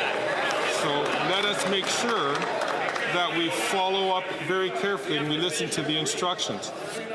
The honourable member for Mégantic-l'Érable. What time is it for? It's time for the minister to fire the Minister of Official Languages. He says he's an Indigenous person, even though he's not. He claims his great-grandmother is Cree, and that's false. He's not the Randy from the texts who runs GHI, but we now know that there's only one Randy in the company. Worse still, the company in which he's a shareholder received government contracts while he was in cabinet. The Minister of Official Languages must do the only honourable thing, resign in shame. Will the Prime Minister fire his imposter of a minister?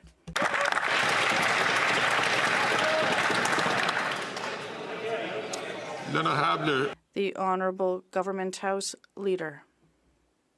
Thank you, Mr. Speaker.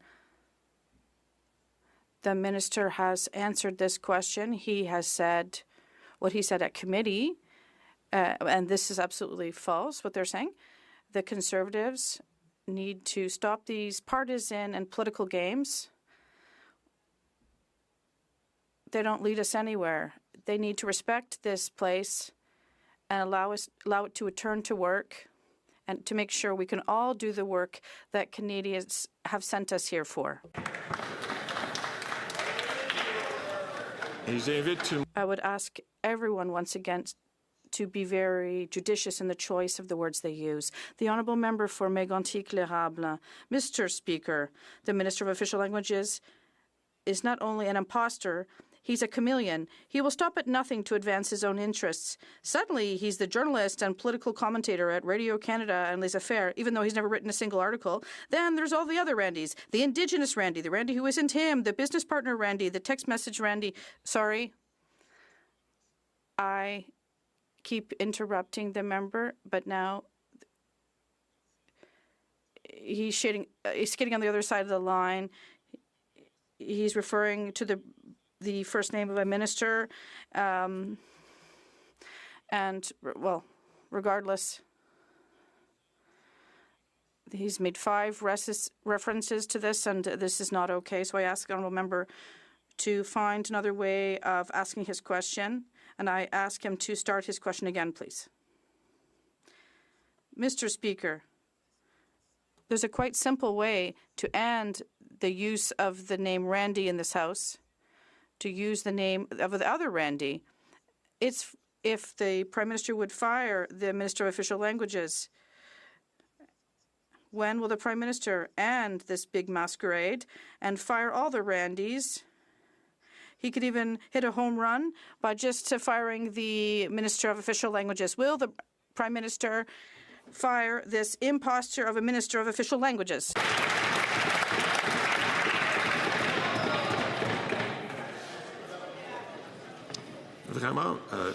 Truly, you have put me in a very uncomfortable situation. The Honourable Government House Leader.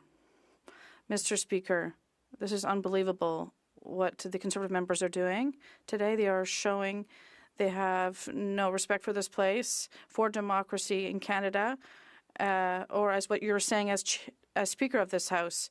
There are Canadians who are watching the circus that they are doing on the other side, and the Conservative members are making a joke of this place.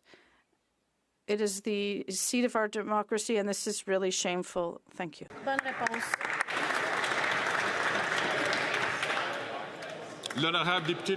The Honourable Member for La Prairie. Radio Canada has obtained documents proving that the CRA has known for months that it is a veritable sieve when it comes to fraud. Since November 2023, it has known that fraudsters were receiving fake tax refunds. But instead of sounding the alarm, the CRA is covering it up. It hides from taxpayers the fact that over $100 million has been stolen from them this year. It hides from them the fact that 31,000 of them have had their personal information stolen. And instead of trying to fix this, it has decided to hunt down their employees to silence whistleblowers. Will the minister clean house as necessary? The Honourable Minister of National Revenue. Thank you, Mr. Speaker. What my colleague is saying is false. We've hidden nothing. As soon as there is information that is learned about potential fraud, I can assure you that we take this situation very seriously, that the persons involved are immediately questioned, their accounts are blocked. We identify the fraudsters, and there are other consequences. And we report to the Treasury Board and to the Privacy Commissioners, among others. Thank you. The Honourable Member for La Prairie. Impressive. When it comes to crisis management, the CRA is an example not to be followed. Here's how they don't deal with fraud. 1. Hide the crisis until it ends up in the newspaper. 2. Hide the theft of personal information from the Privacy Commissioner. And 3. Hunt whistleblowers instead of fraudsters. In short, CRA executives don't want to solve the problem. They just don't want to be blamed for it. Their top priority is to protect their own backs. Will the minister get her priorities straight?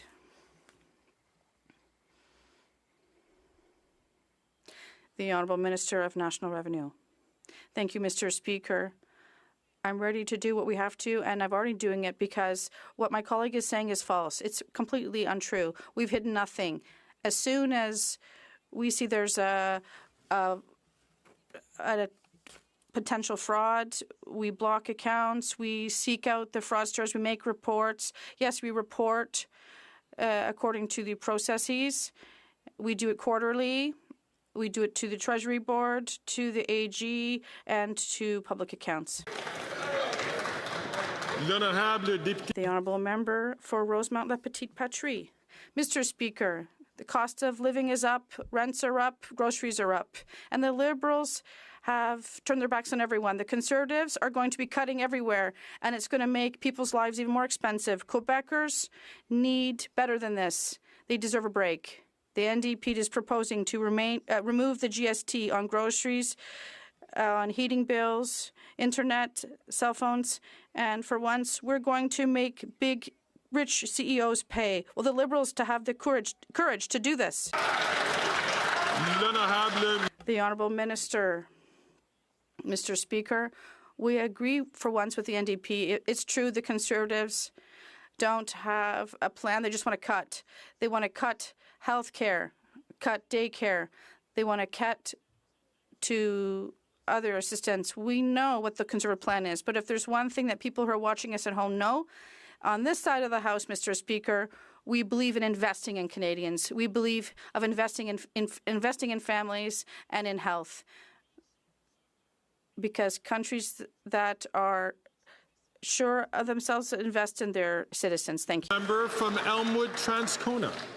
Mr. Speaker, Manitoba families are paying more and getting less at grocery stores. Prices are going up on everyday items and the size of the packaging is getting smaller. Families need a break. They need relief now. That's right. The Liberals are letting people down, and people in my riding know that Conservatives will cut and gut the important things we need, costing families thousands of dollars. NDP will help families by removing GST off essentials like groceries, kids' clothing, and diapers. Why won't this government give families the break they need and remove the GST now? The Honourable Minister for Families, Children and Social Development. Our Liberal government has been working to help families put food on the table and in their kids' lunch boxes. We know the Conservative leader will pursue dangerous cuts. The difference couldn't be more stark, Mr. Speaker. While Liberals work to ensure kids have food, Conservatives will cut these programs that Canadian families are relying on. I don't know what the Conservatives leader's obsession is with these dangerous cuts, Mr. Speaker. The Honourable Member from Thornhill. Mr. Speaker, it seems that either the Employment Minister or the other Randy actually might also be moonlighting as a magician. We know he says he's Indigenous, even though he's not. We know he stole from Indigenous Canadians. We know he said he wasn't involved in the company when he was in cabinet, but he was. But today, perhaps as a magician, he has made his business partners disappear. Shauna Parker and Felix Papineau have disconnected their phone numbers, they deactivated their emails, and they are nowhere to be found to avoid the scrutiny of this Parliament. So will the minister stand up, wave his magic wand, and tell his business partners to show up here?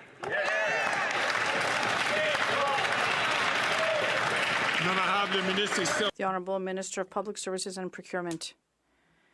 It's really unfortunate, Mr. Speaker, to hear so many falsehoods and so little time in this House. It's really unfortunate that the Conservatives are investing all of their energy in falsehoods that are derailing the House and detract from the work of the House, from what's important, and that is working for Quebecers and Canadians. But one thing that we still don't know the answer to is why the Conservative leader, who sits next to the member, has not sought his security clearance so they can protect all members during the next election. The Honourable Member from Thornhill.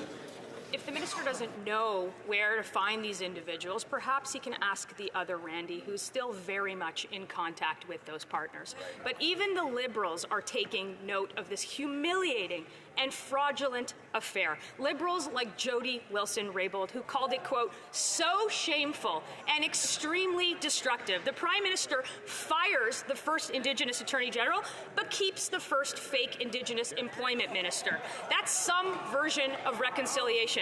When is the Prime Minister going to fire the Employment Minister and the other Randy?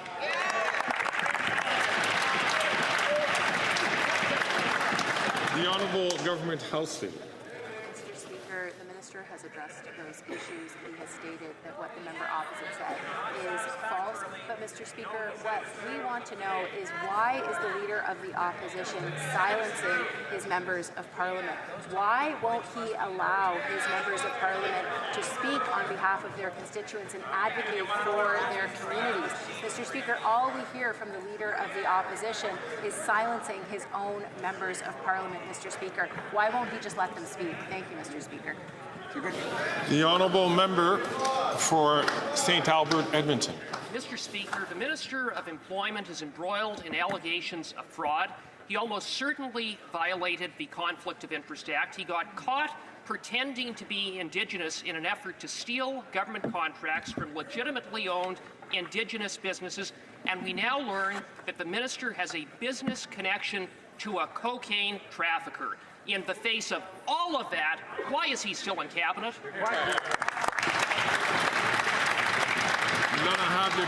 The Honourable Minister of Public Services and Procurement. The member has once again combined all sorts of falsehoods to make some sense of the story, but the minister has answered these questions on several opportunities. All of this is false, and we still don't know, however, how the member who asked the question will protect himself against foreign interference during the upcoming election if his Conservative leader refuses to seek his security clearance. How will he know if he's protected from foreign interference under the next election? Member from St. Albert, Edmonton. Mr. Speaker, one must ask why the Prime Minister hasn't seen fit to fire this minister. Could it be that the Prime Minister violated the Conflict of Interest Act not once, but twice?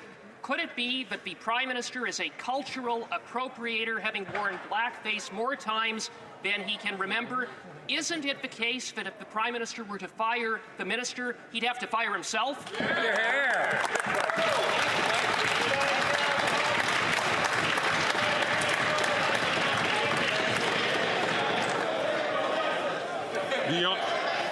The Honourable Minister for Innovation. Mr. Speaker, what Canadians are witnessing today is very disturbing, Mr. Speaker. On many occasions, you had questions that were asked and answer that was provided, Mr. Speaker. But the real issue that Canadians are asking at home is why the leader of the Conservative would not get the security clearance, would not get the briefing, and would not do his job, Mr. Speaker. That's what Canadians are concerned about. Get the clearance, get the briefing, and do your job, man.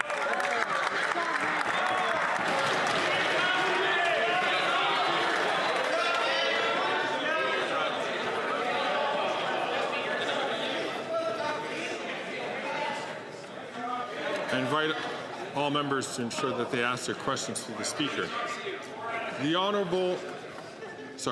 That they speak through the Speaker, whether or not they ask questions or give answers. The Honourable Member for Charlebourg-Saint-Charles. The Minister of Official Languages said he was an Indigenous so he can get money for Indigenous companies, even though he's not. The famous Randy, he says isn't him, even though we know there's only one Randy there. He's an imposter and a charlatan. He's corrupt. On several occasions, I have asked all members to be very cautious in terms of the language that they are using. This time, the language that is being used directly impugns another member of this place, and I would ask the Honourable Member for Charlebourg-Saint-Charles to ask his question again and to retract his comments and to re-ask his question. Mr. Speaker, the Minister of Official Languages has said he's Indigenous.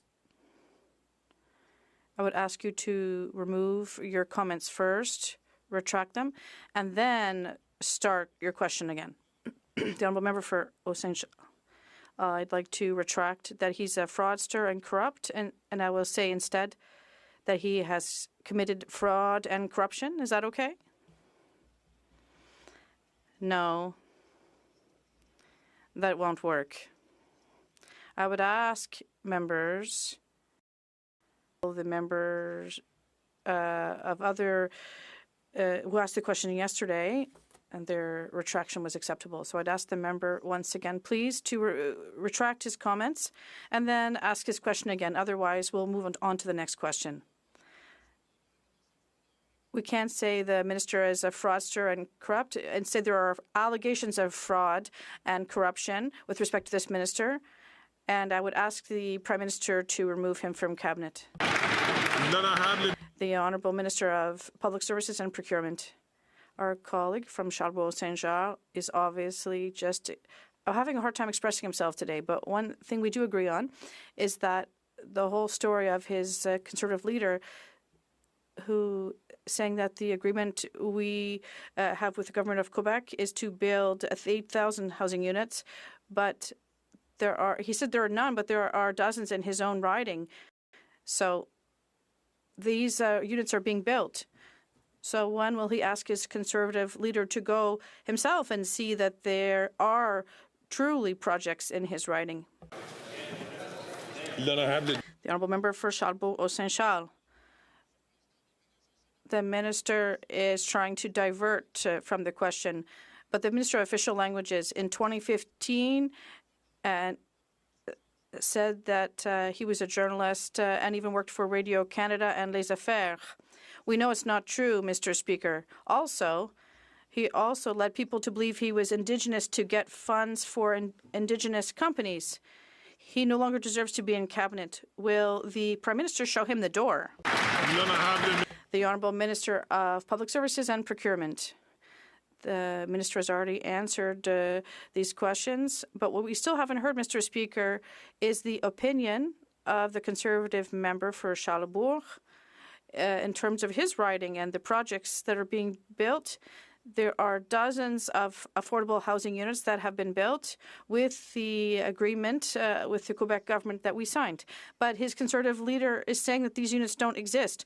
When he show all of us, ask his leader to go visit these wonderful housing units that his leader says don't exist. I'm going to member from St. Margaret's, South Shore St. Margaret's, for the second time today to not take the floor when not recognized. I would not like to remind him a third time. The Honourable Member for Avignon, La Matisse, Matane, Matapedia. The federal government has once again made a clean getaway on passports, while the federal government is being questioned about its border plan in the face of Donald Trump's deportation threats. Radio Canada reveals that the federal government issued a passport to a criminal smuggler known to authorities, a repeat human trafficker, a man implicated in the deaths of 9 migrants in the river last spring. This man was given a passport by Service Canada. How is it possible to be so dangerously incompetent?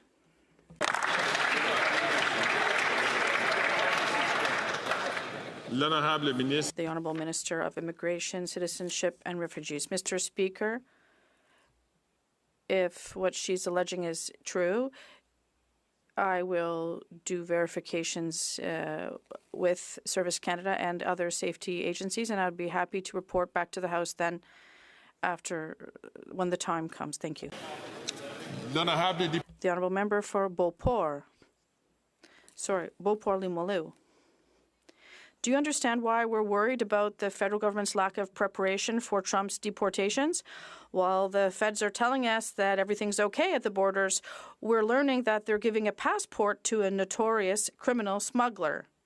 Once again, when it comes to border management, the left hand doesn't know what the right hand is doing in Ottawa. It's a madhouse. Are there any more criminal smugglers out there with brand new passports to cross borders as they please? The Honourable Minister of Immigration, Citizenship and Refugees. Mr. Speaker, as I clearly said during my previous answer, I'd be happy to come back to the House to present if the alleged facts are true and this passport should not have been issued. We will check into this. Thank you. The Honourable Member for Beauport-Limoilou.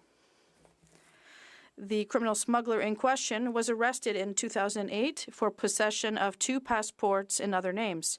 Then he was arrested again in 2017 for human trafficking, and once again in 2021, following which the federal government confiscated his passport. And after all that, he reapplied for a passport, and the federal authorities delivered another one to him in 2023. How can we ignore the fact that criminal smugglers are running the show at the borders right under the federal government's nose? The Honourable Minister of Public Safety. Mr. Speaker, our government has invested greatly and will continue to do so in protecting our borders. we reversed the cuts that the previous Conservative government applied to Canada Border Services, and we gave RCMP the necessary tools to obviously work with their American partners to ensure the safety of our border. And I was very proud a few weeks ago of RCMP operation with our U.S. partners to ensure that many human smugglers and drug smugglers are now charged and facing criminal prosecution. The honourable member from Leeds Grenville, Thousand Islands and Vita Lakes. To get government contracts, the Liberal minister from Edmonton said that he was Indigenous, but he's not. He said that he wasn't the Randy who was involved in the ongoing operations of the company that was applying for government contracts, but text messages show that he was. Now, he also said he wasn't directing his company from the cabinet table, but we know that that's also not true.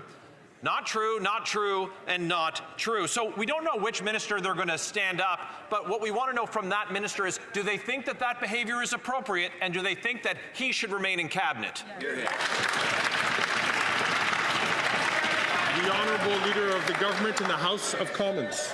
Thank you, Mr. Speaker. Mr. Speaker, the minister has already responded to those questions. But what I find really interesting is that today marks 1,000 days since Russia's war of aggression in Ukraine, and we have not heard a single question about this from the Conservative members of Parliament. This is unsurprising for them, given the fact that when it comes to their support for Ukraine, it has been wavering over the past year. On this side of the House, Mr. Speaker, we stand for Ukraine. Do the Conservative members of Parliament? Exactly. Question.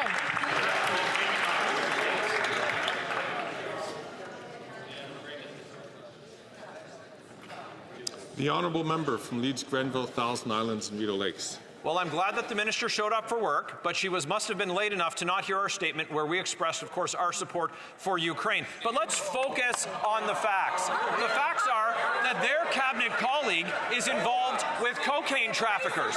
Their cabinet colleague is pretending to be Indigenous in order to disenfranchise Indigenous-owned companies and Indigenous people. That's who they're in league with. That minister can't seem to tell the truth to save his own life. So Randy or other Randy or pretend Indigenous Randy, none of them should be in cabinet. Why won't they fire this fraudster?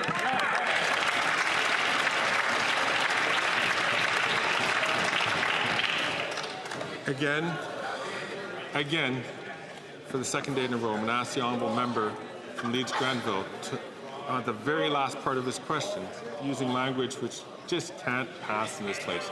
The honourable member, will he just simply withdraw that question, and then we can move on? Withdraw that word, and then we could just simply move on. The word fraudster is withdrawn. I thank the honourable member. The honourable Leader of the Government of the House of Commons. Thank you, Mr. Speaker. Well, I guess the member opposite wasn't paying attention to my answer because I said we were halfway through question period and I had yet to hear a question from the members opposite about the war of aggression by Russia on Ukraine. And Mr. Speaker, let's look at the facts. This time last year, they were holding up and voting against the Canada-Ukraine Free Trade Agreement, an agreement that Ukraine had asked us for as an ally. Mr. Speaker, when it comes to meaningful action, they do everything they can to hold back support from Ukraine, and we're seeing that today too. Thank you, Mr. Speaker. I'm going to ask the honourable member from Battle River Crowfoot, please, to not take the floor when not recognised by the chair. The honourable member from Haliburton, Kawartha Lakes, Peterborough. Brock. Speaker, reports continue to reveal one false statement after another about the employment minister's claim of Indigenous heritage. The fact he is still in cabinet has laid bare the reality that truth and reconciliation mean nothing to Liberals. We found out today the company co-owned by the minister, GHI, is in fact green-lit to bid on government contracts. Wow. This is the same company that falsely claimed to be wholly Indigenous-owned while inventing this fictional other Randy and sharing a mailbox with an alleged cocaine smuggler. Will the Prime Minister just end the charade and fire the minister?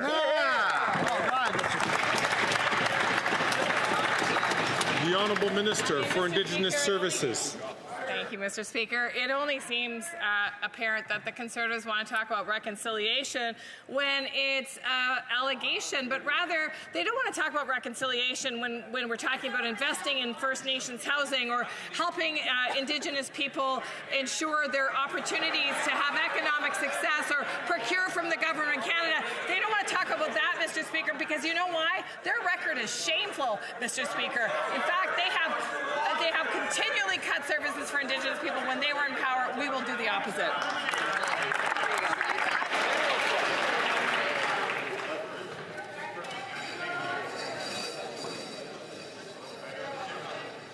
The honourable member from Sherwood Park, Fort Saskatchewan. Mr. Speaker, during committee and just now, the Minister of Indigenous Services refused to defend her colleague, the pretend Indigenous Minister of Employment. The Minister of Employment pretended to be Indigenous so that his company could steal contracts from Indigenous communities and businesses.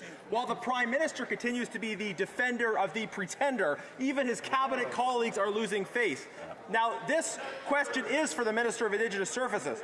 Will she stand up and defend her cabinet colleague, or should he be fired? Good.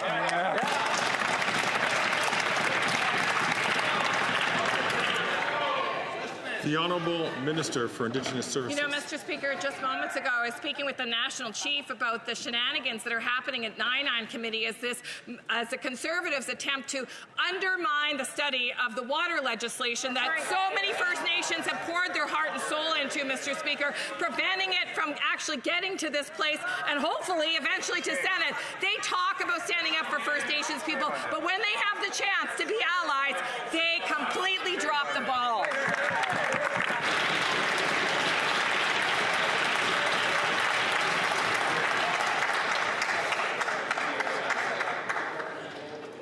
The honourable member from Victoria.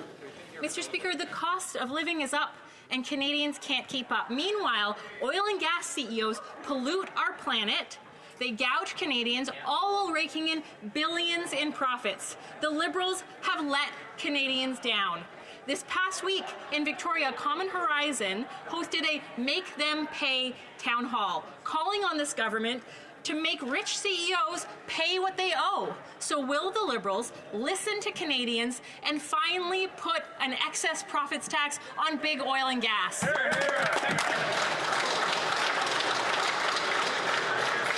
The Honourable Minister for Natural Resources and Energy.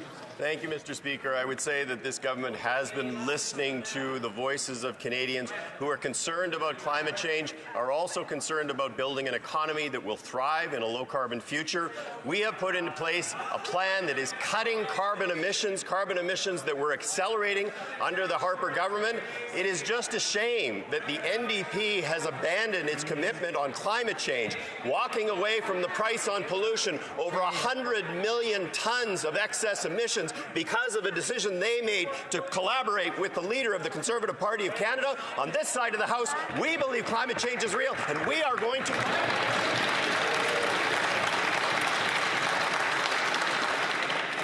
The honourable member for Hamilton Centre. Mr. Speaker, nobody believes this progressive Liberal government because they bought a pipeline. But back to the question at hand. Just 10 kilometres from this place, the Ottawa Food Bank is overwhelmed. And last month, like food banks across the country, it saw the highest number of visits than ever before. The cost of living is up, and more people who never thought they would need a food bank need one now. The Liberals have let people down, and the Conservative cuts are only going to make things worse. It is our NDP plan to remove the tax on grocery items, diapers, and food clothing that will finally bring some relief. So will they finally act for Canadians? The Honourable Minister for Families, Children and Workforce When I Social visit Development. food banks and I speak to volunteers here in Ottawa and across the country, they share with me not only the pride and the importance of what they're doing, but they also share with me the importance of the Canada Child Benefit and how it impacts the families that they serve.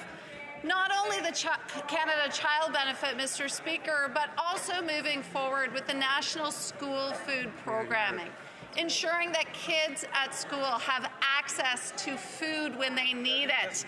I won't be lectured by the Conservative MPs when time after time... The honourable member from Kings Hants. It has been widely reported that Conservative MPs have written to the Minister of Housing advocating for their communities to receive federal funding for new housing. And that's exactly what MPs should do. But what is shocking is that the Conservative... I'm going to ask the honourable member from Miramichi Grand Lake, please, not to take the floor unless recognized. I'm going to ask the honourable member from Kings Hants to start again. Speaker, it has widely been reported that Conservative MPs have written to the Minister of Housing advocating for their communities to receive federal housing money, and that's exactly what MPs should do.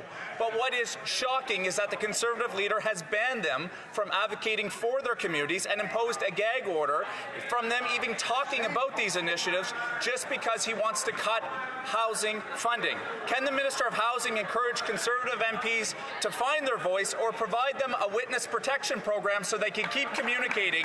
And can he explain what the Conservative leader's cuts would do to home building in this country, Mr. Speaker?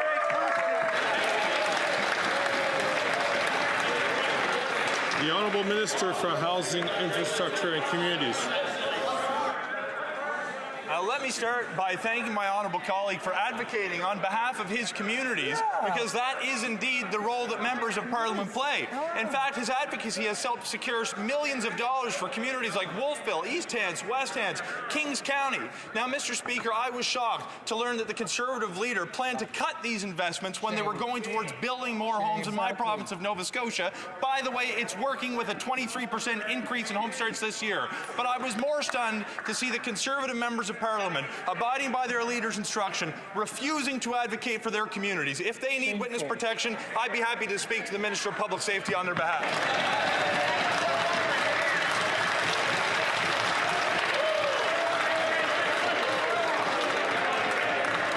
The honourable member from Kamloops Thompson Caribou. Order. Speaker, 8-year-old Tori Stafford was brutally and viciously murdered by Terry Lynn McClintock and her boyfriend in a sexually motivated killing.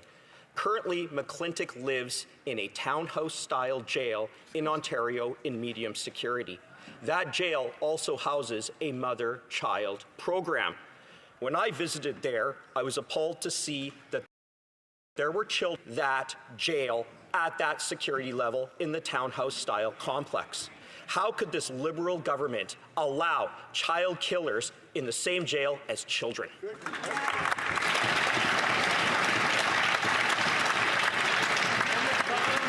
The Honourable Minister for Public Security. Mr. Speaker, the safety of children who participate in this long-standing mother-child program is obviously a top priority for the Correctional Service. There are rigorous eligibility criteria in place to participate in this program. It includes child welfare screening completed by Provincial Family Services, as well as ensuring that people residing in the mother-child living unit have not been convicted of any offence against a child. Mr. Speaker, my colleague knows this program has been in existence for 24 years, and no child has ever been harmed in any way during this program's implementation. The honourable member from Kamloops Thompson Caribou. Mr. Speaker, these living units are townhouses literally right next to each other. And if they're going to screen people, why aren't they screening the sex offender killer that lives next door? Mr. Speaker, this is the time to show courage and not cowardice, and this minister is doing the complete opposite. This comes back to Bill C-83 that allowed people like McClintock, Bernardo, and Rafferty to serve their sentences in the least restrictive measure. Victims are owed an apology. Is this minister going to reverse these failed policies and get rid of children with sex offenders? The Honourable Minister for Public Safety. Mr. Speaker, this member does a disservice and is disrespectful to the victims of these very people he keeps naming in this House of Commons. Mr. Speaker, the persons he just named are inmates in federal correctional facilities.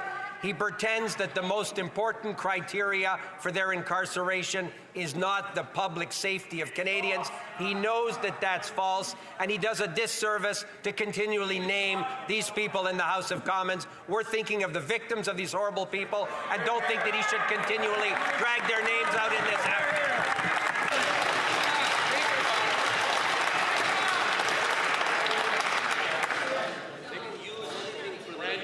The honourable member from Peterborough-Kawartha. Tori Stafford was 8 years old when she was lured from school by a monster. Tori never made it home. She was beaten, tortured, sexually assaulted, and murdered by Terry Lynn McClintock and Michael Rafferty. Today, Terry Lynn McClintock lives in a cozy townhouse with free access to the mother-child program. Yes, you heard that correctly. A child killer has free access to children in prison. In what universe is this okay?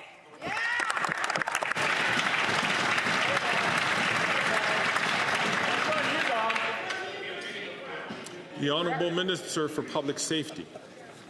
Mr. Speaker, the honourable member knows that the facts that she just alleged are entirely fabricated.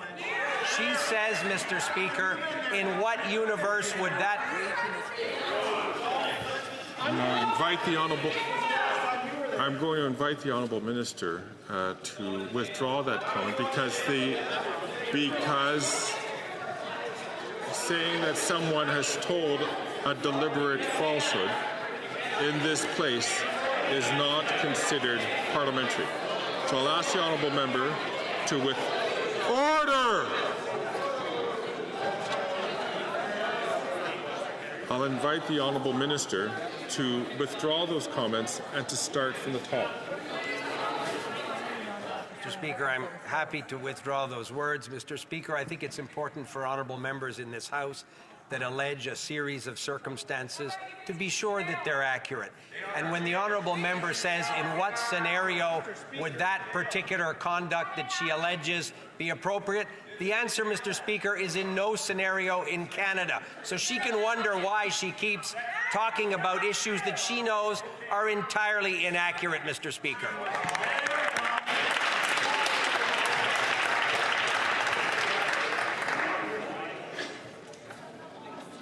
I'm going to ask the honourable member from Kamloops, Thompson, Caribou to please not take this is for the second time today, and I'd ask him not to take the floor unless recognized by the Speaker, which he has been for questions. L'honorable député de Bellechasse. The honourable member for Bellechasse-les-Etchemins-Lévis.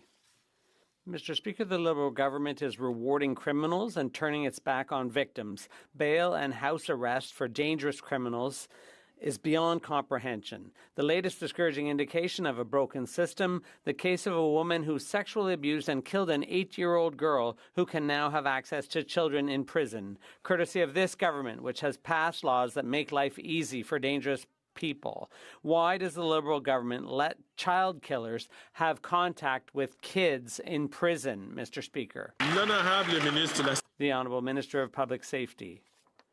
Mr. Speaker, at no time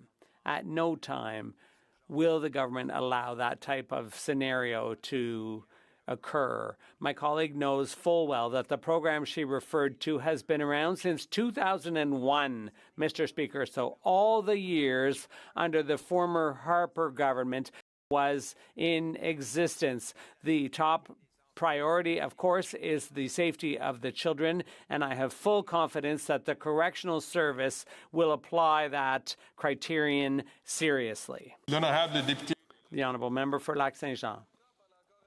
Mr. Speaker, Donald Trump has doubled down on his plan to deport millions of people. Yesterday, he talked about declaring a national state of emergency to free up the necessary resources. Once again, there's every reason to fear a wave of migrants at our borders. And once again, we get the sense that the criminal trafficking networks are one step ahead of the federal government.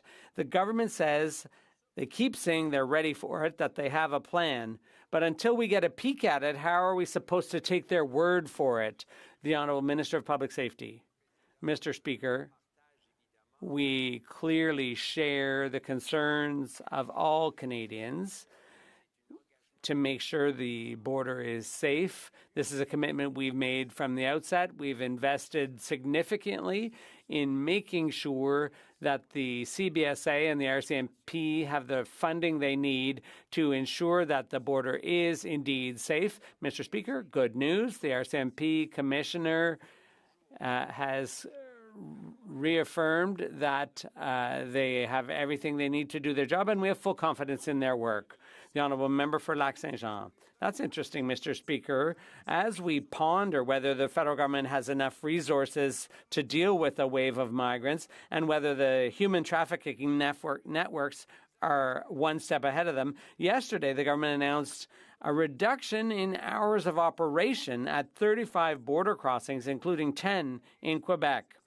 So they say that they have all the necessary resources in place, but at the same time, they're cutting hours of operation. This is obviously contradictory and worrisome. Are they aware of the message they're now sending to human traffickers?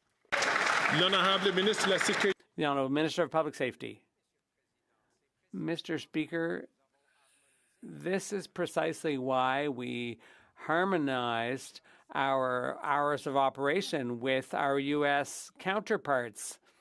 That will enable us to reassign resources as needed in other places where they're needed, where there's pressures. This is a discussion that's been ongoing for years with the U.S. government. We're working together, and it will also enable us to apply the Safe Third Country Agreement if, for example, the border is closed on one side and not on the other. By harmonizing our hours, we'll be able to send people back to the U.S. The Prime Minister said paying his carbon tax is more important than buying groceries or paying rent. He obviously believes that feeding his obese bureaucracy is more important than Canadians feeding their family. Documents reveal just to administer the carbon tax will cost Canadians more than $800 million by 2030, an increase of 163%. This is at a time when more than 2 million Canadians were forced to a food bank in a single month. If the Prime Minister really believes that Canadians, it's more important to pay the carbon tax than feed their families, call a carbon tax now, and let's find out. The Honourable Minister for the Environment and Climate Change. Mr. Speaker, every time the Conservative Party of Canada talks about the issue of climate change, they never talk about how it's costing Canadians, just for the month of July and August of this year, $7 billion in climate damages, Mr. Speaker. A record, and the year is not yet over. They may have decided to let Canadians down and let the planet burn, but on this side of the House, we're here for Canadians, we're here to fight climate change, and we're here to build the economy of the 21st century.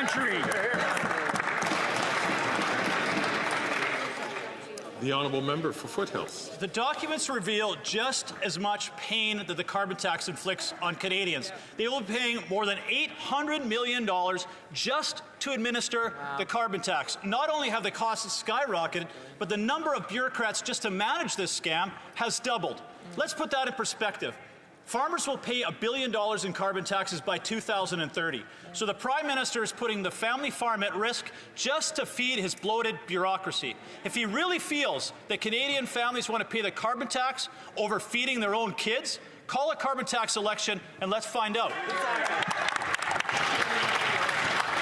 The Honourable Minister for Agriculture and Agri-Food. Mr. Speaker, I appreciate my honourable colleague's question, but it's important to note when he and the Conservative Party of Canada was in power, the way they dealt with agriculture was slashed $500 million from Agriculture and Agri-Food Canada.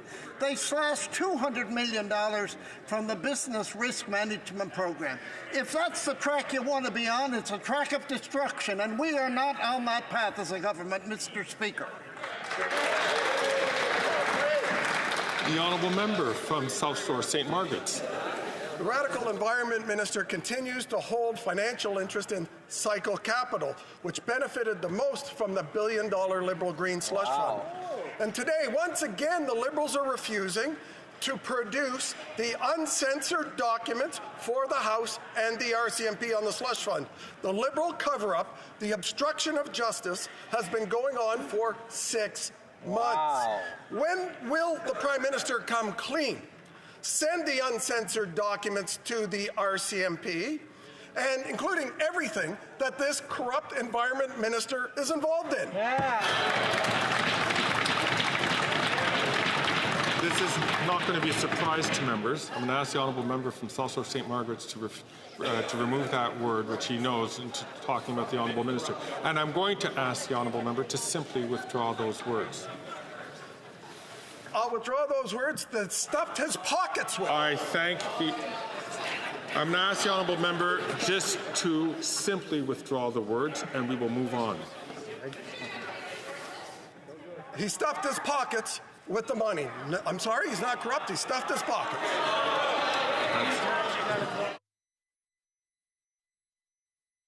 It's been delayed too long. The honourable the honourable leader of the government in the House of Commons. Mr. Speaker, the level of disrespect that Conservative members of Parliament are not just showing this place, but are also showing to you is completely unacceptable. Mr. Speaker, we, as of November 8th, have deposited nearly 29,000 pages of documents in regard to this matter. Mr. Speaker, it is only Conservative members of Parliament that are filibustering and obstructing this place. They are not standing on moral, they are not standing on principle, they are simply trying to hold back the good work that we need to do for Canadians. And Mr. Speaker, their disrespectful behaviour is just one more example of their inappropriate behaviour here in this place. Thank you. The honourable member from Don Valley East. Well, thank you, Mr. Speaker. Last week we found out the Conservative leader was silencing his members from supporting any federal funding for housing in their communities. It must have been very difficult for Conservatives to oppose funding for much-needed housing projects in the communities that actually sent them here to advocate for housing, not to do the opposite. Imagine how difficult, Mr. Speaker, it must have been for the member for Toronto St. Paul's, who represents a city that received $471 million just because he was being muzzled. Can the minister responsible for housing please update this House on what could happen if the leader of the Conservatives actually got his...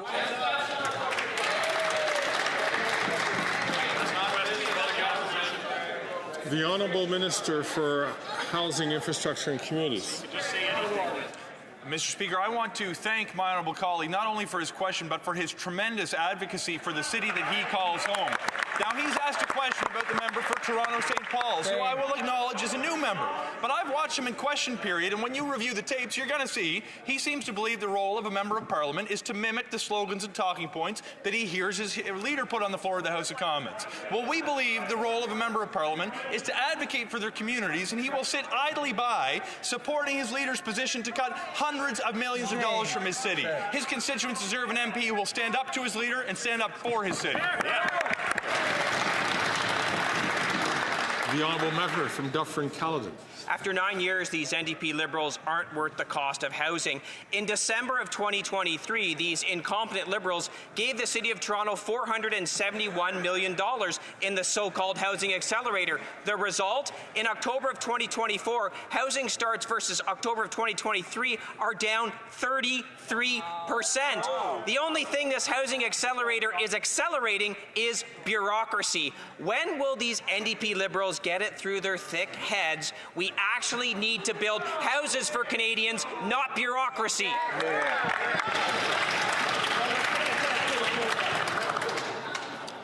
So I encourage all members all members can be more judicious in the words that they choose. The Honourable Minister for Housing, Infrastructure and Communities. Something's interesting. Over the course of the last couple of days, the few times the Conservatives have actually showed any interest in the housing file, they've manipulated statistics to try to paint a false picture. Mr. Speaker, if you actually look at the report from CMHC that came out this week, you'll see that housing starts are up this month. They are up this year, and partially due to the investments that we're making directly in communities. What's fascinating, Mr. Speaker, is that member has been banned by his leader from actually advocating for his community. His constituents have sent him to this House, and his response is to ignore their needs and instead do whatever his leader asks him. That's not representation, Mr. Speaker.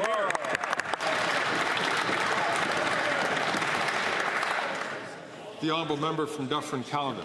Canadians actually need a minister who will build housing. Despite what he's saying, the facts are very clear. The Housing Accelerator doesn't accelerate anything but bureaucracy. Here are some stats. Housing starts in Nova Scotia down 54%, October of 2024 to 2023. In Ontario, same period, 35% down. British Columbia, same period, 30% down. Halifax, same period, 75% down. The Housing Accelerator is a scam. They know it. When will they actually get the houses built that Canadians need?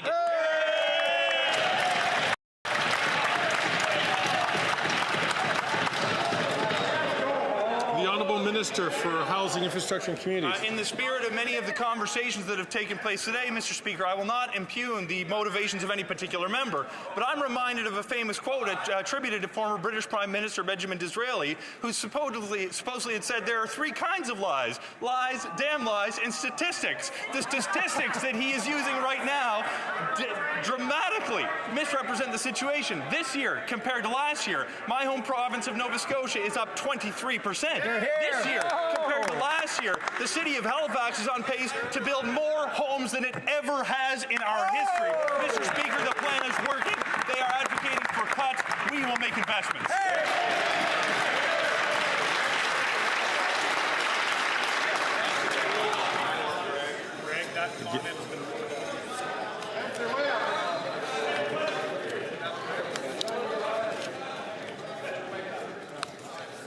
Again, I'm going to invite all members. Today has been a particularly tough day in terms of members using language which would not be very judicious. I hope this is just an anomaly for what's going to be happening. And the Speaker will come back to the House later on some of these issues.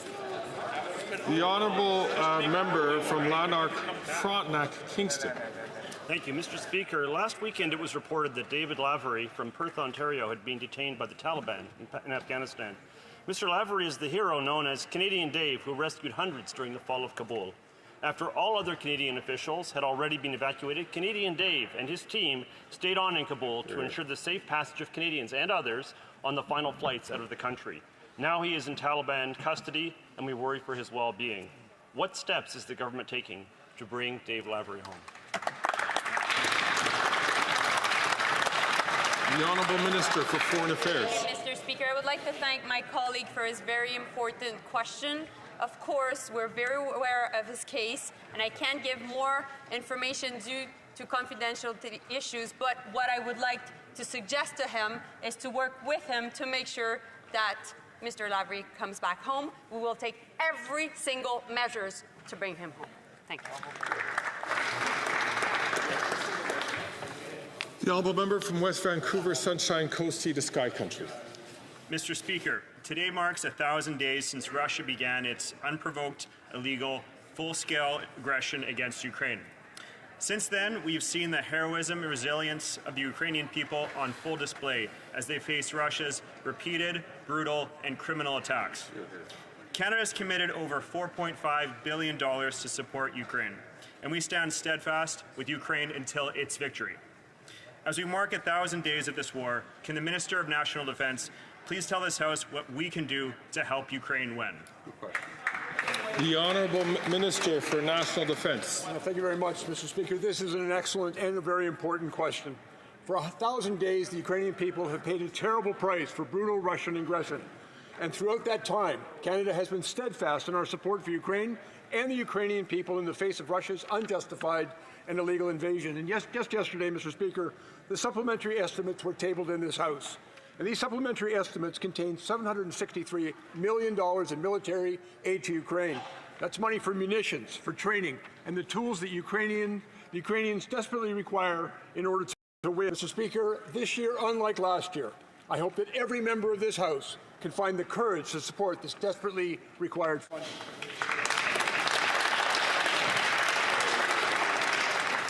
The Honourable Member from Courtenay, Alberni. Mr. Speaker, mental health care is health care. But the Canadian Mental Health Association tells us over 2.5 million Canadians can't get the help they need while others are forced to use their credit card to get it. The Liberals have let people and families struggling with mental health down. And the Conservatives will cut health care and mental health supports. Canadians will have to pay more or be left behind. When will the Liberals finally make mental health care a true part of Canada's universal health care system so no one has to use a credit card to get the care they need? Hear, hear. The Honourable Minister for Mental Health and Addictions. Mr. Speaker, I agree with the member across the way. Mental health is in fact health, and that is why, Mr. Speaker, we made sure to put $200 billion worth of agreements with every province and territory in this country where mental health and substance use services were a key principal priority, Mr. Speaker. It's time for the provinces and territories to step up. It's time for them to work with us. That is exactly why we announced yesterday the opening of the Youth Mental Health Fund, $500 million to invest in young Canadians and their mental health. We are here doing the work, Mr. Speaker. We're happy to have the provinces and territories step up with us. The honourable member from Timmins, James Bay. Remembrance Day is a sacred day. It's the one time we put aside our differences to pay tribute to our veterans. We mourn, we celebrate, and yes, we pray for the fallen. This past week, the Conservative leader whipped up misinformation and rage for political gain by falsely claiming that prayers have been banned at the Cenotaphs. So on the one hand, we have the Conservatives who will exploit Remembrance Day and cut veteran services, and on the other hand, we have the Liberals who continue to fail veterans. When will these two tired old parties actually stand up for the men and women who have served our country? Hear, hear. Hear, hear. The Honourable Minister for National Defence. First of all, Mr. Speaker, I want to thank the member for the issue because I think there is no greater obligation for all of us than to express our solemn remembrance and our respect for the service of all members of the Canadian Armed Forces who have sacrificed so much, many of whom have lost their life, and others who chose to serve but survived. And so, Mr. Speaker, I think it is shameful that the opportunity on that particular day to someone to try to score some cheap political points with a deliberate falsehood is, in fact, a real shame. So I'm going to ask the honourable member, because he had mentioned a particular member and saying that there was a deliberate falsehood, that is not acceptable. So I'm going to ask the honourable minister to withdraw that language for its unparliamentary nature. Mr. Speaker, I will withdraw the fact that the falsehood was perhaps not deliberate. I thank the honourable minister. Chers collègues, colleagues, after discussions amongst all representatives of this House, I understand that there is consent to observe a moment of silence to observe the 1,000 days since the start of Ukraine's invasion by Russia. Following discussions among representatives of all parties in the House, I understand there is an agreement to observe a moment of silence in commemoration of the 1,000 days since the start of Russia's invasion of Ukraine. I now invite honourable members to rise et invite les honorables députés à se lever.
Thank all honourable members. Je vous remercie. Thank you. I see rising on a point of order the honourable member from Edmonton Strathcona. Thank you very much, Mr. Speaker. Mr. Speaker, there have been consultations among the parties, and I believe you would find unanimous consent for the following motion, which has been seconded by the member for Montreville. Given that the House unanimously adopted the motions of April 27, 2022, on the recognition of the fact that the Russian Federation is committing acts of genocide against the Ukrainian people, September 21, 2023, to condemn the forced deportation of Ukrainian children to the Russian Federation, and of February 15, 2024, on the condemnation of the continuation of Russia's unjustified, massive aggression against Ukraine. Given that 1,000 days after Russia's unjustified aggression against Ukraine, there is clear and abundant evidence of the continuation of the crime of genocide against the Ukrainian people on the territory of Ukraine by the armed forces of the Russian Federation under the leadership of President Putin and others in the Russian government and parliament, that the House, A, condemn Russia's continuing massive and unjustified aggression against Ukraine and recognizes that Ukraine is on the front line of the free world defending the values of freedom, democracy, global security, and human rights. B, honor those who have given their lives in defense of these shared values and reaffirm Canada's unwavering commitment to the sovereignty of Ukraine. C, recognize that Putin has launched a full-scale invasion of Ukraine resulting in daily atrocities against the Ukrainian people, including genocide, crimes against humanity, and violent crimes of aggression. D, call on Russia to completely cease hostilities against Ukraine and to withdraw all its troops and armed forces from the territory of Ukraine. E, call on the federal government to continue to provide substantial military and humanitarian support to Ukraine in order to achieve a comprehensive, just, and lasting peace. Call for a ban on all forms of Russian state media in Canada. Support Ukraine's future membership of NATO. Call for the strengthening of sanctions against Russia, including accountability for the circumvention of sanctions in the energy, military, and technology sectors. Call for all possible efforts to be made to ensure the return of Ukrainian prisoners of war, illegally detained civilians, and children forcibly deported to Russia, and to support efforts to bring justice to those responsible for crimes of aggression and war crimes. Thank you. All those opposed to the honourable member moving the motion will please say nay. Agreed. The House has heard the terms of the motion. All those opposed to the motion will please say nay. Carried. I see that the Honourable Minister for Justice and Attorney General is rising on a point of order. Mr. Speaker, there have been discussions among the parties, and if you seek it, I believe you will find unanimous consent for the following motion. That notwithstanding any standing order, special order, or usual practice of the House, Bill S-13, an act to amend the Interpretation Act and to make related amendments to other acts, be disposed of as follows. A, the bill be deemed to have been read a second time and referred to the Standing Committee on Justice and Human Rights immediately after the adoption of this order. B, a minister be ordered to appear before the Standing Committee on Justice and Human Rights in relation to the bill for 1 hour, no later than Friday, November 29th, 2024, and immediately after, the bill shall be deemed considered and reported without amendment. And C, at the opening of the next sitting day following the minister's appearance at the committee, the bill shall be deemed concurred in without amendment at report stage and deemed read a third time and passed. All those opposed to the Honourable Minister moving the motion will please say nay. Carried. Agreed. The House has heard the terms of the motion. All those opposed to the motion will please say nay. Carried.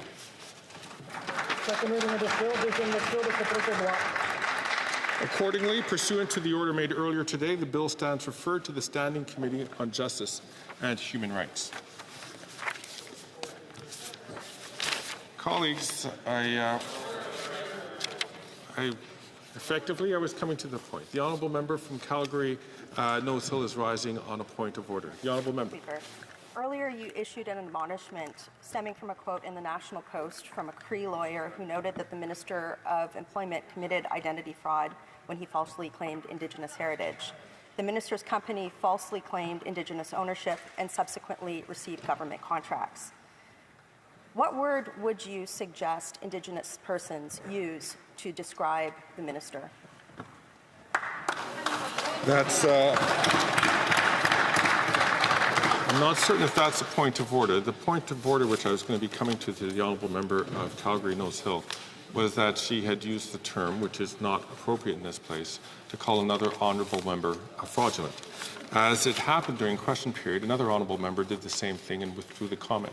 I invite the honourable member from Calgary Nose Hill to please simply withdraw the use of that word in reference to a specific member of Parliament and a colleague of all of ours.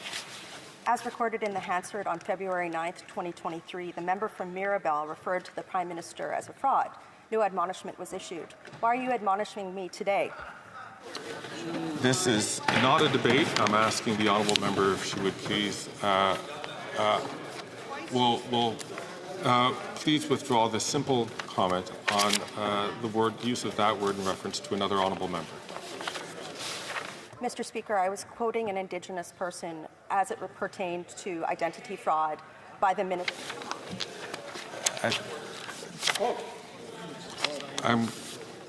One last time, I'm going to ask the honourable member if she would please withdraw the use of that word in reference to a particular member.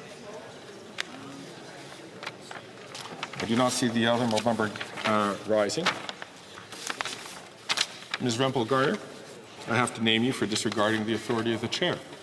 Pursuant to the authority granted to me by Standing Order 11, I order you now to withdraw from the House from any participation by video conference or by electronic voting system for the remainder of this day's sitting.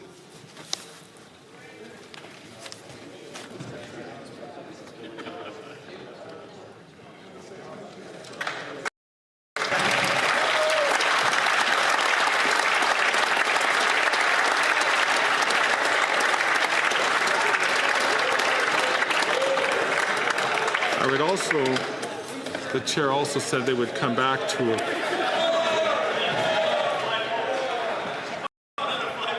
I want to also refer to an issue which was raised earlier today by the chair when the member from Regina Capel had used the words weak fake Indigenous man gets to keep his job after lying. Upon reflection and after some research, I am prepared to let fake slide, but will insist, as I did during QP, to not allow lying to be used. So I invite, and the honourable member from Regina Capel, did you already withdrew? Yeah. And I thank the honourable member for having done that, and we'll move on from there. I wish to return to a point of order raised yesterday concerning language that was alleged to be used by the member for Leeds Grenville, Thousand Islands, and Rideau Lakes. While the comment doesn't apply in yesterday's debates, the member seemed to acknowledge having made the remark in response to his point of order. Again, it is possible to ask pointed questions and to criticize the government's actions without resorting to personal insults. I would then therefore ask the honourable member from Leeds Grenville, Thousand Islands and Rideau Lakes to please withdraw that comment. The honourable member.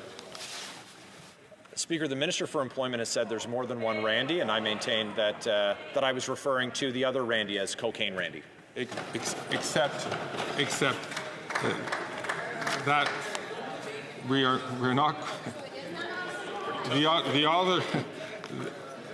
the whole lead up to that point would not lend credence to that, and the chair interpreted it as being referenced to a particular member. Out of respect to this chair, and by extension to all members of this House, I'm going to ask the honourable member from Leeds Grenville to please withdraw that comment.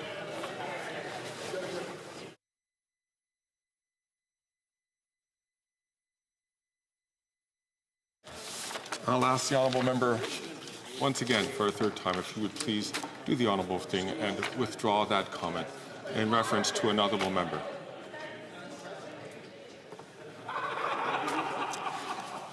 Mr. Barrett, I have to name you for disregarding the authority of the chair.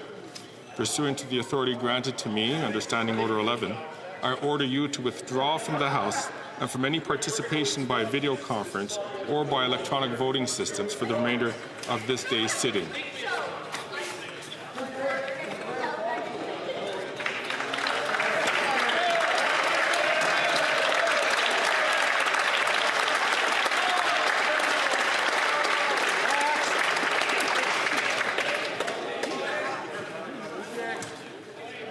I have one more issue to raise from question period, and it is regarding, colleagues, I'm not certain if this is the level and standard of behavior that Canadians expect us to have. It is important for us to respect this place, to respect the Speaker on behalf of yourselves, and to make sure that we do this in an appropriate fashion. So I'm going to ask the honourable member from South Shore St. Margaret's, who earlier today had used the word corrupt in regarding to a particular member. I'd ask the member if he would please withdraw that comment and rephrase his question. He partially did that, and I would like to invite the honourable member if he would just make a simple withdrawal of that comment so that we can proceed with the rest of the day. I rephrased my question. Can I ask him again? I ask the honourable member if he would please stand in this place to rephrase the question, just withdraw the word so that we can move on and continue with the day thing. I'll ask the honourable member from South Shore St. Margaret's if you would do so.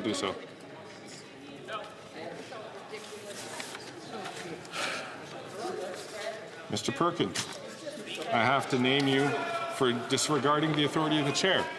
Pursuant to the authority granted to me by Standing Order 11, I order you to withdraw from the House and from any participation by video conference or by electronic voting system for the remainder of this day's sitting.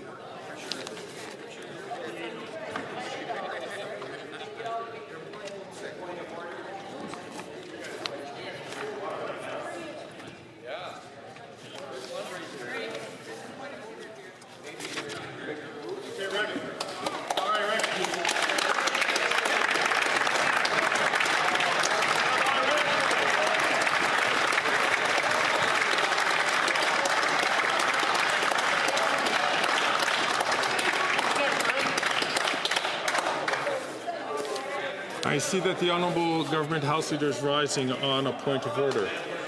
Mr. Speaker, it's not time for me to be able to raise on this point of order due to the lack of respect that I've been witnessing. It indicated members to show respect. The member from Fort McMurray, Cold Lake, loudly heckled to you, Mr. Speaker, saying you need to show respect. I clearly heard that, Mr. Speaker, and I think that is very disrespectful for members to be doing that and reflecting on you as Speaker. Whether we agree or disagree, it is disrespectful. I believe she should be apologizing, not to you, but to the House, Mr. Speaker. Right, to the House. I thank the Honourable Parliamentary Secretary. I did not hear that comment, and I will take a look at the Hansard and come back to the House if necessary. I see that the Honourable Member from Yorkton Melville is rising on her feet on a point of order. The Honourable Member. Speaker, I do want to go home tonight as well. When the member from Calgary Nose Hill indicated that it was a quote, that was something that has happened in this House before, and in that circumstance you ruled that in light of the fact that it was within a quote, that it no, it's not debate, it's comparison of his behavior. And so he needs to go back and look, Speaker, at whether or not that was done in the past, because it did happen in this House where he made a different ruling on the same issue.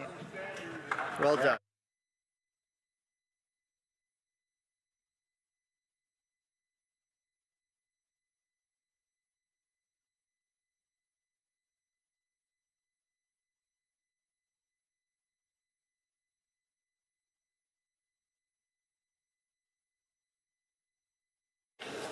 So I'd like to thank the Honourable Member from Yorkton Melville for raising this point of order. This point of order, matter of fact, was raised before the break,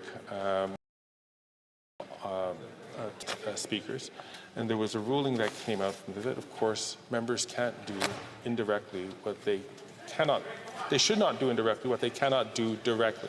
And that was a ruling which came from this chair at the time, just very recently. And so, as members know, even when quoting from stories, is that members still has to make sure that they don't do directly. For example, and I'll just give this as an example to the Honourable Member, is a newspaper quotation which would refer to a member by name.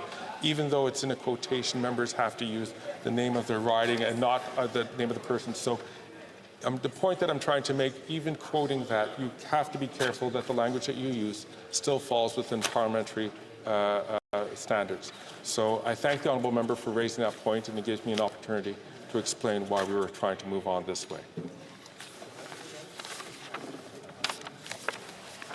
It being 3:50, the House will now proceed to the taking of the deferred recorded division of the sub-amendment of Mr. Lloyd to the motion to concur in the second report of the Standing Committee on Indigenous and Northern Affairs. Call on the members.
Just making sure, Olga Chalamon, you're there. We're good to go.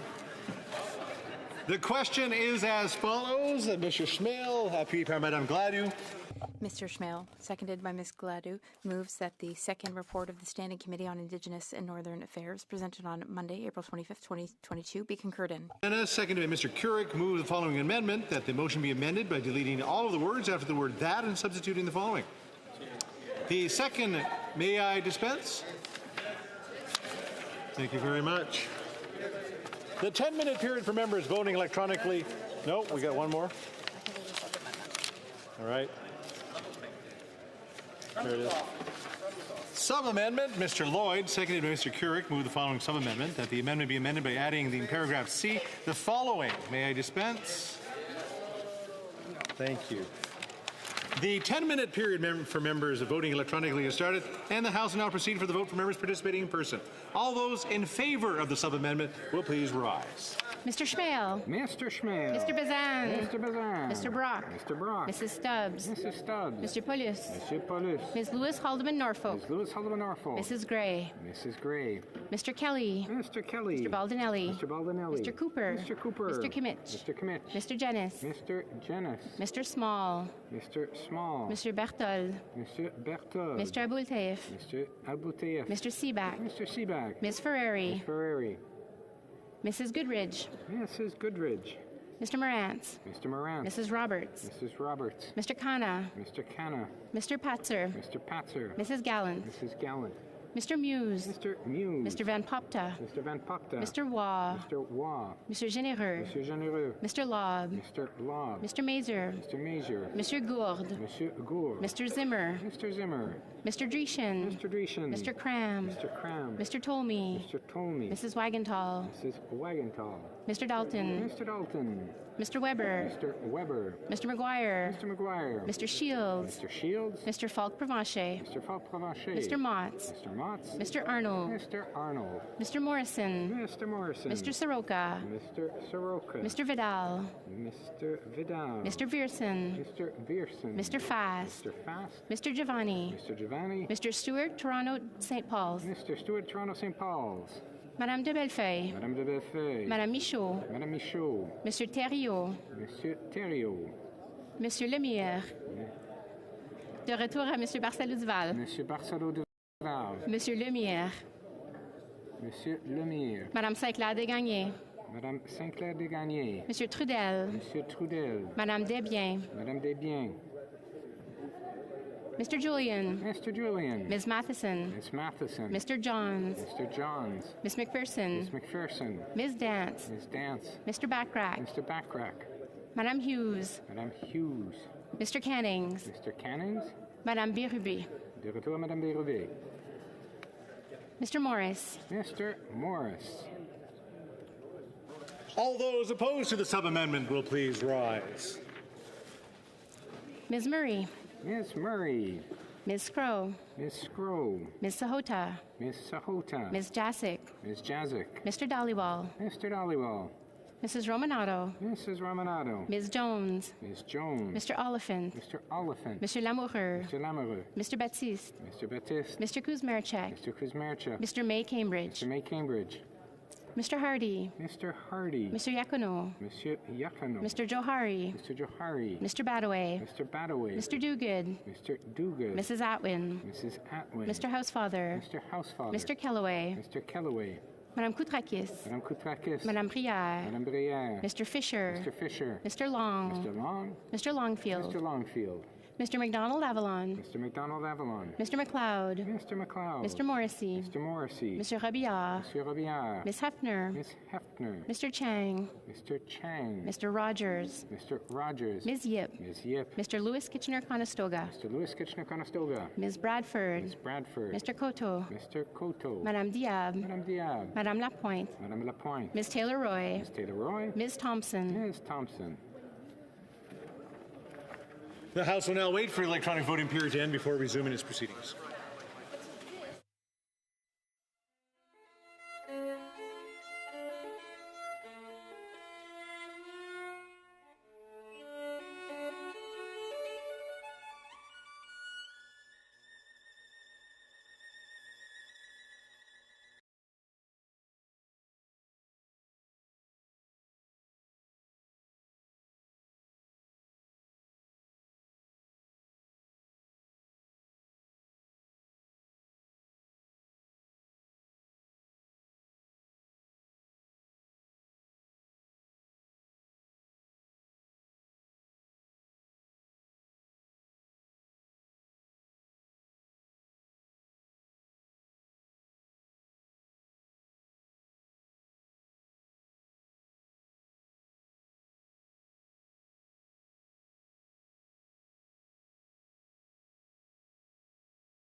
Wish to inform the House the electronic voting period has ended. If members are unable to vote due to technical difficulties, they may now use the raise hand function and the chair will recognize them.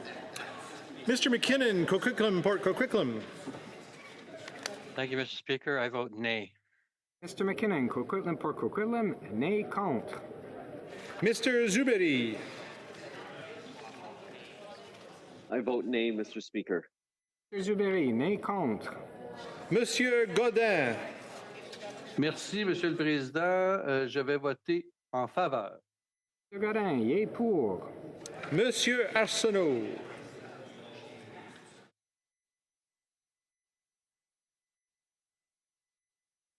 Okay. Monsieur Arsenault, ton... OK, non, ton vote était déjà commun, non? Parfait, c'est parce que on reconnaît pas, on ne semble pas reconnaître ma photo, donc... OK, merci. Anyone else from the chamber? The table will now compile the results of the vote.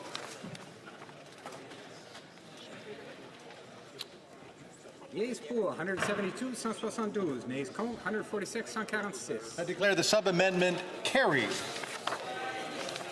The next question is on the amendment as amended. The question is as follows.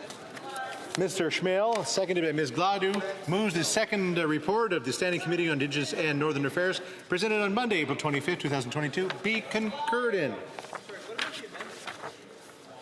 As amended, Mr. Jennis, seconded by Mr. Couric, moved the following amendment, that the motion be amended by deleting all of the words after the word that and substituting the following. The second report of the Standing Committee on Indigenous and Northern Affairs, presented on Monday, April 25, 2022, now not concurred in, but it be recommitted to the committee for further consideration. May I dispense? Thank you. If a member participating in person wishes the amendment be carried, amendment as amended be carried or carried on division, or if a member of a recognized party participating in person wishes to request a recorded division, I invite them now to rise and indicate it to the chair. The honourable member for Mégantic-L'Érable. I request a recorded division, please. La période de 10 minutes. The 10-minute period for members voting electronically has started, and the House will now proceed to the vote for members participating in person. All those in favour of the amendment as amended will please rise. Mr. Schmale. Mr. Schmale. Mr. Bazan. Mr. Bazan. Mr. Brock. Mr. Brock. Mrs. Stubbs. Mrs. Stubbs. Mr. Paulus. Mr. Paulus. Ms. Lewis Haldeman Norfolk. Ms. Lewis Haldeman Norfolk. Mrs. Gray. Mrs. Gray. Mr. Kelly. Mr. Kelly. Mr. Baldinelli. Mr. Baldinelli. Mr. Cooper. Mr. Cooper. Mr. Kimmich. Mr. Kimmich. Mr. Jennis. Mr. Jennis. Mr. Small. Mr. Small. Mr. Berthold. Mr. Berthold. Mr. Aboultaïf. Mr. Aboultaïf. Mr. Seaback. Mr. Seaback. Ms. Ferreri. Ms. Ferreri. Mrs. Goodridge. Mrs. Goodridge. Mr. Morantz. Mr. Morantz. Mr. Khanna. Mr. Khanna. Mr. Patzer. Mr. Patzer. Mrs. Gallant. Mrs. Gallant. Mr. Muse. Mr. Muse. Mr. Van Popta. Mr. Van Popta. Mr. Waugh. Mr. Waugh. Monsieur Généreux. Monsieur Généreux. Mr. Lobb. Mr. Lobb. Mr. Mazer. Mr. Mazer. Mr. Zimmer. Mr. Zimmer. Mr. Dreeshen. Mr. Dreeshen. Mr. Cram. Mr. Cram. Mr. Tolmie. Mr. Tolmie. Mrs. Wagenthal. Mrs. Wagenthal. Mr. Dalton. Mr. Dalton. Mr. Weber. Mr. Weber. Mr. McGuire. Mr. McGuire. Mr. Shields. Mr. Shields. Mr. Falk-Provencher. Mr. Falk-Provencher. Mr. Motts. Mr. Motts. Mr. Arnold. Mr. Arnold. Mr. Morrison. Mr. Morrison. Mr. Soroka. Mr. Soroka. Mr. Vidal. Mr. Vidal. Mr. Vierson. Mr. Vierson. Mr. Fast. Mr. Fast. Mr. Liepert. Mr. Liepert. Mr. Giovanni. Mr. Giovanni. Mr. Stewart, Toronto St. Paul's. Mr. Stewart, Toronto St. Paul's. Madame de Bellefeuille. Madame de Bellefeuille. Madame Michaud. Madame Michaud. Monsieur Thériault. Monsieur Thériault. Monsieur Barcelot-Duval. Monsieur Barcelot-Duval. Monsieur Lemire. Monsieur Lemire. Monsieur Trudel. Monsieur Trudel. Madame Bérubé. Madame Bérubé. Mr. Julian. Mr. Julian. Ms. Matheson. Miss Matheson. Mr. Johns. Mr. Johns. Miss McPherson. Miss McPherson. Ms. Dance. Miss Dance. Mr. Backrack. Mr. Backrack. Madame Hughes. Madame Hughes. Mr. Cannings. Mr. Cannings. Mr. Morris. Mr. Morris. All those opposed to the amendment as amended will please rise. Ms. Murray. Ms. Murray. Ms. Scrow. Ms. Scrow. Mr. Casey. Mr. Casey. Ms. Sahota. Ms. Sahota. Ms. Jasic. Ms. Jazik. Mr. Dollywall. Mr. Dollywall. Mrs. Romanato. Mrs. Romanato. Ms. Jones. Ms. Jones. Mr. Lamoureux. Mr. Lamoureux. Mr. Baptiste. Mr. Baptiste. Mr. Kuzmarchuk. Mr. Kuzmarchuk. Mr. May Cambridge. Mr. May Cambridge. Mr. Hardy. Mr. Hardy. Mr. Yacono. Mr. Yacono. Mr. Johari. Mr. Johari. Mr. Badaway. Mr. Badaway. Mr. Dogood. Mr. Dogood. Mrs. Atwin. Mrs. Atwin. Mr. Housefather. Mr. Housefather. Mr. Kellaway. Mr. Kellaway. Madame Koutrakis. Madame Koutrakis. Madame Brière. Madame Brière. Mr. Fisher. Mr. Fisher. Mr. Long. Mr. Long. Mr. Longfield. Mr. Longfield. Mr. McDonald Avalon. Mr. McDonald Avalon. Mr. McLeod. Mr. McLeod. Mr. Morrissey. Mr. Morrissey. Mr. Rabillard. Mr. Rabillard. Miss Hefner. Miss Hefner. Mr. Chang. Mr. Chang. Mr. Rogers. Mr. Rogers. Ms. Yip. Ms. Yip. Mr. Lewis Kitchener-Conestoga. Mr. Lewis Kitchener-Conestoga. Ms. Bradford. Ms. Bradford. Mr. Coteau. Mr. Coteau. Madame Diab. Madame Diab. Madame Lapointe. Madame Lapointe. Ms. Taylor-Roy. Ms. Taylor-Roy. Ms. Thompson. Ms. Thompson. The House will now wait for the electronic voting period to end before resuming its proceedings.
Wish to inform the House the electronic voting period has ended. If members are unable to vote due to technical difficulties, they may now use the raise hand function, and the chair will recognize them. Mr. McKinnon, Coquitlam, Port Coquitlam. Thank you, Mr. Speaker. I vote nay. Mr. McKinnon, Coquitlam, Port Coquitlam, nay, Cone. And in the chamber, Ms. Kara. Speaker, I'd like to vote no. Anybody else? Challenge? Questions? There we go. The table will now compile the results of the vote. Yeas pour 174, 174. Nays contre 145, 145. I declare the amendment as amended carried. The next question is on the main motion as amended. The question is as follows. Mr. Schmale, seconded by Ms. Gladue, moves the second report of the Standing Committee on Indigenous and Northern Affairs, presented on Monday, April 25th, 2022, be not now concurred in, but that we recommitted to the committee. May I dispense? Thank you very much. If a member participating in person wishes the motion to be carried or carried on division, or if a member of a recognized party participating in person wishes to request a recorded division, I would invite them to rise and indicate it to the chair. The honourable member for Calgary Shepherd. Mr. Speaker, I'd like to request a recorded division, please. The 10-minute period for members voting electronically has started, and the House will now proceed to the vote for members participating in person. In favor of the motion as amended will please rise. Mr. Schmale. Mr. Schmale. Mr. Bazan. Mr. Bazan. Mr. Brock. Mr. Brock. Mrs. Stubbs. Mrs. Stubbs. Ms. Lewis Haldeman Norfolk. Ms. Lewis Haldeman Norfolk. Mrs. Gray. Mrs. Gray. Mr. Kelly. Mr. Kelly. Mr. Baldinelli. Mr. Baldinelli. Mr. Cooper. Mr. Cooper. Mr. Kimmich. Mr. Kimmich. Mr. Jennings. Mr. Jennings. Mr. Small. Mr. Small. Mr. Berthold. Mr. Berthold. Mr. Abultaif. Mr. Abultaif. Mr. Seaback. Mr. Seaback. Ms. Ferrari. Ms. Ferrari. Mrs. Goodridge. Mrs. Goodridge. Mr. Morantz. Mr. Morantz. Mr. Canna. Mr. Canna. Mrs. Cramp-Nyman. Mrs. Cramp-Nyman. Mr. Patzer. Mr. Patzer. Mrs. Gallant. Mrs. Gallant. Mr. Muse. Mr. Muse. Mr. Van Popta. Mr. Van Popta. Mr. Genereux. Mr. Genereux. Mr. Lobb. Mr. Lobb. Mr. Mazer. Mr. Mazer. Mr. Zimmer. Mr. Zimmer. Mr. Dreeshen. Mr. Dreeshen. Mr. Cram. Mr. Cram. Mr. Tolmie. Mr. Tolmie. Mrs. Wagenthal. Mrs. Wagenthal. Mr. Dalton. Mr. Dalton. Mr. Weber. Mr. Weber. Mr. McGuire. Mr. McGuire. Mr. Shields. Mr. Shields. Mr. Falk-Pramache. Mr. Falk-Pramache. Mr. Motts. Mr. Motts. Mr. Arnold. Mr. Arnold. Mr. Morrison. Mr. Morrison. Mr. Soroka. Mr. Soroka. Mr. Vidal. Mr. Vidal. Mr. Viersen. Mr. Viersen. Mr. Fast. Mr. Fast. Mr. Leipert. Mr. Leipert. Mr. Giovanni. Mr. Giovanni. Mr. Stewart, Toronto St. Mr. Paul's. Stewart, Toronto St. Paul. Madame de Bellefeuille. Madame de Bellefeuille. Madame Michaud. Madame Michaud. Monsieur Thériault. Monsieur Thériault. Monsieur Barcelou Duval. Monsieur Barcelou Duval. Monsieur Lemire. Monsieur Lemire. Monsieur Trudel. Monsieur Trudel. Madame Bérubé. Madame Bérubé. Mr. Julian. Mr. Julian. Ms. Matheson. Ms. Matheson. Mr. Johns. Mr. Johns. Miss McPherson. Ms. McPherson. Miss Idlout. Ms. Idlout. Ms. Dance. Ms. Dance. Mr. Backrack. Mr. Backrack. Ms. Kwan. Ms. Kwan. Mr. Morris. Mr. Morris. All those opposed to the motion as amended will please rise. Ms. Murray. Ms. Murray. Ms. Crow. Ms. Crow. Mr. Casey. Mr. Casey. Ms. Sahota. Ms. Sahota. Ms. Jasic. Ms. Jazic. Mr. Dollywall. Mr. Dollywall. Mrs. Romanato. Mrs. Romanato. Mr. Lamoureux. Mr. Lamoureux. Mr. Baptiste. Mr. Baptiste. Mr. Kuzmarchek. Mr. Kuzmarchuk. Mr. May Cambridge. Mr. May Cambridge. Mr. Hardy. Mr. Hardy. Mr. Yacono. Mr. Yacono. Mr. Johari. Mr. Johari. Mr. Badaway. Mr. Badaway. Mrs. Atwin. Mrs. Atwin. Mr. Housefather. Mr. Housefather. Mr. Kellaway. Mr. Kellaway. Madame Koutrakis. Madame Koutrakis. Madame Brière. Madame Brière. Mr. Fisher. Mr. Fisher. Mr. Long. Mr. Long. Mr. Longfield. Mr. Longfield. Mr. McDonald Avalon. Mr. McDonald Avalon. Mr. McLeod. Mr. McLeod. Mr. Morrissey. Mr. Morrissey. Mr. Robillard. Mr. Robillard. Miss Hefner. Miss Hefner. Mr. Chang. Mr. Chang. Mr. Rogers. Mr. Rogers. Ms. Yip. Ms. Yip. Mr. Lewis Kitchener-Conestoga. Mr. Lewis Kitchener-Conestoga. Ms. Bradford. Ms. Bradford. Mr. Cotto. Mr. Cotto. Madame Diab. Madame Diab. Madame Lapointe. Madame Lapointe. Ms. Taylor-Roy. Ms. Taylor-Roy. The House will now wait for the electronic voting period to end before resuming its proceedings.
Thank you, Mr. Chair. I vote nay.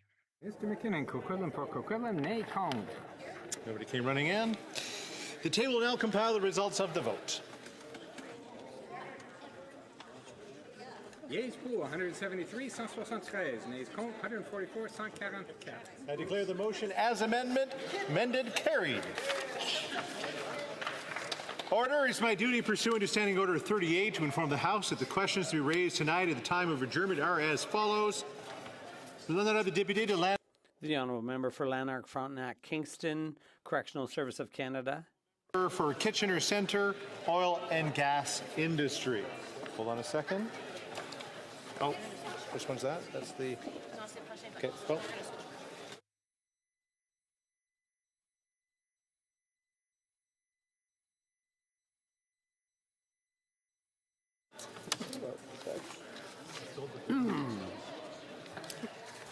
The House will now proceed to the taking of the deferred recorded division on the previous question to the motion to concur in the 21st report of the Standing Committee on International Trade.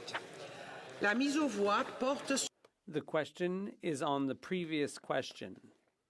Mr. Lamoureux, seconded by Mr. Rogers, moved.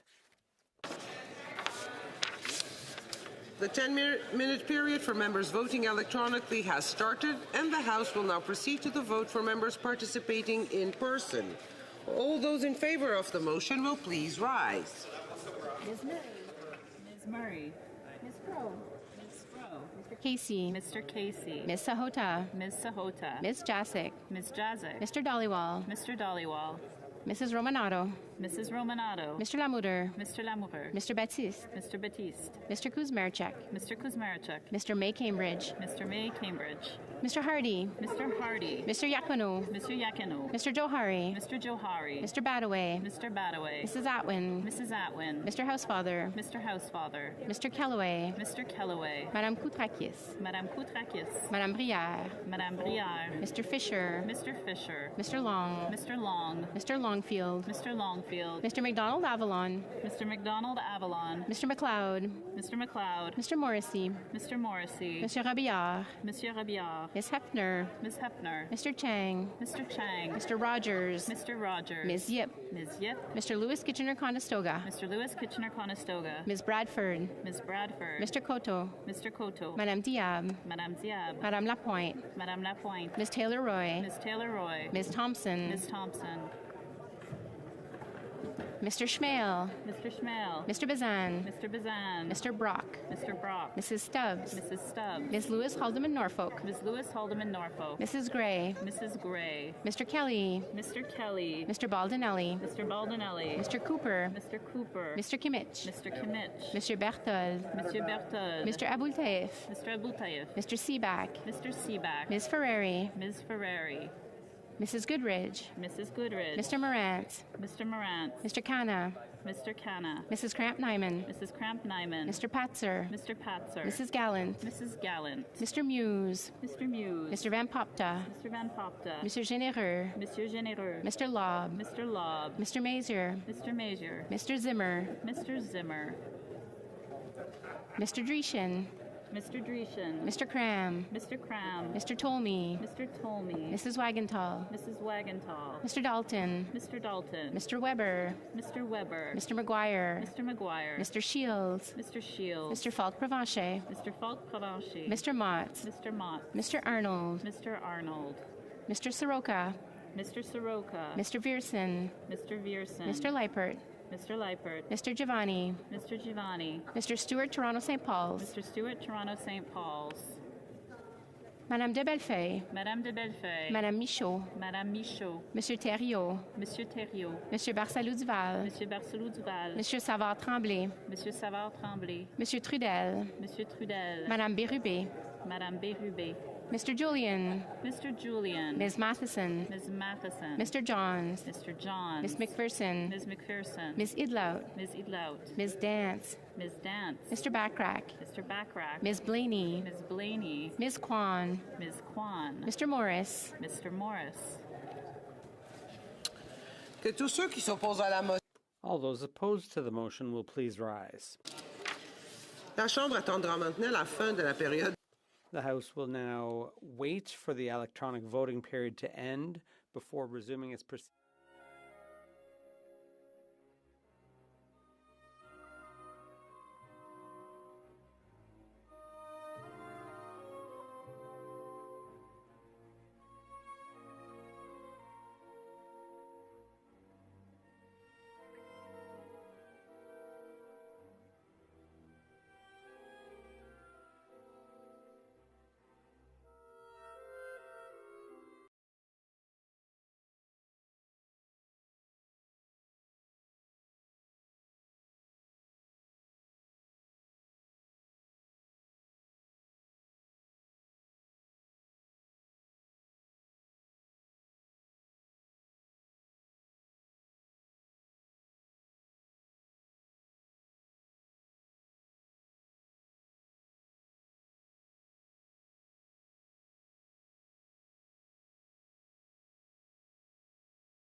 Yeas pour 317, 317. Nays contre 0, none. I declare the motion adopted. La prochaine question. The next question is the following one. Mr. Savard-Tremblay, seconded by Mr. Perron, moved that the 21st report, shall I dispense? May I dispense?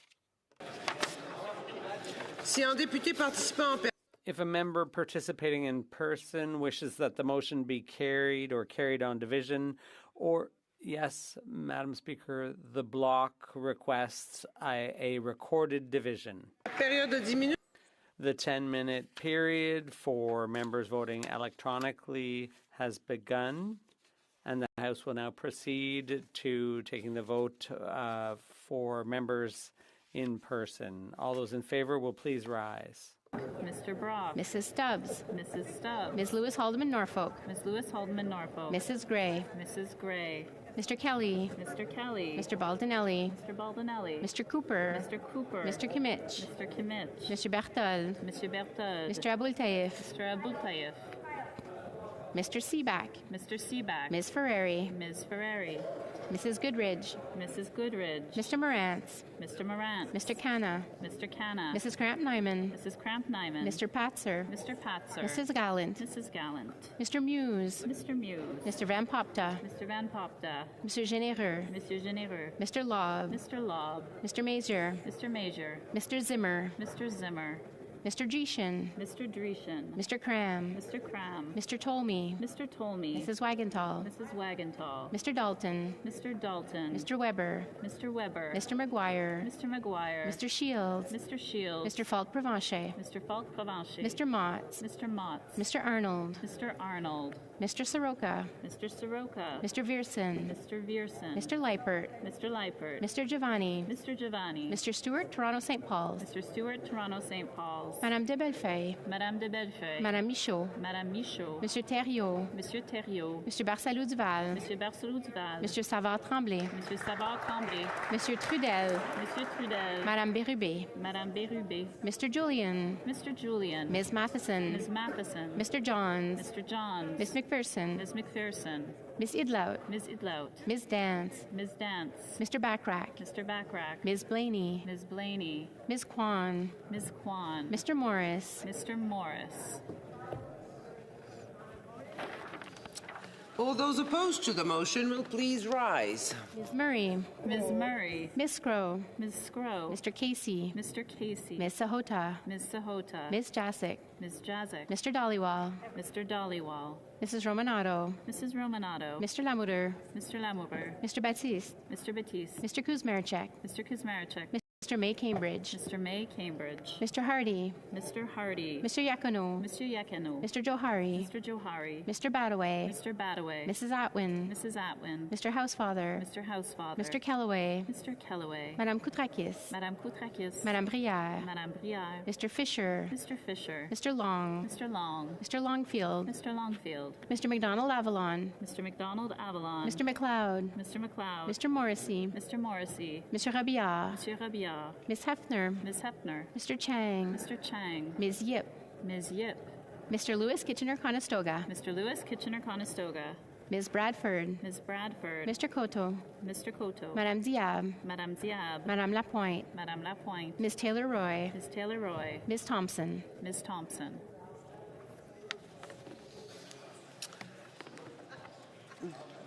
The House will now await for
I wish to inform the House that the electronic voting period has ended.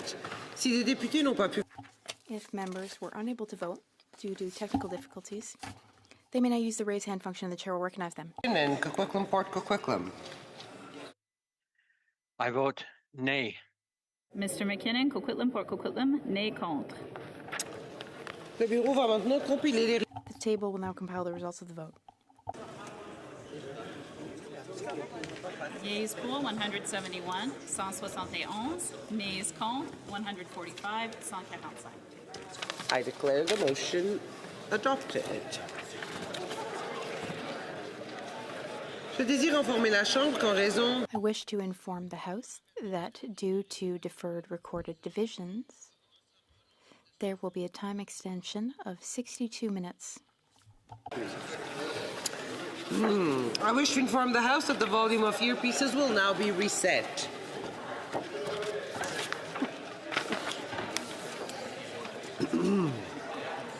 I have the honor to inform the House that the message has been received from the Senate, informing the House that the Senate has passed the following bill to which the concurrence of the House is desired. Bill S-276, an act respecting Ukrainian Heritage Month. Orders of the day, ordre du jour. Orders of the day, resuming consideration of a privilege motion concerning failure to produce documents pertaining to Sustainable Development Technology Canada and of a sub-amendment standing in the name of Mr. Kelly.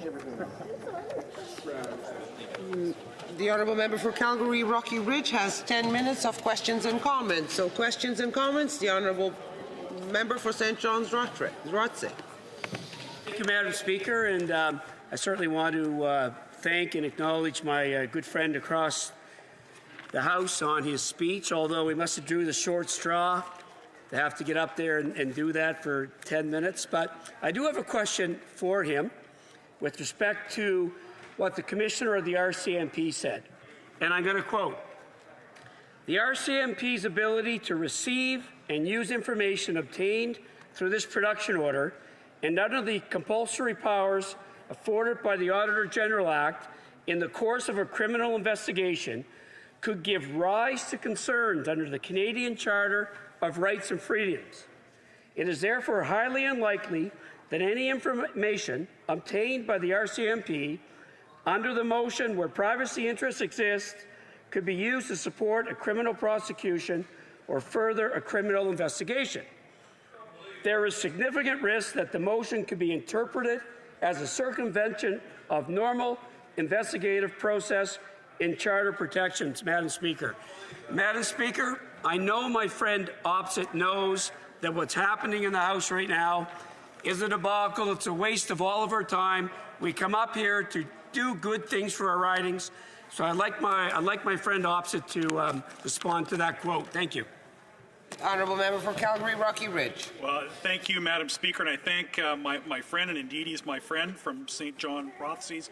And the argument that he is making, I guess I'll start, he asked me to comment on the Commissioner's views. I disagree with the Commissioner, but that's not the point. The time to make that argument was back in June when we voted on the motion. This is no longer a debate about whether the House should request the documents.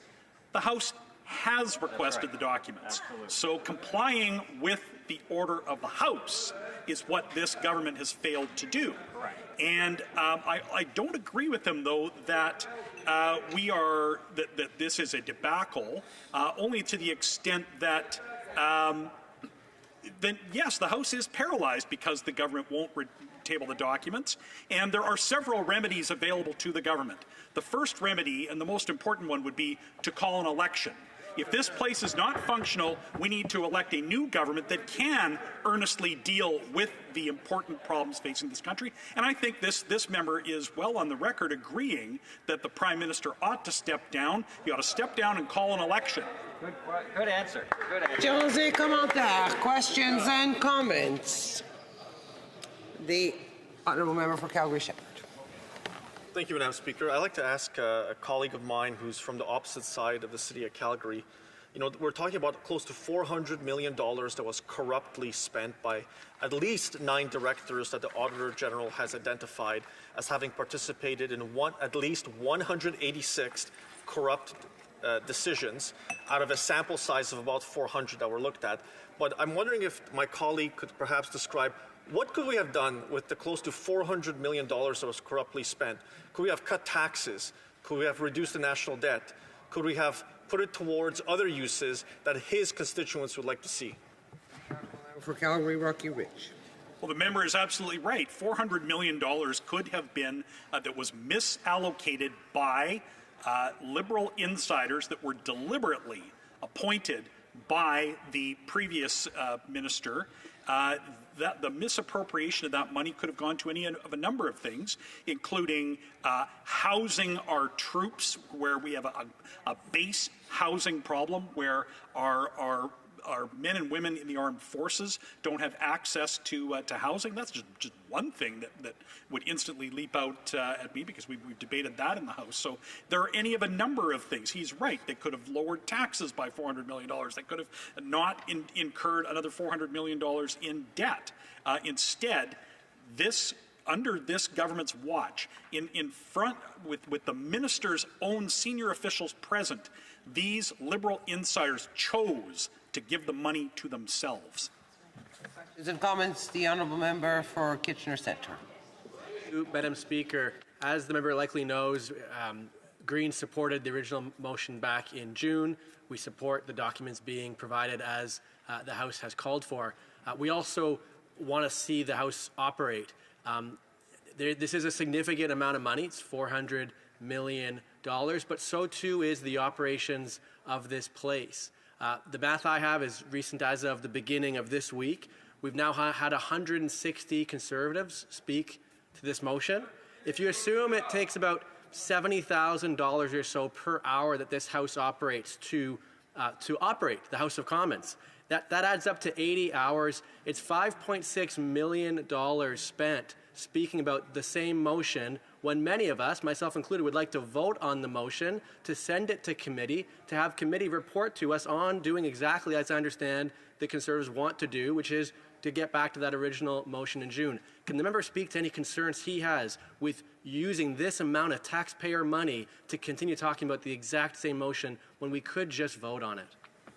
Member for Calgary, Rocky Ridge. I'd be delighted to comment on those things. I would say that the cost to operate this Parliament is a small price to pay if we are debating a motion that goes to the actual democratic accountability of this government, but also that has the side benefit, Madam Speaker, of preventing this government from introducing more bad laws that will harm Canadians. I talked about that in my speech, Madam Speaker. I noted that on the legislative calendar of the government is the imposition of a new destructive tax that expert testimony at the Finance Committee has said will further erode Canadian productivity and result in less taxes collected for the Crown. So I have no problem with using the tools available to us as parliamentarians to force this government to do what this House has ordered it to do, and that is to produce the documents so that we can absolutely get to the bottom of this $400 million debacle. Questions and comments? The Honourable Parliamentary Secretary to the Government House. Yes, Madam Speaker, I cannot believe the member's defence by saying it's too late. We found out too late that what the Conservatives are asking for goes against what the RCMP want, go against what the provincial auditor or Canada's Auditor General want, goes against what other legal experts are saying. We can't do it. We still should do it anyway. Who cares what they say? Here is what Stephen Chaplin, who is a former senior legal counsel of the Office of the House Law Clerk in the Parliament Council. This is what he says. Quote, "It is time for the House to admit its overreach before the matter inevitably finds its way to the courts, which do have the ability to determine the limit of the House's powers, often beyond what the House may like." Whether the member likes it or not, Madam Speaker, they are borderline in contempt of Parliament by continuing on this issue, Madam Speaker. That is something in which all Canadians should be concerned with. It is not too late to listen to what the RCMP and the Auditor General and other law experts are saying. When will they start to listen to those experts as opposed to the leader of the self-serving Conservative Party? The honourable member for Calgary Rocky Ridge. There's a little bit to unpack there, Madam Speaker, but I will start with if the votes in this chamber are to mean anything, they have to be respected. So it is to, I'm being heckled right now, Madam Speaker. This is amazing. I'm being heckled by the parliamentary secretary to the government house leader, who is chirping from the sidelines, telling me, oh, no, we don't have to follow the votes of the House of Commons. The votes in the House of Commons don't need to mean anything. That's amazing. That might have been what the Prime Minister was getting at when he admired the dictatorship of the PRC. That parliaments don't matter, that their votes don't matter, that the government can act with impunity. Is that really what the member for Winnipeg North believes? That the votes of this parliament should be just disregarded if the government doesn't like them? That's not how democracy works. And yes, he's put forward a couple of fairly tired at this point arguments against the disclosure of these documents. The time for that argument was in the spring. The ship has sailed. The RCMP are welcome to make no use or any use of these documents. But the House has pronounced on this matter, and it's about time the government listened to the people who were elected in this House of Commons and their vote. Resuming debate, the honourable member for Stormont Dundas South Glengarry. Thank you, Madam Speaker. I am honoured to rise, as always, on behalf of the good people of Stormont, Dundas, South Glengarry, in my part of Eastern Ontario. And here we are nearing the 2-month mark now of the Liberals' refusal to adhere to what they told Canadians when they came in after 9 long years ago, that they were going to be sunny ways. But the number one line that I remember them saying, open by default. They were going to be the most open and transparent government that Canadians have ever seen. After 9 years, here we are. Rather than listen to the will, the vote, the majority vote of the House of Commons, the Speaker has found the Liberals in contempt for refusing to turn over all the documents in their latest spending and corruption scandal.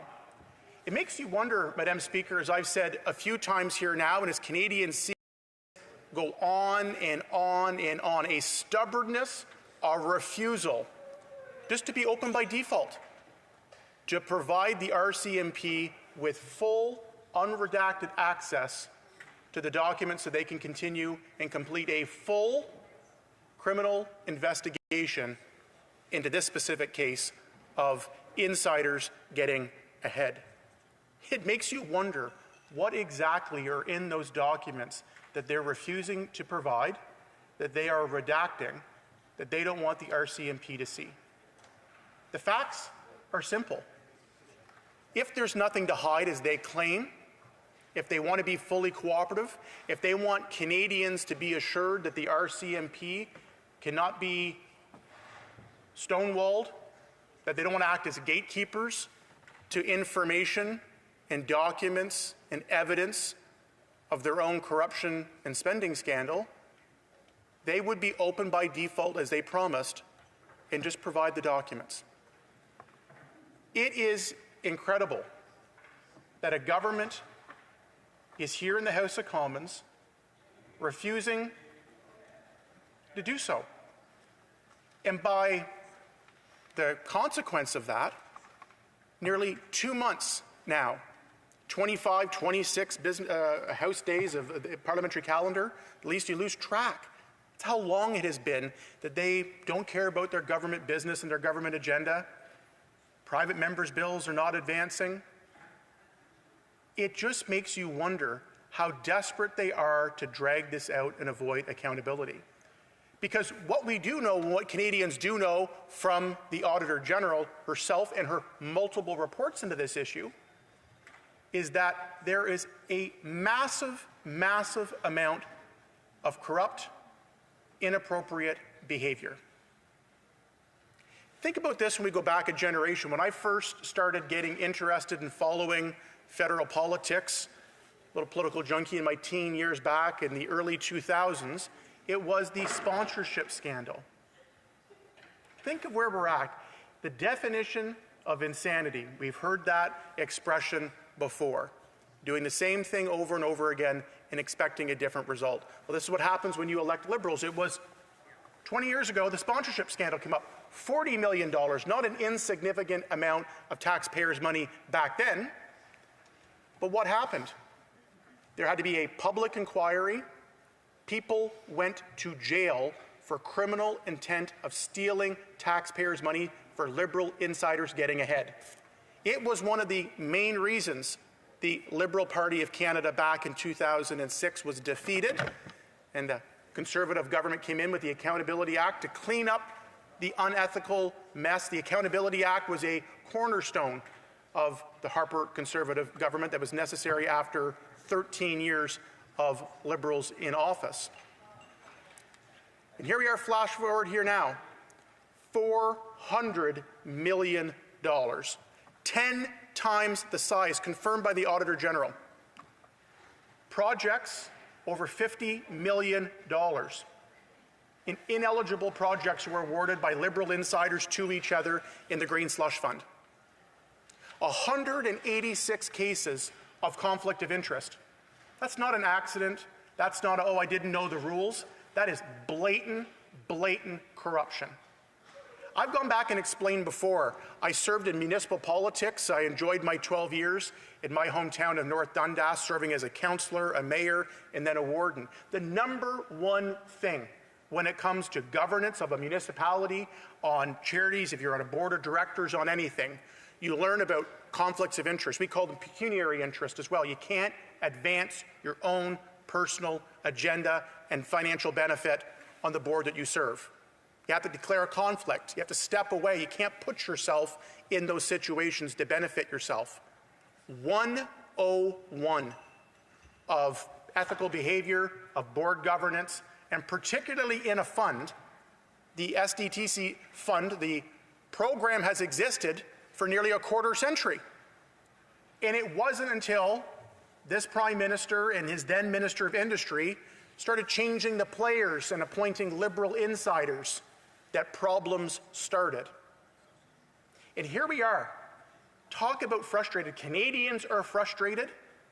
The House of Commons is extremely frustrated because they refuse to take seriously the magnitude and the level of corruption and bad behavior. Here's some examples. Not only is the House paralyzed for the last 2 months because they refuse to provide the documents, but, Madam Speaker, the other part is, let's take a look. There's been several committees. I'm looking at my colleague in front of me from Brantford Brant. He's on a few different committees, asks a few different questions, does a lot of digging. We've asked repeatedly officials since this came out about the Green Slush Fund, $400 million in inappropriate payments, where there were conflict of interest into the hundreds of millions of dollars. Projects that weren't eligible. How many dollars so far since the Auditor General's first report and second report have come back to the federal treasury? Not a dollar, not a penny. The Auditor General made it very clear.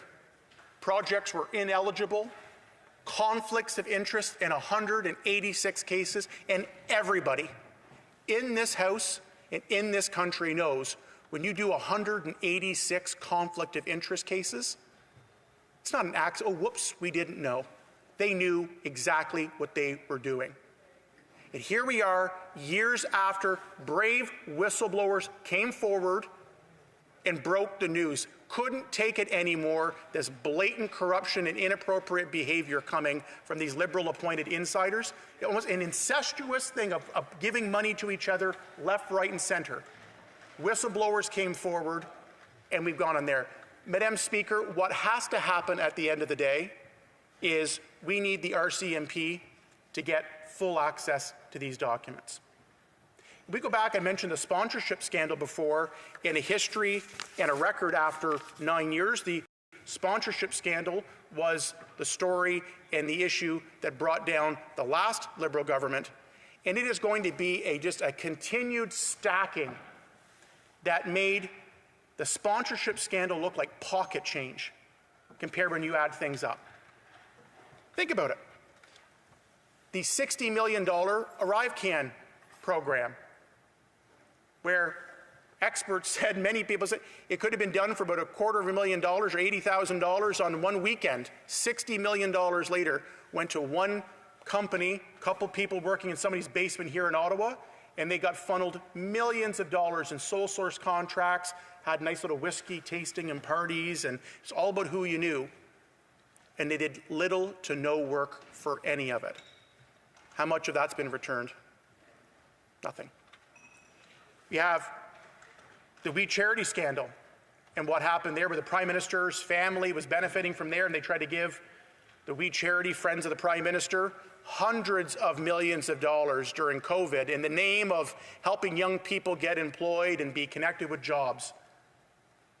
It was an absolute farce and a scandal once again.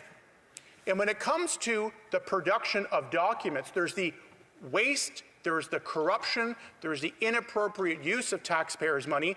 The list goes on in the last 9 years of many of those examples. But we have, when it comes to document production, which is at the heart of this matter, Parliament has voted and said, Parliament reigns supreme. Parliament has the right to ask and order the production of documents. That's what we did.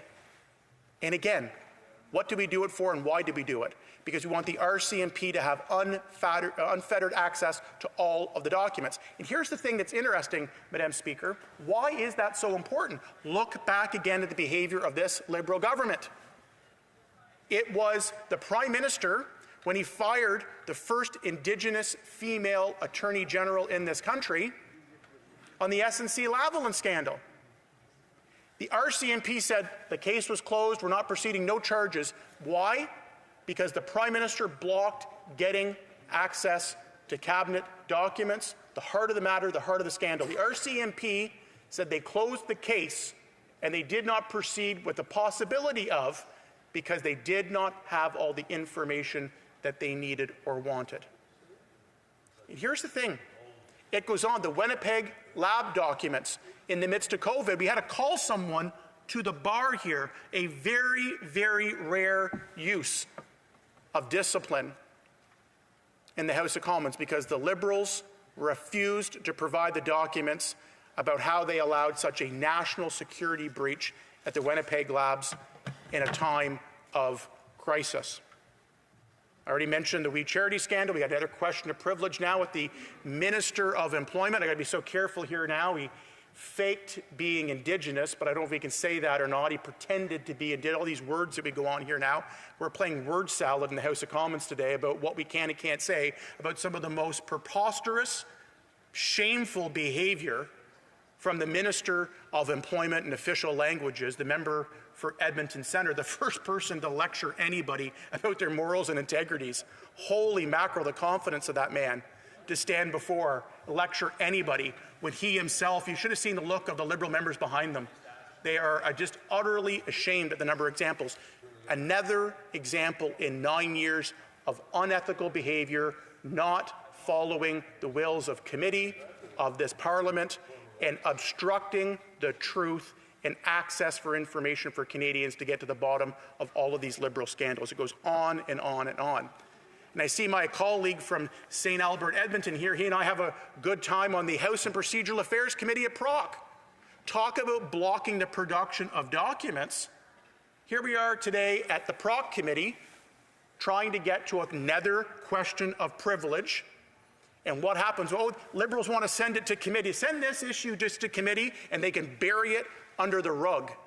And here's what we have now. We have a question of privilege that was referred to Proc about members from multiple parties, all parties, where had cyber attacks by the PRC and nefarious actors, foreign interference, attacking members of Parliament in their personal email accounts in their attempts.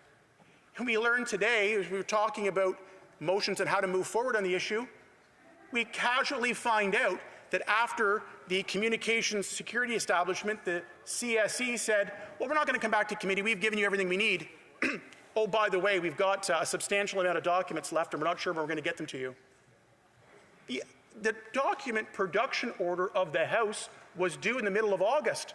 They ignored that. They started dropping documents in September, and they quietly dropped about 7 more sets of documents. And then they only say today, months after the deadline, months after they came back to answer questions at committee so we can try to wrap up and come to some conclusions, oh, by the way, there's a substantial trove of additional documents that we haven't given yet, and we'll let you know. We'll let you know by the end of the week when we might be able to give you a timeline for that. That's how serious the Liberals take document production. Accountability, open by default. Just at the very committee that now we stand here and they say 2 months, they shut down, they want to move this to committee, they want to sweep it under the rug. And I would say to any Canadian, just watch what happened today at the House of Procedural Affairs Committee. It's exactly what they did on the very similar question of privilege. The House of Commons, the committee ordered the production of documents. Set a deadline of mid-August, provide all of them. They didn't. And then we only learned today, months and months after the deadline, well, we got a bunch more coming, but we're going to redact them. We're not sure if they're all, we're not sure what we're going to give you. So now they want to trust and say, just take this issue on this $400 million green slush fund. They've provided all the documents that they think the RCMP should have. They've redacted what they think should be redacted. No, they've lost the trust of Canadians. They have lost the right to pretend to have any sort of maturity or trust or judgment when it comes in. This is like somebody being in a courtroom, accused of a crime, and then getting to decide what information the jury sees. People laugh. They shake their head. This is exactly what is happening here. And let's be clear, the behavior in asking the RCMP to look at criminal intent and to do a criminal investigation, which they said is open and ongoing, by the way, is into their behavior.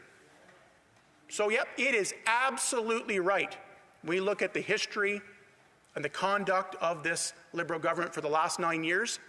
Canadians do not trust them.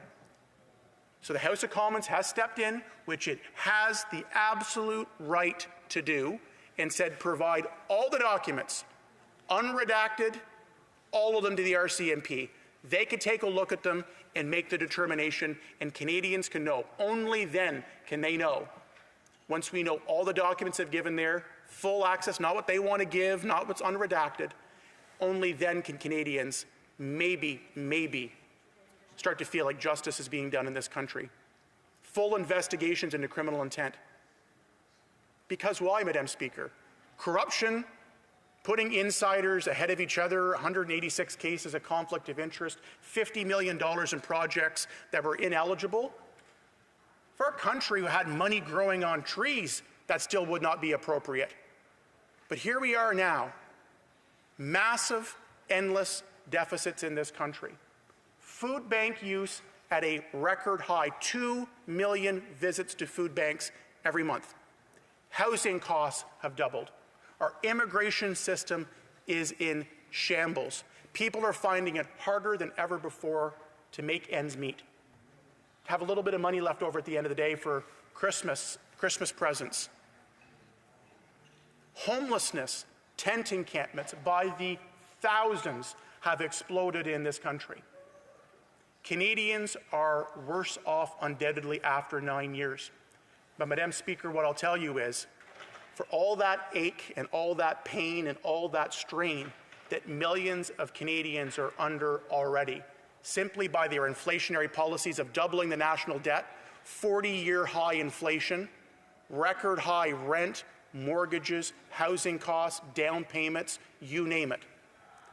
To have a Canadian anywhere in this country hurting, struggling under the weight and the record of this Liberal NDP government, to see them sit there and take $400 $400 million of money that is sent by Canadians to Ottawa, not to help get people food on their own table without needing to go to a food bank, without addressing healthcare lineups and the crisis that's in there, our mental health and addictions crisis this country's facing. Housing, nope. $400 million went to Liberal insider friends to benefit them. We see companies, including the Environment Minister, and a very company he worked for, and getting board appointments into the company, giving themselves money in all these conflict of interest cases, and then seeing the value of their companies increase by tens, if not hundreds, of millions of dollars, putting themselves ahead. Canadians are frustrated at what has happened under this record, the cost of living that they face in there, and when they see the books and when they see the finances and they see the little regard the Liberals have for taxpayers' money, and instead putting Liberal insiders first, they are disgusted and they're ashamed of the conduct of their government. They are already hurting, and it is another jab, another kick when Canadians are already down, that they go and just blow a casual $400 million. Auditor General Report 1, Auditor General Report number 2, and guess what? How many committee meetings over and over and over again, demanding accountability, demanding this money that never should have been out the door in the first place, never should have been out in the first place, any of it coming back. Years later, multiple whistleblowers. We've been talking about this for a month and a half, nearly 2 months in the House of Commons, and not a single dollar has even come back yet. Madam Speaker, I am proud to stand on behalf of the people of Stormont, Dundas, South Glengarry to say again, the Liberals, be the open by default you promised to Canadians 9 years ago. Give all the documents unredacted to the RCMP. It's time for accountability, and it's time to put the trust not in them, but in law enforcement in this country to look into their conduct. Thank you. Questions and comments, questions et commentaires. The honourable member Fleetwood Port Kells. Well, thank you, Madam Speaker. It's heartening to hear the honourable member talk about, some of the problems that the nation is facing. But if people are tuning in at home, most of what they see are Conservatives talking and talking and talking. We're going through a round again. I hope they've all got their second speeches all lined up, or maybe the third one. But the fact is that the RCMP has said they would not want to get documents from the House of Commons because it could easily compromise their investigation. They have received thousands upon thousands of documents, and they're not asking for any more. And if they want more, they know how to get them. So why doesn't the honourable member and his party trust the RCMP to know how to do their job? The honourable member for Stormont, Dundas, South Glengarry. Canadians can trust Conservative members of Parliament to hold the Liberals to account and make sure the RCMP has every single document that they should have unredacted for a full investigation. That is completely reasonable in making sure, because Canadians do not trust this government. They do not trust the Liberals anymore. But I'm just going to read an editorial from the Globe and Mail today. We talk about the stalling that's happening here and the stonewalling. It is the Liberal government that is causing this. The Globe and Mail editorial called "A Parliament That Is Dead on the Inside." It's a farce that needs to end for the good of the country, and there are a few ways this could end, but there's only one right way, and that is for the Liberal government to respect the will of the House and hand over the documents. Anything else would be a disgraceful blow to Parliament's ability to hold governments to account. It is no way to run a country, they say. Only the Liberal government, with its refusal to respect the will of the House, is responsible for Parliament's paralysis. I could not agree more. Questions and comments. The honourable member St. Albert, Edmonton.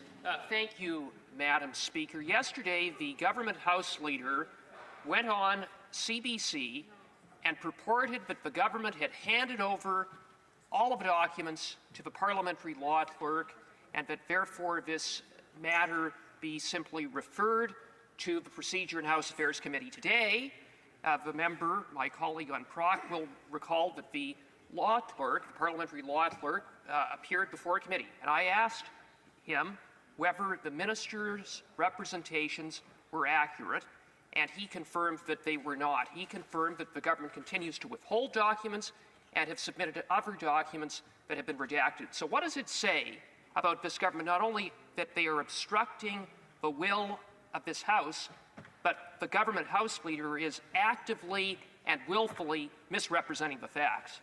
The honourable member Stormont Dundas, South Glengarry.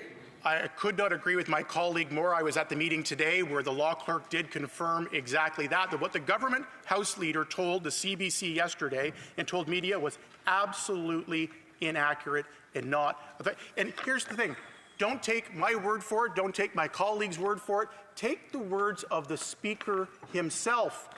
Think what you want of the Speaker. Here he said, quote, the Speaker ruled in September that the government, quote, clearly did not fully comply, unquote, with the House order. Even the Speaker has said the government did not provide all the documents as they should have. And again, we are not on board with what the Liberals love to do and what we've seen at our committee. Send it to committee so they can just push it and shove it under the rug, and then when we have document productions, they might get around to it months later after deadlines. Enough of the games. Get the information to the RCMP. Canadians expect no less. Questions and comments? The Honourable Parliamentary Secretary to the Government House Leader. Madam Speaker, what the member doesn't say is the Speaker was also very clear that the matter should go to Procedures and House Affairs Committee. I find it a bit hypocritical, Madam Speaker, when you in fact take a look at the many scandals and power corruption of Stephen Harper, and I want to go to one of a booklet and quote from it. For refusing to disclose information on the costing of programs to Parliament, which Parliament was entitled to receive, the Harper government became the first in Canadian history to be found in contempt of Parliament. Gee whiz, not giving information. And guess who his parliamentary secretary was? No other than the leader of the Conservative Party today. The difference is we're listening to the RCMP, the Auditor General of Canada, and other legal experts that say that this is not right. What the Conservatives are in fact doing. Who am I to listen to? The Conservative Party or the experts, Madam Speaker? Well, excuse me, I am going to listen to the experts. I am not going to follow the recommendations and this multi-million-dollar game that the Conservatives are playing. Whatever happened to Stephen Harper on the contempt charge? For Stormont Dundas, South Glengarry. Wow, that Kool-Aid over there must taste really, really good for that member. Holy mackerel. Again, I will put the words of the Speaker right here before you on the order of what Parliament had said. The Speaker himself said, quote, clearly did not fully comply with the House order. They did not on the thing. And here's the thing. I sit on the House and Procedural Affairs Committee. I will tell Canadians. I don't need to tell Canadians that they shouldn't trust this Liberal government. They already don't. But do not, because I'm out in that very committee that he thinks just push it over to the Proc Committee. It'll be fine. And what's going to happen is the Liberals are going to bury it like they did. We saw today, right at the very committee he says send it to, it was one national security organization 5 months after they were ordered to provide a deadline of all the documents, casually dropped to the clerk today and just said, oh, we got a substantial amount more. We're not sure. We'll let you know by the end of the week when we might get that to you. Enough of these games. Just listen to the House order. Give everything to the RCMP. Be open by default, if that sounds familiar to that member. Questions and comments? The Honourable Member Port Moody Coquitlam. Thank you, Madam Speaker. And I'm concerned that the Conservatives have spent way too much time inside of the House of Commons and not enough time in their communities listening to their constituents. In committee today, Madam Speaker, we heard from seasonal workers, fishers that are about to start the lobster season. And we heard from a woman who is desperately trying to pay bills and make ends meet. But with climate change, they're finding it more and more difficult to find lobster, and they're finding it more and more difficult to make a living.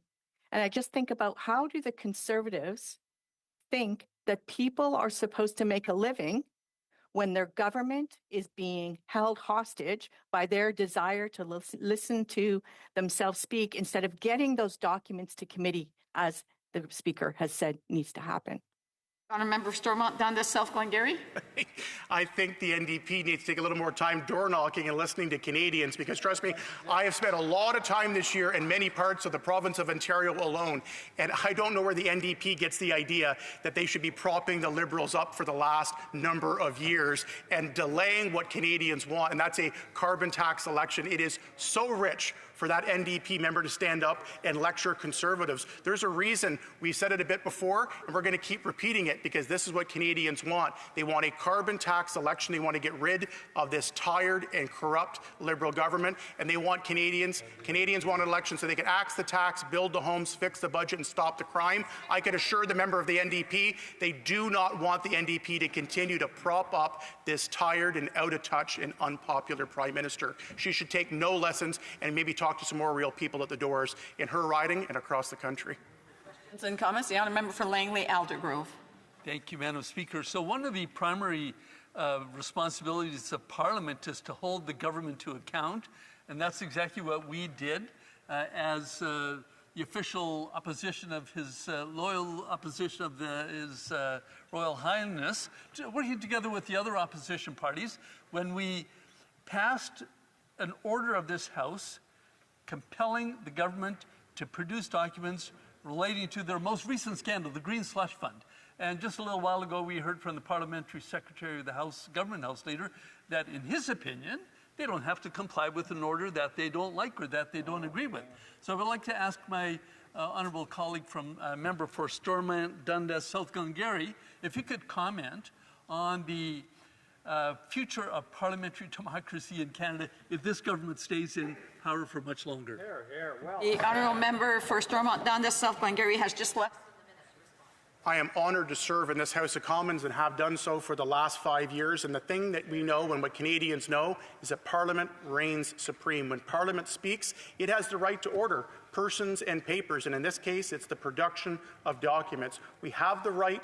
We've exercised that right. Multiple parties have voted in favour of doing this. The Speaker has ruled that the Liberals are in contempt for ignoring that. And at the end of the day, Madam Speaker, the thing that matters the most is they've lost the trust of Canadians after 9 years and multiple scandals. There should be no reason. It should be common sense that the RCMP should have all of the documents unredacted for a full criminal investigation. The Liberals have used for the last 2 months every excuse in the book and have failed miserably.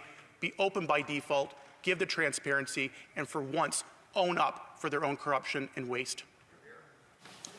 Resuming debate, the honourable member for Provencher. Thank you, Madam Speaker. It's always a privilege to stand in this House to speak on important matters to not only my constituents but to all Canadians. And it's always good to be able to do so in great detail, delving into the various areas of importance of a given issue. Clearly, the House has not yet had ample time to consider this matter of privilege set before us and full ramifications of this government's failures. So we're happy to continue in our quest to help the government understand this issue, to give them the opportunity to consider, perhaps even reconsider, their position and take the steps that the House has been requesting for some time now, to stop holding up the House business and that the nation turn over and that of the nation, and to turn over the documents so we can get back to the pressing issues concerning Canadians, rather than the political issues that appear to be so concerning to this Liberal government.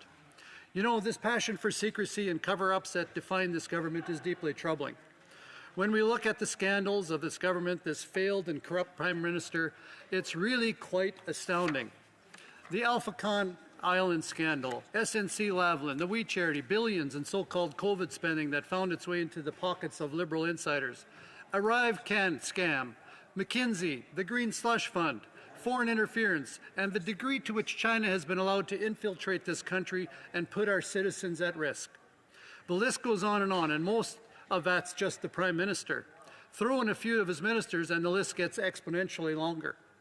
Every time they seek to cover up the truth from Canadians, they refuse to produce documents, refuse to be transparent, refuse to answer the most basic questions, and they can't even bring themselves to tell us who the real Randy is. It's just sad. Small wonder a growing majority of Canadians no longer trust them and are champing at a bit to throw them out of office.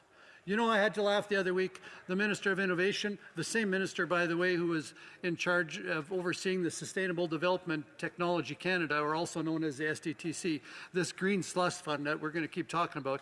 He's a nice guy, but he said the other week, the question being asked on every street corner in Canada is, why won't the Leader of the Opposition get his security clearance? Well, that just shows how out of touch with Canadians this government is. It tells me that this minister hasn't even ventured very, very far beyond the Wellington in recent months. Because I can tell them that is not the question that Canadians are asking. They're not asking that of me in my riding, and I'm there talking to my constituents. This is the question that I'm being asked. You want to know what I hear every single day, Madam Speaker, and often multiple times in a day? It's when can we get rid of this Prime Minister? We need to get rid of this Prime Minister. We need to get rid of those corrupt Liberals who are destroying our country. It doesn't matter if I'm at a community event, a high school, a farm, a church event, or even at Remembrance Day events. I've had the opportunity, as I'm sure all of my colleagues have, to attend those Remembrance Day services during our constituency week, and it's always a privilege to participate and particularly to meet our veterans and their family members. But you know, it's always the same, and even at Remembrance Day events, the question is the same. How and when are you getting rid of this Prime Minister? These Liberals are destroying the Canada that we knew, and that we loved, and that we fought for. It's a sad indictment of this failed government and their radical woke policies. On the other hand, they do like our leader, and there's a reason for that. You see, the difference is the leader of the opposition is listening to Canadians. He's not lecturing. You watch the leader of the opposition at a rally or an event with staff, he will stand there sometimes for hours and meet every single person, take the time to talk to them, to ask them about themselves and their concerns, and he takes the time to listen to Canadians. I've seen him go for 3 hours plus at events. He's not telling people what to think, to feel, and to believe. He's not talking down to them or going after them if they say something that he disagrees with. He's actually listening to Canadians, listening to their concerns and offering up common sense solutions. Canadians are common sense people, and they trust him and our great team over on this side of the House. Canada's common sense Conservatives to fix the problems that this government has created. You know, trust is a big deal. Once that's broken, it's awful hard to win back. And when you break trust, when you get caught often enough, as these Liberals have, it's broken. And when the people can't trust the government, that spells disaster for a country. And in a democracy, when the government doesn't trust the people, that's equally disastrous. And this government doesn't trust the people. They refuse to trust them with the truth. They refuse to listen to the growing majority of Canadians who are begging for this Prime Minister to step down, to give them the election that they're asking for, a carbon tax election, a referendum on their disastrous record. You know, speaking of disaster, the government has often been compared to the Titanic, particularly when it comes to shuffling some of these failed ministers. The ship is plowing straight ahead towards an iceberg, another scandal. And rather than switch course, the Prime Minister is busy rearranging the deck chairs. This combination didn't work for the Titanic, and it's not going to work here neither. But he continues on with that. He shuffles the chairs. He sees a minister failing in one or two or more portfolios, and he promotes them to a third. And then I think there's a secondary way we could look at this comparison, particularly in relation to an iceberg being a scandal, including the scandal of the SDTC. Because when you see an iceberg, 90% of it is underwater. It's hidden from view. And that's often how scandals work. We only see 10%. We only see a small sliver, and there's an indication that there's something going on here. Something doesn't feel right. Something's amiss here.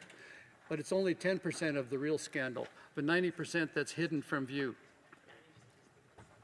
So, you know, they want to keep talking about this motion because they want to keep covering it up. They refuse to hand over the documents. And it begs the question, what else are they hiding? What else is that 90% that we have yet not even discovered? So it's dangerous to Canadians, but it's far more dangerous to this government and the Prime Minister to shed the light onto that. And the sad part, Madam Speaker, is that these Liberals are desperately trying to cover up their latest scandal, to protect the Prime Minister who's not worth the cost, the chaos, or the corruption. But Canadians are hurting, and they're afraid. Like I said, I go home every weekend so I can connect to and hear from my constituents. A lot of folks can't afford to eat, heat, or house themselves in Canada. Many of these folks have good jobs, and some of them even more than one job. They work hard, they work long hours, but they still can't afford the skyrocketing cost of living under this government. This government who has borrowed, printed, and spent money so recklessly as to double the size of our national debt. This Prime Minister has spent more money than every other Prime Minister and government in our history combined. They are addicted to spending. Madam Speaker, there's solutions for people that are addicted, and that's to get addictions counseling. And I think that's what this government needs. Because of this addiction, everyday Canadians are forced to make sacrifices, and they're getting tired of doing it. They're sick of the corruption that they see happening here in Ottawa. They're sick of this government having their hand in their pocket, sick of being told what to think, feel, and believe, sick of the arrogant, I know better than you attitude that pervades from this Liberal government. And they're fed up with seeing their hard-earned money that should be going to feed their kids, fix a house, maybe go into a savings account for a rainy day, go into the pockets of wealthy and well-connected Liberals like what has happened at the SDTC. And here on the opposition benches, at least Conservatives, we're saying we understand, we hear you, we agree, and we're standing up for you and your interests in Ottawa. We're here trying to hold this government accountable for the money that they've stolen, and yes, I mean stolen. They've stolen it from you, the taxpayer. SDTC, this green slush fund, where Liberals took taxpayer dollars and gave them to their own companies, that's theft. Arrive Can was theft. This government, this Prime Minister need to be held accountable. And to that extent, they must be held accountable. To what extent they must be held accountable, we will not know until we actually see the full damage. Until we see the documents, and until we know, Canadians know, what was happening with that 90% under the water. Now, that sad reality, as I mentioned earlier, is while we sit here debating what is really undebatable. I mean, the folks at STC took nearly $400 million of taxpayer dollars and gave it to themselves. That's indefensible. But the sad reality is, while we're here debating this, there's other important issues that we're not able to address. The government's failure to be transparent has bogged us down in process for weeks now. All they need to do, Madam Speaker, all they need to do so that this House can continue with the good work that it should be doing is to come clean, present the documents unredacted as they've been requested to do by the Speaker of this House, and we can all get back to the important issues. But Madam Speaker, they won't do that. They refuse. They are way more concerned with their own plight than that with the people that they're supposed to be serving. But I'd like to take a few minutes to talk about some of the issues folks in my riding of Provencher are bringing to me and saying this is what could have been done with the $400 million. You know, I've already mentioned some of the scandals and the Liberal corruption and the desire for the Prime Minister to finally take a hint and resign. And I've mentioned some of the major issues for my people, but I think really for the country, it's the cost of living. But here's a few more. During COVID and the abuses heaped by the government at all levels on citizens still remains a major issue in my riding. The damage restrictions and vaccine mandates did to the social fabric of our communities and to a generation of young people. 2 years ago, when we were debating Bill C-293 in this House, I raised the troubling reality that some 51,714 documented Canadians had suffered vaccine injuries as a result of their COVID shots. At the time, I reported, based on the numbers available on the government's website, that 10,501 people suffered severe reactions, including 874 septic reactions, 1,342 cases of myocarditis, 104 thrombosis cases, and 382 reports that had an outcome of death. I also shared that despite all the government's vaccine injury support program had paid out a mere 8 claims. And many Canadians don't know this, but the government does actually have a vaccine injury support program. It's called VISP. It can be found on the Government of Canada website. That was November of 2022. 2 years later, November 2024, where we are today, the number of injuries has risen to 58,712, with 488 reported deaths. And after 2 years, you want to know how many claims have been approved? A mere 183.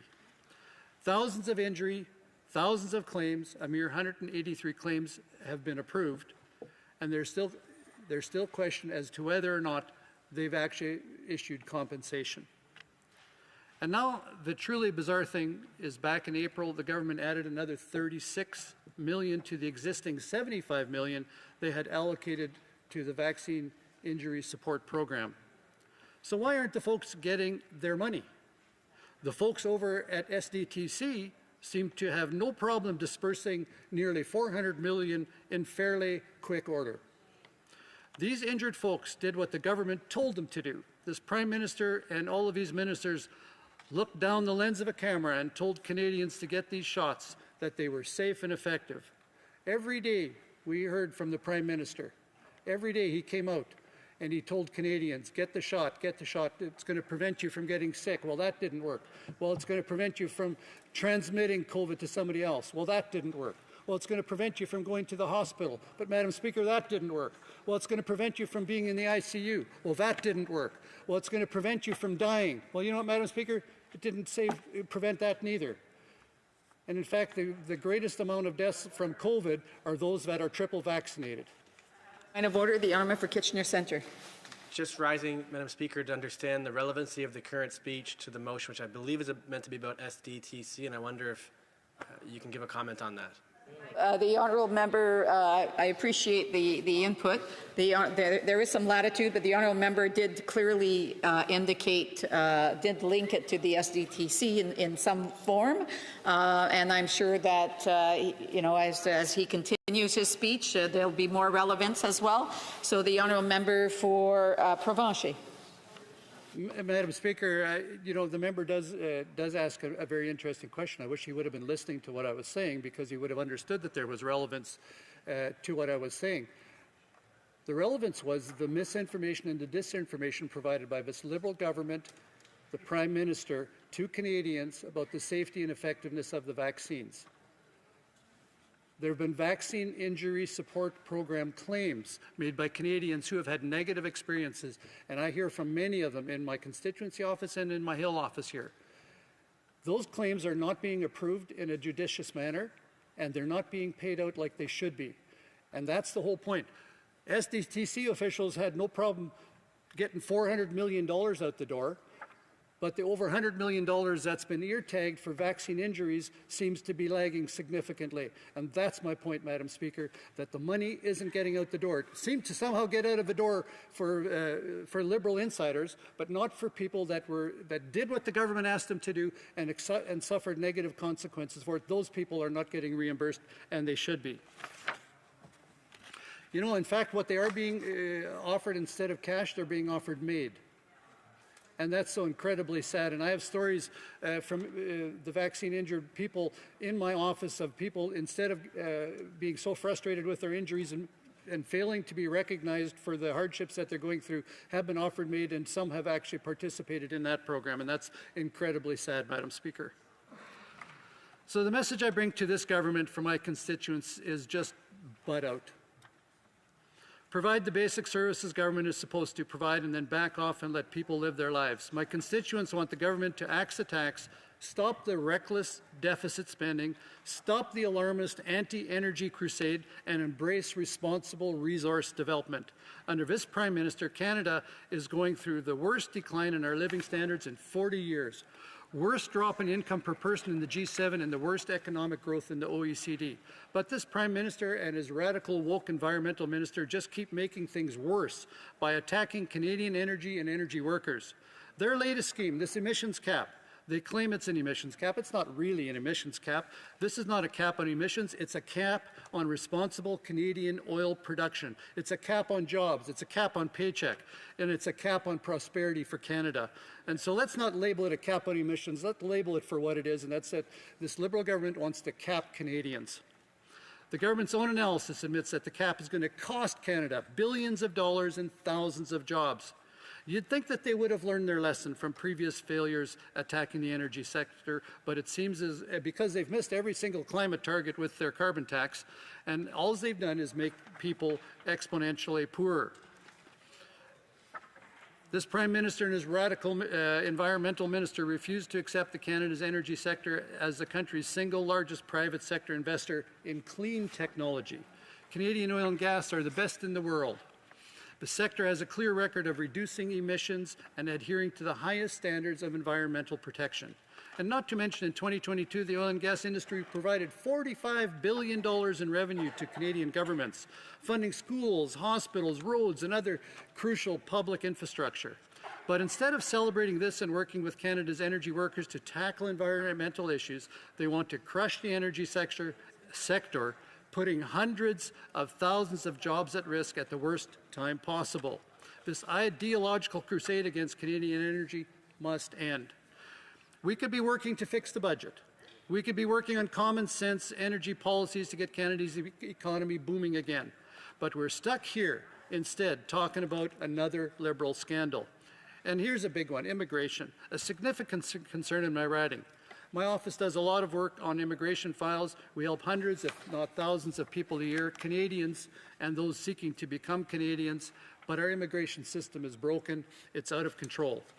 The government finally admitted that a couple of weeks ago, and again, I believe, just recently. And that their radical, reckless, and uncontrolled immigration policies are partly to blame for joblessness, housing crisis, and healthcare crisis that Canadians are facing. The Liberals increased population growth by over 200% the last several years. They did it without ensuring adequate housing, health care, and that jobs are available for newcomers. The government also failed spectacularly to ensure that those flooding into the country were given proper background checks. And to add insult to injury, the Prime Minister called Canadians who questioned his reckless policy, he called them racists. I can just say on behalf of the incredibly diverse group of people and newcomers in my office that my office has helped, and those who have lived here for years, it is not racist to ask why the government is bringing upwards of 1 million new people each year when there aren't even enough home for Canadians, including many new Canadians who are already here. It's not racist to question the wisdom of bringing in more people who will cause additional strain to an already untenable healthcare system and our social safety net. When Canadians are unable to access those programs, when they're forced to wait unacceptably long periods to receive services that they've paid for with their tax dollars. The government's failures on immigration are almost too many to chronicle. Madam Speaker, I've got more that I could say here, but I think I'm going to wrap it up. You've indicated that my time has come to an end. And with that, Madam Speaker, there have been discussions amongst the parties, and if you seek it, I am confident that you will find unanimous consent to see the clock at 7:32.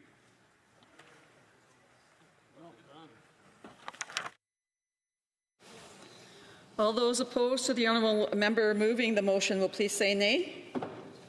Agreed. La Chambre a entendu l'énoncé de la... This House had heard the terms of the motion.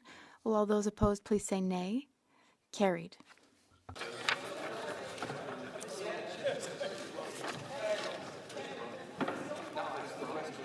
Alors, à ce moment-ci, conformément... Order. Pursuant to Standing Order 38, a motion to adjourn the House is deemed to have been made and seconded at this time. Therefore, the question is as follows, that this House do now adjourn. Member for Lanark, Frontenac, Kingston. Thank you, Madam Speaker. Madam Speaker, on November the 8th, I raised a question regarding newly unredacted briefing notes. To be fair, they're still only partially unredacted. There's plenty that's still hidden, but less redacted than previously. Notes provided by Corrections Canada officials to the Minister. These are notes from 2015 to 2019, and they were originally sought in 2019. The government managed to delay their release by fighting against efforts to have them made public by a very persistent journalist. But after 5 years, we do have the notes, and they indicate, and this is the point I made on November the 8th, they indicate that Corrections Canada recommended against reopening the Joyceville and Collins Bay prison farms, which had been shut in 2010, because the farms would not reduce recidivism, the labor done by inmates on the farms would not reduce recidivism. They would waste resources, meaning they would cost a great deal of money, and they would lead to worse public safety outcomes than a number of alternatives which were available and which were recommended by Corrections Canada. So I asked that question, and the response of the Parliamentary Secretary who responded to my question was to say the community supports prison farms. Now,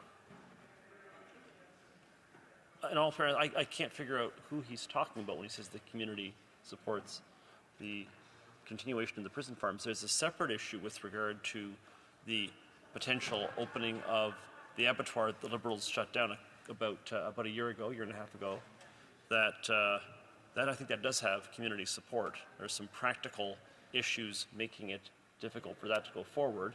The facility is probably not capable of being rehabilitated, but there's support for that because beef farmers have a serious problem finding an outlet for their beef. Slaughter facilities are in very limited supply in Eastern Ontario. But that's not the prison farm we're talking about.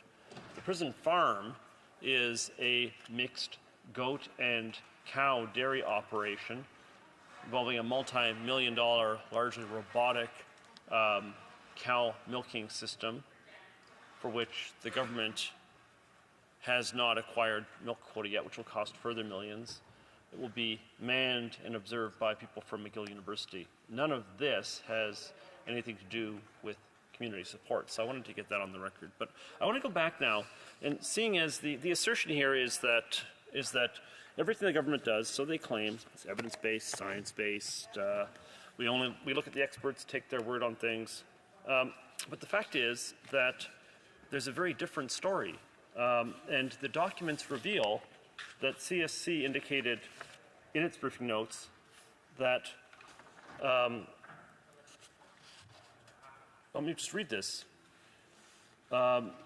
Employment programs that target the care of farm animals such as cows will be unlikely to produce significant recidivism reduction, even if the risk, need, responsivity principles of effective corrections can be applied to this type of intervention. Pet therapies, there's a lot of emphasis on people getting more humane skills. Pet therapies, they specifically mention, are highly unlikely to produce results and have never been done with farm animals before.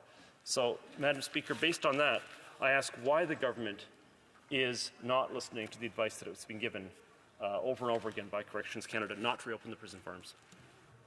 Parliamentary Secretary to the Minister of Women, Gender Equality and Youth. Thank you, Madam Speaker, for the opportunity to speak to the many benefits provided by Correctional Services of Canada Penitentiary Agricultural Program. This government remains committed to the implementation of evidence-based policy informed by experts that contribute to offender rehabilitation and safer communities across Canada. In response to the question from the member for Lanark, Frontenac, Kingston, the Government of Canada consulted widely about whether to reinstate the Penitentiary Agriculture Program. In 2016, Correctional Services launched a feasibility study, which included community consultations, an online forum, and a public town hall, which featured the participation of more than 6,000 people.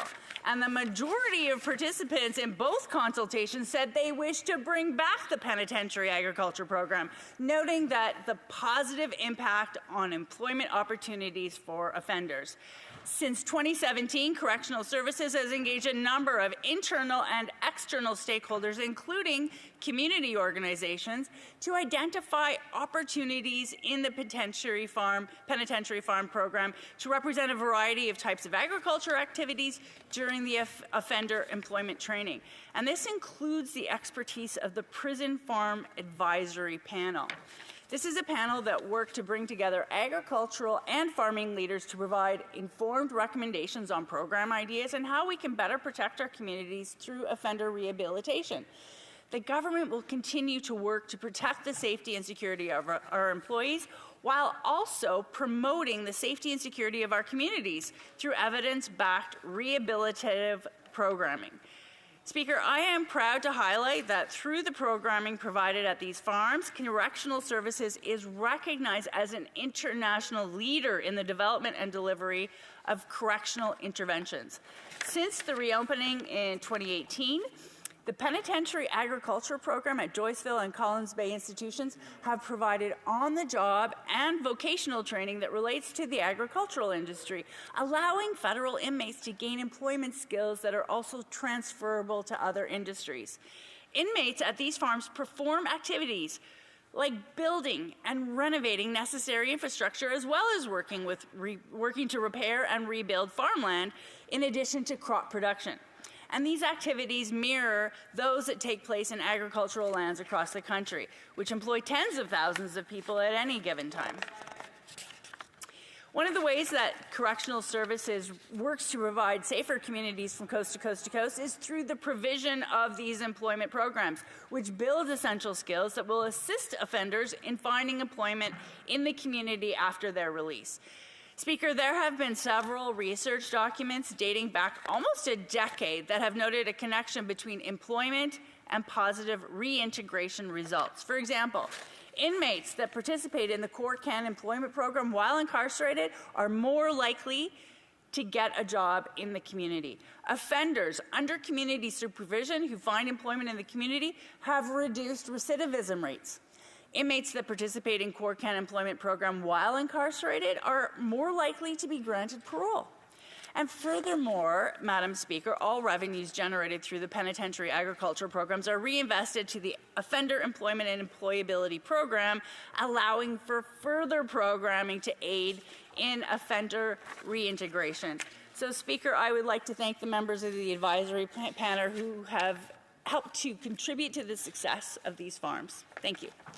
The honourable member for, Frontenac, Lanark, Frontenac, Kingston. Thank you, Madam Speaker. Madam Speaker, the honourable member talks about the success of Court-Can programs. Well, then, if she thinks they're so great, she should listen to what Court-Can said in the briefing note that the government kept hidden for 5 years. I quote, "Based on the empirical evidence accumulated by CSC, Public Safety and International Research, prison industrial farming, even if accommodated to include elements of pet therapy, are unlikely to lower criminality and are also likely to have negative economic bottom lines.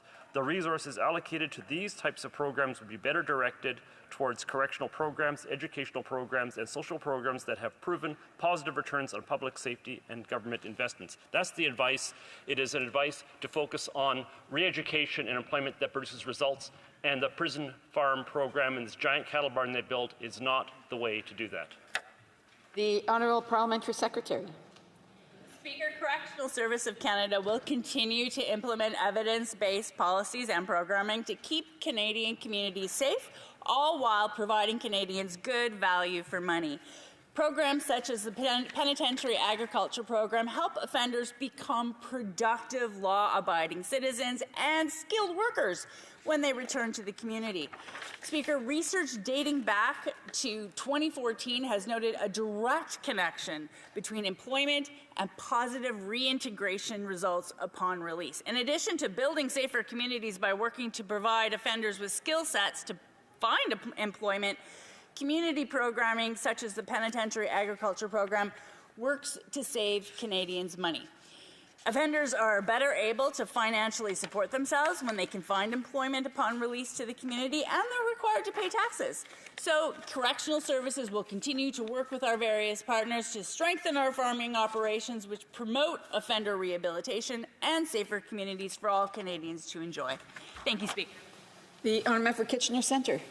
Thank you, Madam Speaker. I'm back tonight to continue calling on this government to get serious about the climate crisis, specifically with respect to investing in public transit, which they could do by taxing the excess profits being made by the oil and gas industry.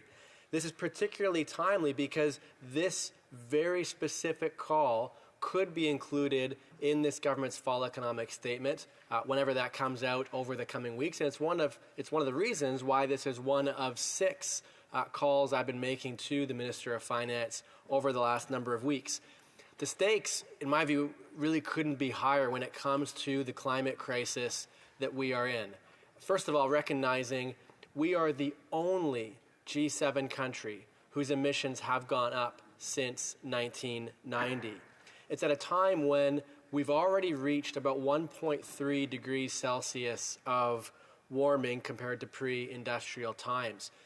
Back at the 2015 Paris Climate Conference, at that time, world leaders all agreed we would do everything possible to limit to 1.5 degrees Celsius. They did this because climate scientists have told us if we cross that threshold, their words, leading to devastating and potentially irreversible consequences for several vital Earth systems that sustain a hospitable planet. And yet, what are we on track for? As of now, current pledges by countries around the world put us somewhere between 2.6 and 3.1 degrees of global average temperature rise. We must do so much more as a country to do our fair share, to lead, to demonstrate what's possible when it comes to acting on the climate crisis. Yet at the same time, when it comes to proven climate solutions like public transit, well, there's no new funding till 2026. That's after the next election. The funding that is being made available, it's, any operations like a mechanic who needs to fix a bus, that's not eligible either. And the funding being provided is pretty much the status quo. At the same time, for proven climate distractions like carbon capture and storage, well, let's roll out the red carpet. This government is giving another tax credit in Bill C-59. That's between $7 to $16 billion. Most of the Canada Growth Fund, $15 billion there. You want to expand a pipeline? Oh, we got $34 billion for you to do that. Meanwhile, the oil and gas industry, well, they're making off like bandits. In 2022 alone, the 5 biggest oil and gas companies operating in this country, they made $38 billion, and that's after the $29 billion of dividends and share repurchases. And they're doing it by gouging Canadians at the pumps to the tune of 18 cents a litre. The solution should be pretty obvious. Number one, stop the subsidies. Number two, tax these excess profits by taking the Canada Recovery dividend that was applied to banks and life insurance companies in the pandemic and applying it to oil and gas, even just 15% of profits over $1 billion. That would generate $4.2 billion a year, all of which could be put into proven solutions like public transit where they could add more funds, they could start this fund sooner, and they could direct it towards operating funds. My question to the Parliamentary Secretary is, will they do it? Parliamentary Secretary to the Minister of Environment and Climate Change. Thanks very much, Madam Chair. It's nice to be here for a German debate with my friend and colleague from the Green Party in Kitchener Centre to discuss how we fight climate change, not just if we fight climate change, which is the conversation that we always have with the Conservative Party because they want to ignore the impacts of climate change. I'll just say I was a little bit, struck by the fact that my friend didn't mention that Canada is the first oil and gas producing nation to introduce an emissions cap on the oil and gas sector. Madam Chair, this is an essential next step, and yet we've got Premier Danielle Smith spending $7 million of public money. That's money that could have been invested to hire new nurses and teachers in the province of Alberta. Instead, she's actually doing equalization. She's hired a Quebec company to drive trucks around Ottawa with big screens on them that say "scrap the cap." Well, we won't scrap the cap because we believe in climate action. We believe that, oil and gas companies, while essential, we need the energy. The world needs Canadian energy, but they shouldn't be entitled to unlimited pollution, Madam Chair, and that's why we've stepped up to say, okay, guys, you need to invest some of your $66 billion in profits last year into some climate action, into some efficiencies, and making sure that we don't have barrels of oil. But I'd also like to congratulate the region of Waterloo and certainly the residents of Kitchener Centre because they've been the recipients of an extraordinary amount of public transit funding over the last couple of years, and that's due in part to amazing advocacy from my friends and colleagues here from that region. And I've got a couple of quotes to read. The first is from Mayor Barry Verbanovich, who I've met a couple of times, is a very nice guy. He says, "There is now a stable source of funds to help pay for the extension of the light rail system from Kitchener into Cambridge. It is absolutely transformative." said his worship, Mayor Verbanovich. He was referring to the $30 billion investment that we just recently made into public transit. It's the largest ever investment that the federal government has ever made into public transit in Canada. That's extraordinary. But I've also got to congratulate them on being early winners in the public transit game. My colleague said there was no funding available in until 2026. That's not true. They were recently awarded over $187 million through a $180 billion fund for public transit, green infrastructure, and more social activities and infrastructure in various communities. So we are funding the public transit system that the residents of Kitchener Centre need and use regularly. And like my colleague said, that reduces greenhouse gas emissions, reduces people's reliance on cars, and that's a good thing. And people will say, but don't buses run on diesel? Sometimes, but not the 11 fully electric vehicles that the federal government purchased for the Grand River Transit System with $6 million through our public transit infrastructure stream. Madam Chair, Waterloo Region is extremely well served by our plethora of public transit funding. And I have another quote here to read. It's from an article, actually from the website of the Region of Waterloo. They said that GRT is in collaboration with the cities of Cambridge, Kitchener, and Waterloo, and thanks to $5 million in total federal and municipal project funding through Canada's Public Transit Infrastructure Fund, they are deploying 11 fully electric buses, which is fun. It's great. It's so good for, I'm an electric vehicle enthusiast. I love seeing vehicles on the road that don't need to rely on fossil fuels. And I have a quote here. Quote starts, investing in modern and integrated networks of multi-use trails and pathways that connect to public transit are essential to building healthy and sustainable communities from all Canadians to live, work, and raise their families. That is from one of my favorite members of Parliament, the Honourable Member of Parliament for Waterloo. We've worked together a lot, so I want to congratulate her on the funding for her region and thank her for her advocacy. Bravo. The honour for Kitchener Centre. Thank you, Madam Speaker. What the Parliamentary Secretary is quite right on is this government has made investments. In fact, I was at the announcement with respect to the electric buses that he mentioned. But what he needs to also realize is that advocates have been trying to tell this government that if they don't ensure that the funding they've proposed also funds operations, we are not going to see the advances we need to increase service and reduce fares. Because the Permanent Public Transit Fund that doesn't start till 2026, this is the voice of environmental defense, for example. A lack of public transit operating funding means buses don't show up on time, riders spend more time waiting, and fares continue to climb faster than inflation. And so my question for the Parliamentary Secretary is, will he recognize what transit advocates have been calling for to ensure that we roll out the red carpet the way his government has already for carbon capture, where they've given tens of billions for climate distractions, and put that towards the public transit that we need? The Honourable Parliamentary Secretary. Madam Chair, I think these are really important issues, but I honestly think that my friend and colleague is conflating two issues. We're taking strong climate action and we're holding big oil and gas companies to account. All of those big profits that I mentioned that he referenced as well, they are taxed and they are funding these programs. And it's important to recognize that, we do travel on modes of transportation that require fossil fuels, and the world needs Canada's energy, and we've got to make sure that it's green, clean, innovative, and efficient, Madam Chair. And that's what we're doing with the cap on emissions, the first ever that, again, I'm surprised my friend and colleague refuses to acknowledge that this government has taken really, really strong action. But we talked earlier today, and I mentioned to him that the city of Burlington, which is a small part of the riding of Milton, not geographically, just from the perspective of population, has made transit free for seniors, transit free for kids under 12, transit is free for teens, and they've done that with help from our government, with support for these initiatives, and I know that the region of Waterloo has that same support. So I congratulate them, and again, thank the member for his advocacy. The motion to adjourn the House is now deemed to have been adopted. Accordingly, the House stands adjourned until tomorrow at 2 p.m. pursuant to Standing Order 24-1.